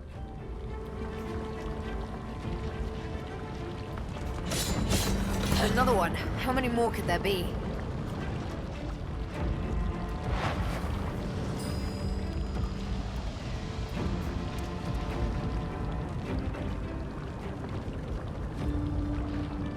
Yeah, you know what? That might literally be faster than just letting them take their turns every turn and just slowing this down by like an extra 10 minutes. Well, I hope he enjoys Zakdeft. And you too.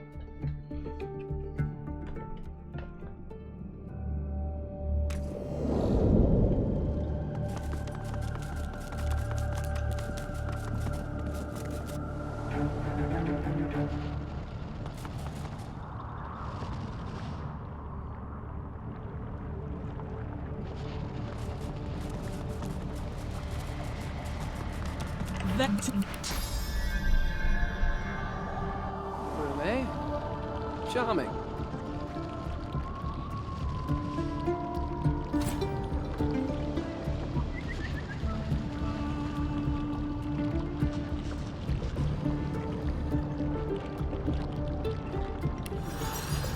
trying to think what the best way is to get rid of their magic armor without just straight up killing them. I'm not sure I'm capable of doing that.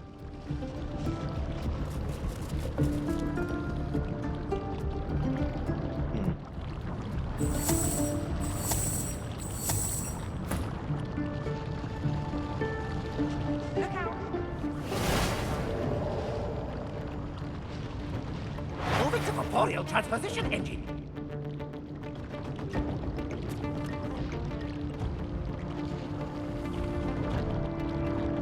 I don't know, I like getting a lightsaber.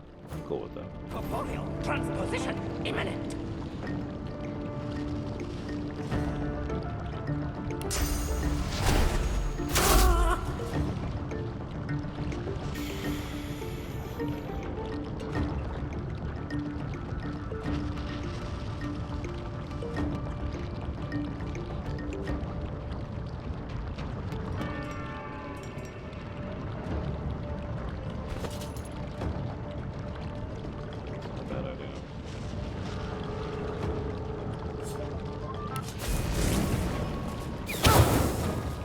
Moving to rapid descent cranial disruptor.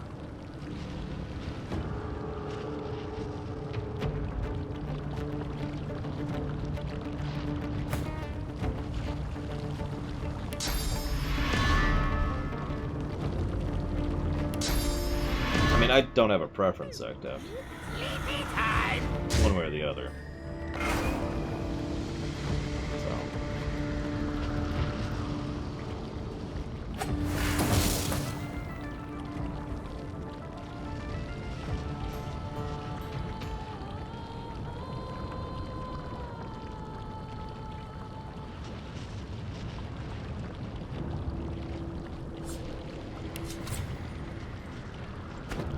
They're immune to fire. Which is weird. I swear I fire arrowed that one. So I'm guessing they vary. Yep, that one's immune to water and poison.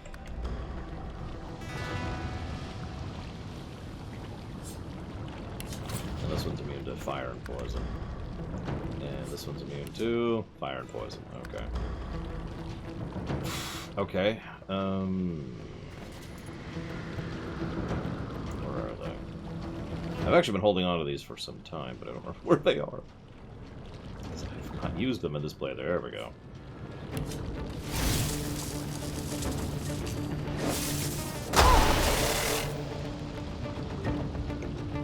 Hopefully that's close enough. Nope, of course it isn't. God damn it, why does Source Vampirism have such a short range?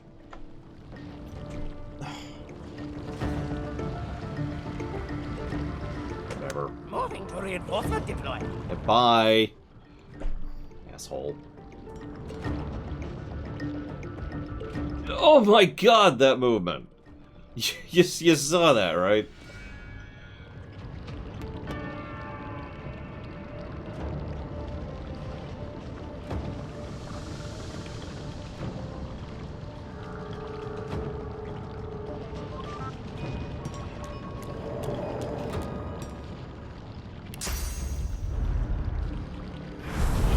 No chances.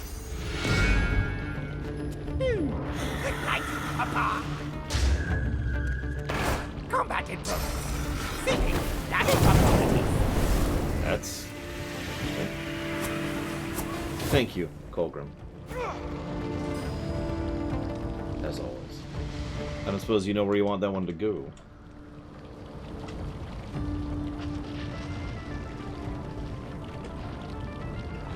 Or is that a read thing? I already have a sub from you. From today!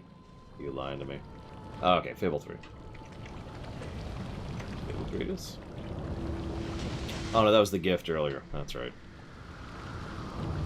Okay, so I need to do a small amount of damage to this guy.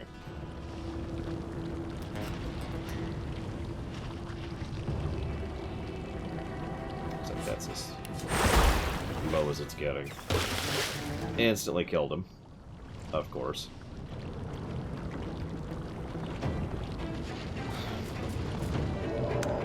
Moving to rapid descent cranial disruptor.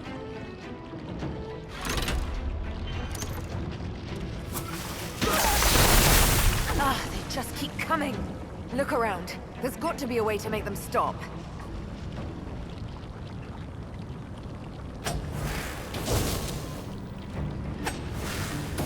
There we go.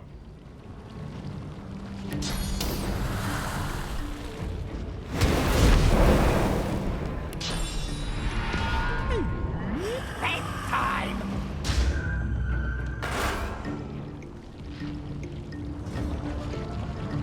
One to go. Yeah, I'm curious what other methods there are of dealing with this encounter. Exactly.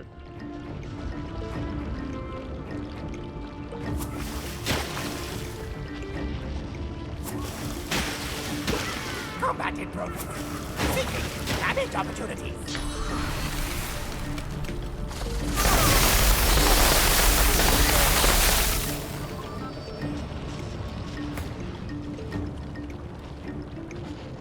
We actually spared him, Black Vial, believe it or not. Ah, water and poison. That's fine.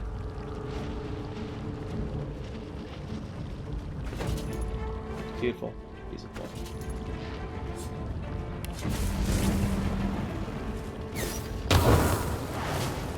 Okay. Moving to noxious atmosphere enabler. Lack of combat actually reset there. Yep. Oh no, he's earth and poison now.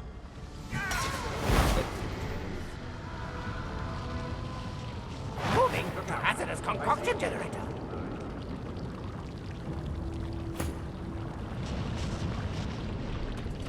Look out! I see a trap nearby. But okay.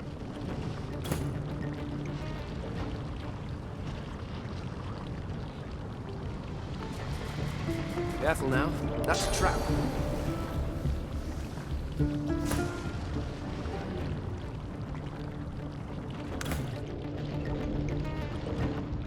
Okay.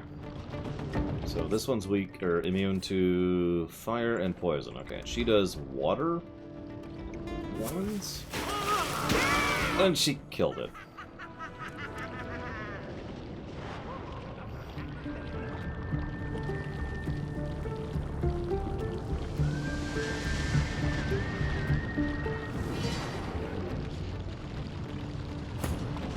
Noxious atmosphere enabled.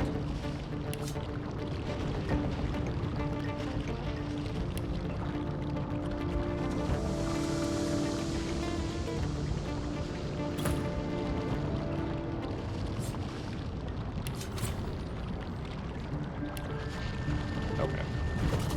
An earth arrow. Does an earth arrow exist?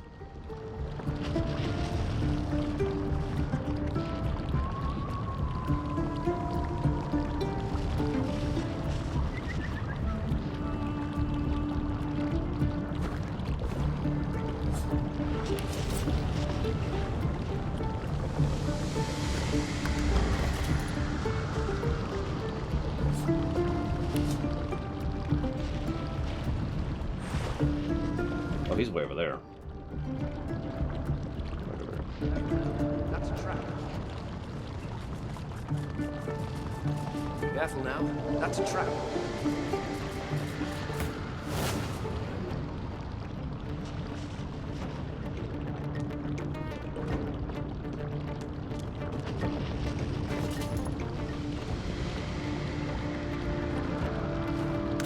That's gonna be way too much damage.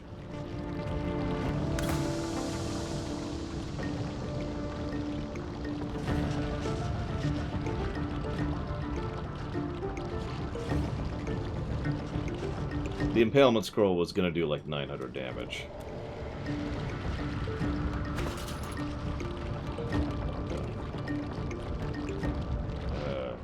Who are you? Close.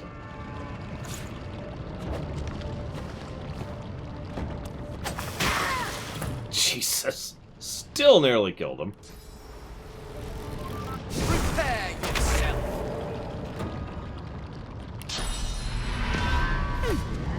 Bedtime.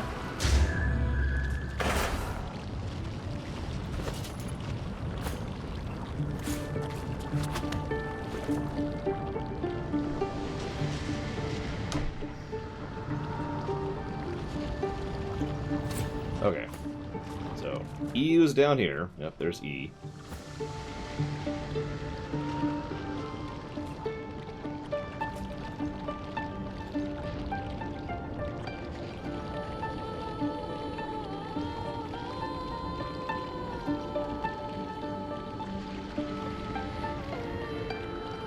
There's W.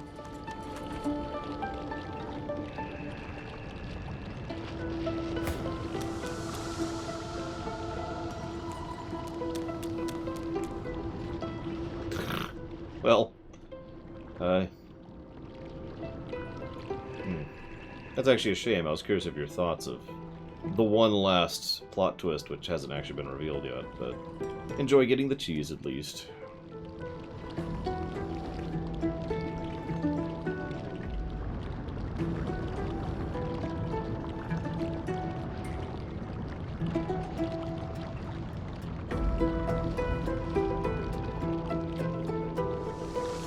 Really wish I could... Oh, here we go. Now it's working. This wasn't working earlier. That's weird.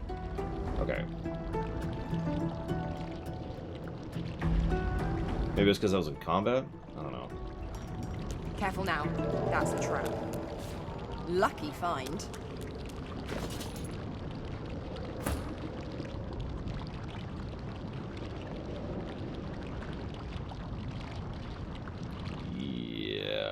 that.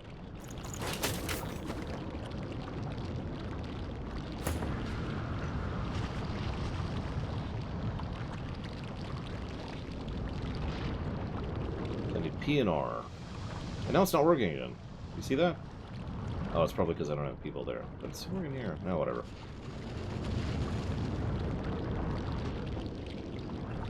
Nope, now it's not working again, even though I have a person standing right there.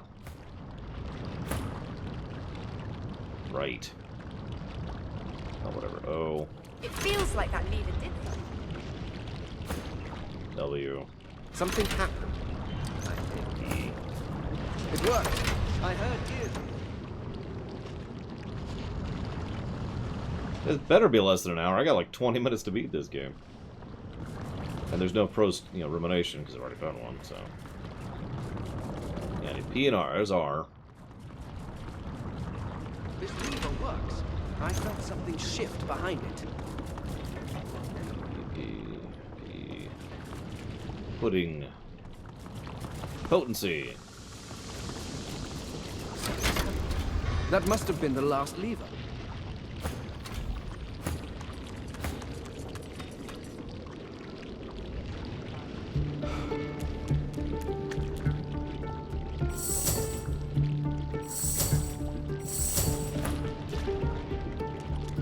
Alright. We gotta choose which ending we pick, too. I guess technically there's 2 twists left, but honestly, one of them I don't really consider much of a twist. Master Vane! I never thought I'd see you again. It's been so long since our time together in your library. It's me, Harina. Do you remember me? So, you were my best assistant in the library. Oh, Master Vane, you were always kind. But more than that, you were always good. Always working so hard for a better world, a more perfect world. I was proud and arrogant. You are a Voidwoken because of my efforts. But what if I were Voidwoken no longer? It's not too late, Master Vane. We can fix everything that went wrong, everything. We could be free of tyrants, free of the Seven, of the King, of the Void, free to live our lives and study the universe again. With your help, we could be restored, not as some twisted monsters, as our true selves. We could be Eternals again. I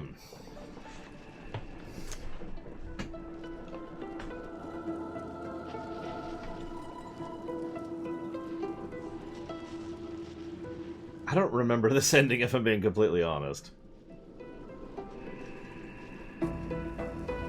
Oh, that would not be possible, Master. Oh, never mind. I know what this one is. To be restored, we need the source of the mortal races. Yep.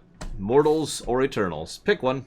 One race gets wiped out for the sake of the other. The power that gives them life was stolen from us. We need to right the balance. No! Are they worth more to you than your people?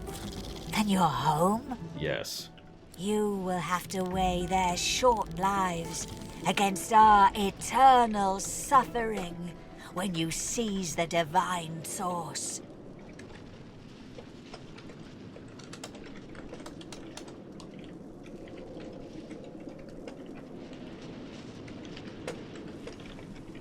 Real quick. Thank you, Shadow Machine. I actually had to look it up because I've already streamed Mario Plus Rabbids. I already own it. But we never actually reviewed it, which surprises me. That must have been right before the reviews got started. The powers of the Seven are the key. Once you have claimed them as your own, use them to open a gateway to the void so we may return. We'll take back the source that was stolen from us to restore ourselves as Eternals. Then we'll use the source of the Seven to close the hole they created.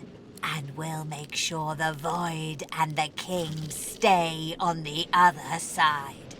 Together, we can do it. You can right this wrong and restore the Eternals. Please, Master Thane, set us free. No.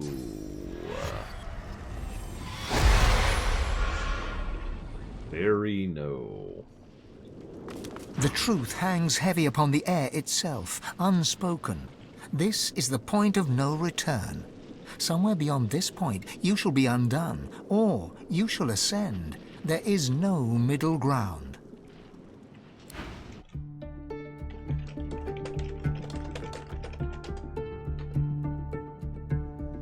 What's that, Quercus?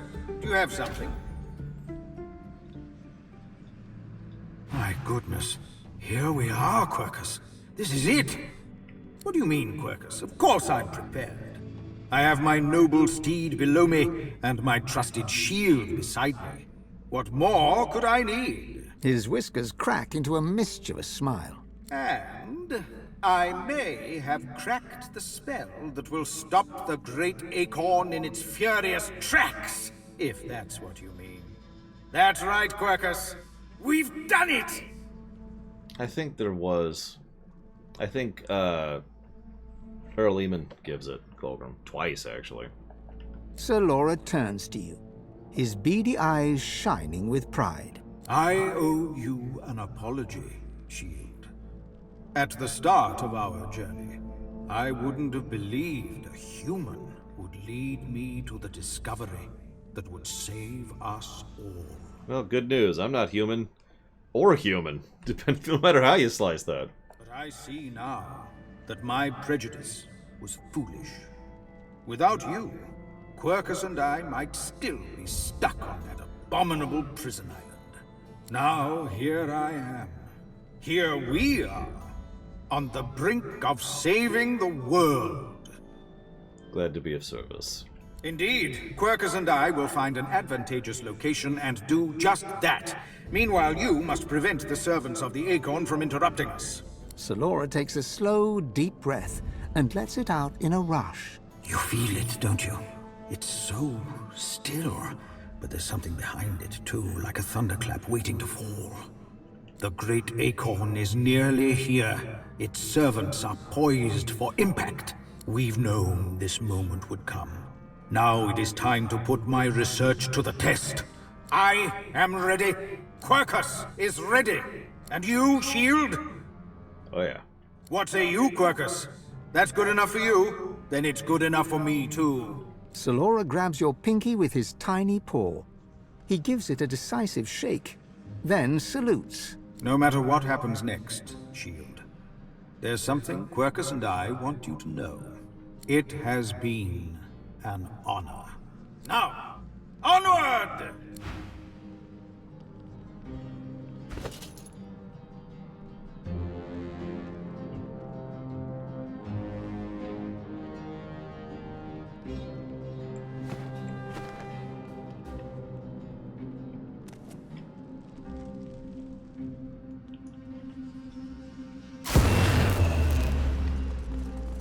You come here often. I don't know what you did, but you just released a source blood. I thought I'd come and see what all the fuss was about. Should have known you were getting yourself into trouble. Looks like the big moment has finally arrived. I will do everything I can to support you, Godwoken. I will pray for you. I think you'll need it. Thank you. Don't underestimate the power of true prayer. This is a place of incredible power where a single prayer holds the weight of thousands. Your heart and soul will fill as quickly as they're drained. Consider it a taste of your divine future. The people will pray for you. In turn, they'll trust you to do right by them, as I'm trusting you to do now. Of course, it's up to you whether or not to listen. I know how I'd respond, but you do you. Melody wearily chuckles to herself, then bows her head in a show of unexpected but sincere reverence. Looks like my investment's paid off after all. I need worship only one divine, and I believe he stands before me now. Don't worship me. You've shown me kindness in the face of my sins. My worship is the least I can offer. Don't worship me.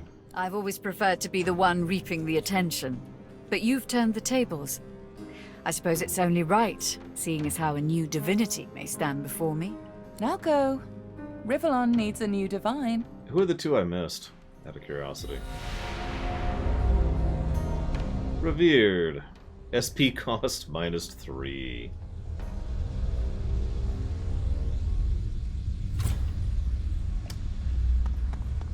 So, there's Dallas. There is Brachus Rex, and, spoiler number 1, there's Lucian.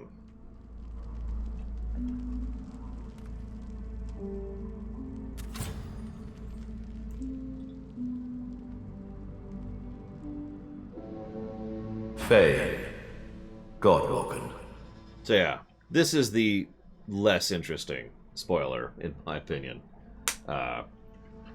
Lucian is actually alive and has been this whole time. You'll notice that up until now... no, it doesn't. Up until now, they've never actually said anything about him being alive still.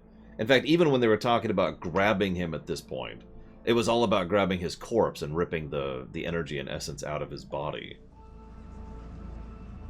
But he's right there. Dallas told me about you. You must be as hard as diamonds, and twice as bright, to have come so far.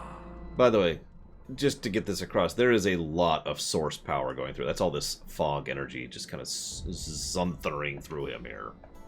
Your divine welcomes you. You are not my divine. The divine you thought dead lords over the chamber from a granite throne.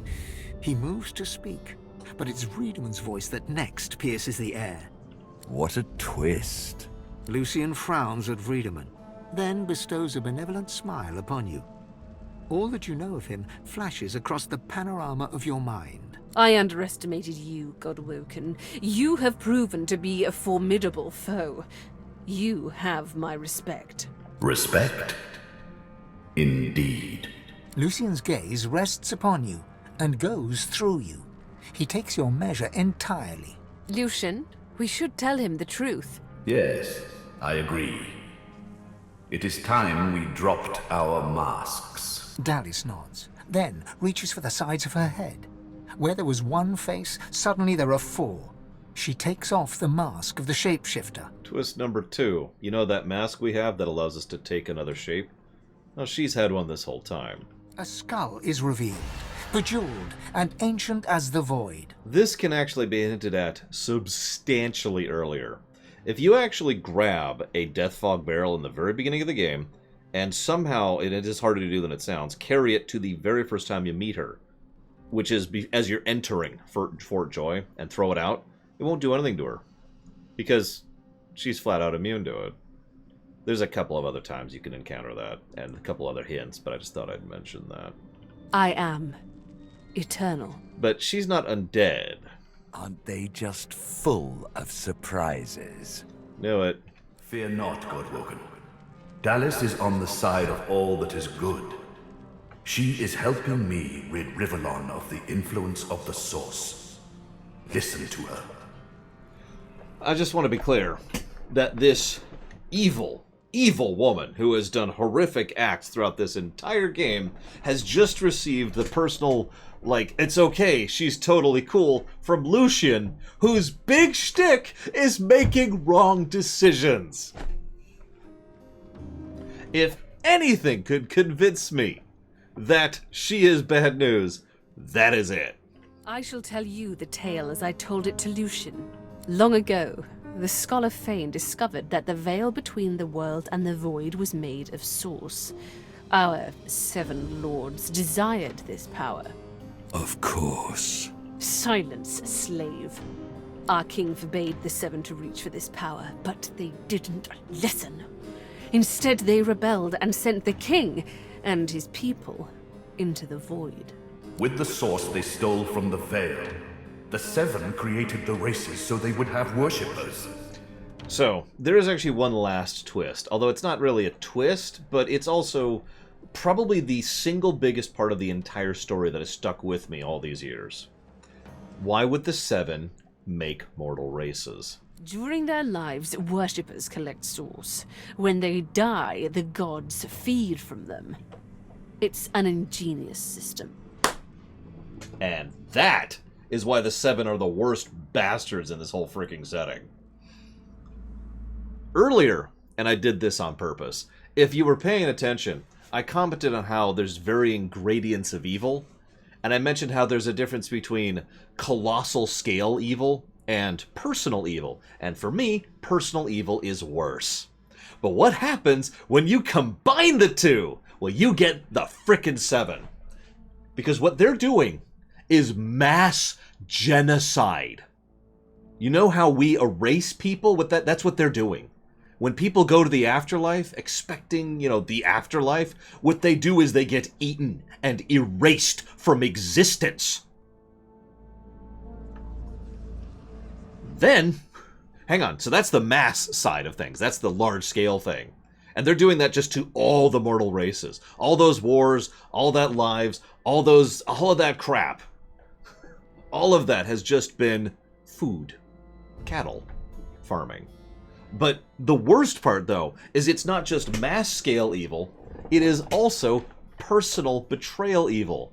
Because they engender worship.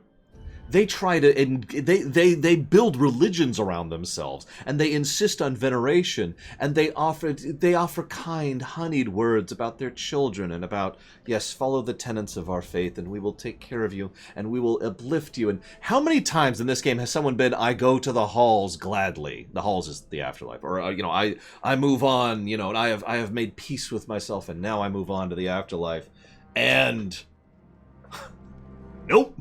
You get there, and nom nom. So it is grand scale and a personal betrayal evil. Screw the Seven. This is why I'm so vitriolically, violently against them. And you probably noticed that. I've been trying to keep it a little bit low tier. Because of how angry I get about this. I talked about horror earlier. This is horror. An entire planet and every civilization on it. Personally and mass betrayed. This is among the worst things I've seen in fiction. Screw the Seven. Now I haven't even put this in a hypothetical thing. This gets a positive to me because this is brilliantly written. This is not as big as the HZD thing, which I'm not even going to mention because I don't want to spoil that. But this is like, I'd say, the second or third most brilliantly horrifying thing I've seen.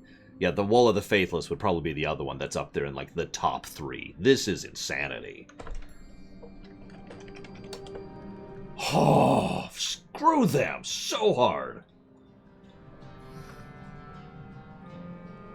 No, it's so much worse than the Reapers. Imagine if the Reapers personally reached out to individuals. Imagine if the Reapers built entire religions around them. Imagine if the Reapers had this whole lie about you remember Sanctuary in Mass Effect 3?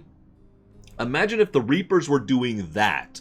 Don't worry, here's a safe haven. It's all good. Go here and we'll take care of you. We'll give you food and comfort. And by the way, nom nom. The Reapers aren't even on the same level as this.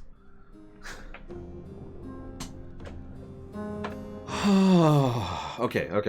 I've been sitting on. This is why Colgrim. I know you noticed this, and several other people probably noticed as well. There's a few points where I'm like, isn't the reveal here? I feel like the reveal happened earlier.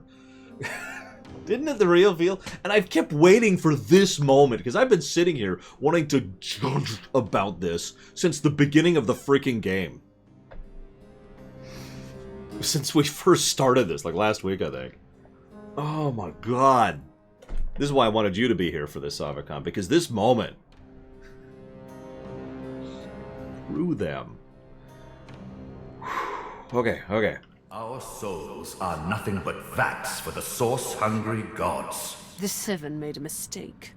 By taking its source, they tore a hole in the veil, and it is through this hole that the void finds its way into our world. That's a personalized mass genocide. I'm just going to write that down. I might give this 2 positives, in all sincerity. Because as much as this pisses me off, this is good. Like, this is good pissed off. This is brilliant writing. I love this. I love this story point. Oh yeah, as of this moment in time, the 7 are dead. They starved to death. And the last desperate vestiges of them, we killed. Back in Act 3. The 7 are gone. And yeah, you notice how much of an absolute ass I've been to the 7 this whole time? I really am. I'm gonna do it. I'm gonna do it. 2 positives. Screw it. I mentioned earlier how so many of these story beats aren't great in this game. This is the story beat right here. This is the moment that deserves story praise right here. Okay. So, let's push through the rest of us. We still have a final boss to do, and that boss can suck. Especially since I forgot to change my weapons. The Seven's lust for power let in the void.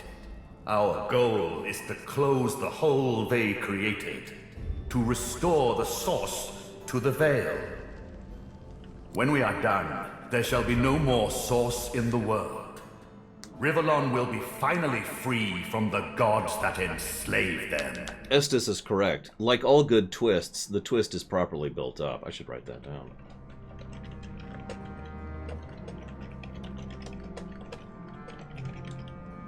There we go.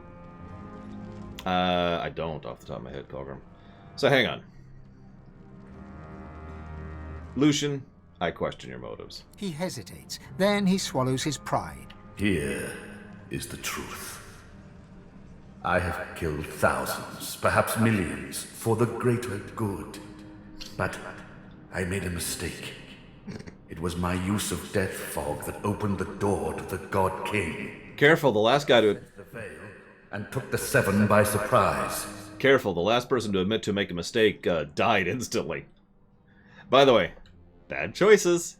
It's not really a meme. He really is just... He makes all the bad choices. That is his character art. Oh, yeah, I think I know what you're talking about there, Colgrim. Yeah. My one mistake meant all those sacrifices were for naught. Those sacrifices must have meaning.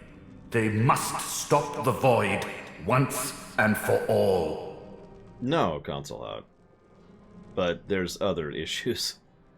The Veil needs to be there. The void is the real problem here.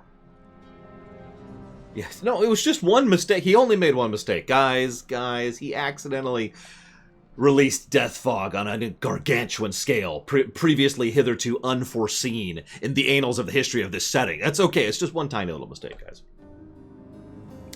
So, wouldn't this plan doom the people to the void? My people cannot be allowed to return from the void. They are tarnished. They are void-woken. They can only bring chaos and death and... There is more, but she hesitates to share it. Then she decides that she must. I was a child when the God King tore my family apart. I was purged of source and left to rot in a putrid tomb. A child. It was hell. A hell I suffered for the sins of my father. He was the one that betrayed the God King. He was the one that told the Seven the secrets of the Veil. The cruel joke of it all is that the same tomb that housed my tortured body is what sheltered me from the void. Few Eternals escaped that fate. Myself, my mother, and Thane. Yes, Thane. You are my father. Oh yeah, sorry, here's the second twist again. Sorry, we actually kind of skipped over it earlier. Dallas gives you a steady look, cool and collected. This is your daughter. You are her father. Can it really be you? Your child rotted away in a tomb, just like you, father. Look at us! We are all that remains! But now I have revenge. Revenge on the Seven and the God King. Revenge for what they took from me. My life. My people. My mother. The hammer's voice falters and her coolness vanishes. Every crack and rasp betrays her grief, but her next words burn not with sadness, but anger. Did you even look for me? Did you even look for her? Dallas, control yourself. Our purpose transcends your personal wounds. Go to hell, Lucian. Yes. You are right. Dallas's reasons weren't mine to question. All that ever mattered to me was peace. Peace for Rivellon. Peace for me, whatever the means. And now, we are on the precipice. I'm sorry, first I need to apologize to my daughter. You wish to apologize?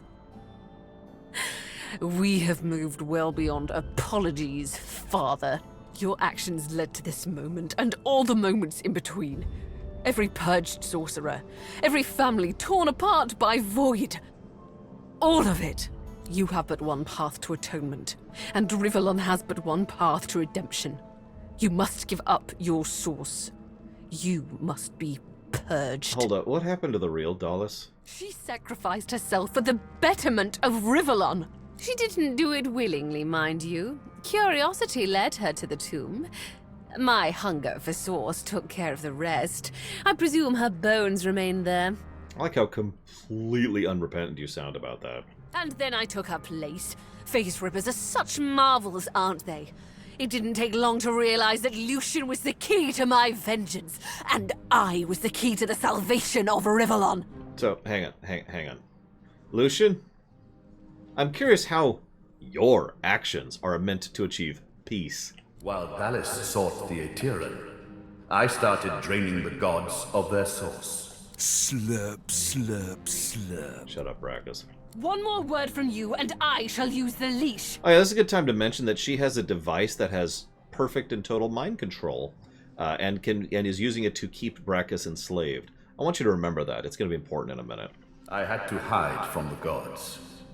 So I had the walls of this crypt equipped with tenebrium and protections put in place. It worked. Everyone, even the gods, thought me dead. As divine, I was created, empowered to stop the void. I was the avatar of the Seven, their strength and their weakness. My bond to them allowed me to drain them of their source. Right. Hold up. You realize that's Brachus Rex right there, right? Maggot. I am no slave. With a flick of her wrist, Dallas sends a jolt through Brachus's body. He writhes in pain.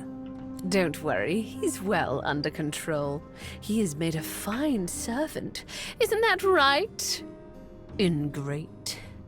I used him to find the Aetheran. When we're done, I'll release him from his duty and free him from his pain. Until then... Dallas punctuates her statement with another wrist flip. Brachus shudders, but his lips remain curled in a self-satisfied grimace. If the main villain is smiling when he's being defeated by you, maybe you should think about that. But Dallas is kind of an idiot, so I'll forgive her that. Moving on. The Aetheran now contains almost all of the source the Seven stole. Soon, we will be able to heal the Veil. The void shall be banished, and I, Lucian the Divine, shall return from the dead. A false divine, of course. I shall have no power, but the world will not know this. I shall demand peace, and we shall have it. Well, yeah, no, Dallas and Lucian are a great combo, legitimately. The plan is almost complete. I just wish they had more screen time. We have made so many sacrifices, Godwoken. All of us. Of ourselves and those we love. One last sacrifice is required. For the future of Rivellon, you must surrender your source. Yeah, pretty much all the endings work. It's just, you know, which one you pick. Because they're all bad in some extent or another, really. Decide. Be the true hero and give up your source, or be forced to submit. Like a coward. Like a slave. There is no other way. The source of the world is required to close the veil. All of the source. We only lack yours. I would agree with that, Console Hut. Hang on just a second. Let's see if I can pull up a list here.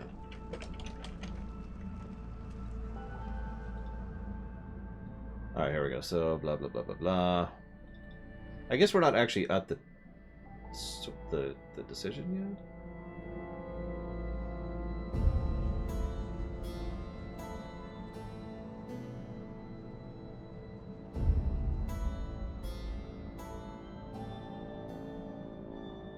Yeah, I guess it's just, you know, you...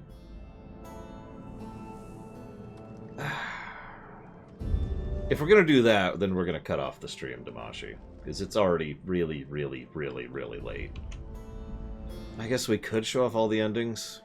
I feel weird streaming for like an hour tomorrow. In fact, I hate doing that.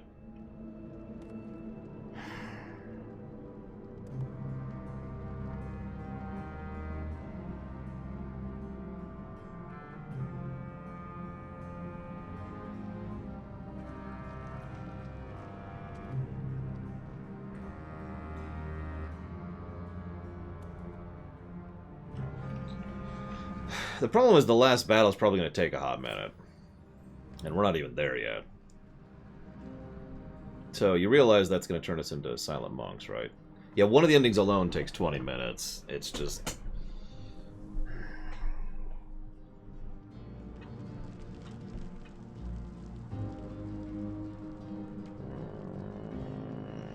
No, it is the correct choice. As much as I hate to do this, So... Tomorrow, 9 a.m. Eastern Standard Time, we will go ahead and finish the game. It is the correct choice. We'll go ahead and do that. God damn, this game will not end. if it wasn't for the animations, that's going to completely screw with my schedule tomorrow. But that's okay. I'll make it work. Alright, so... I'm going to chop off now.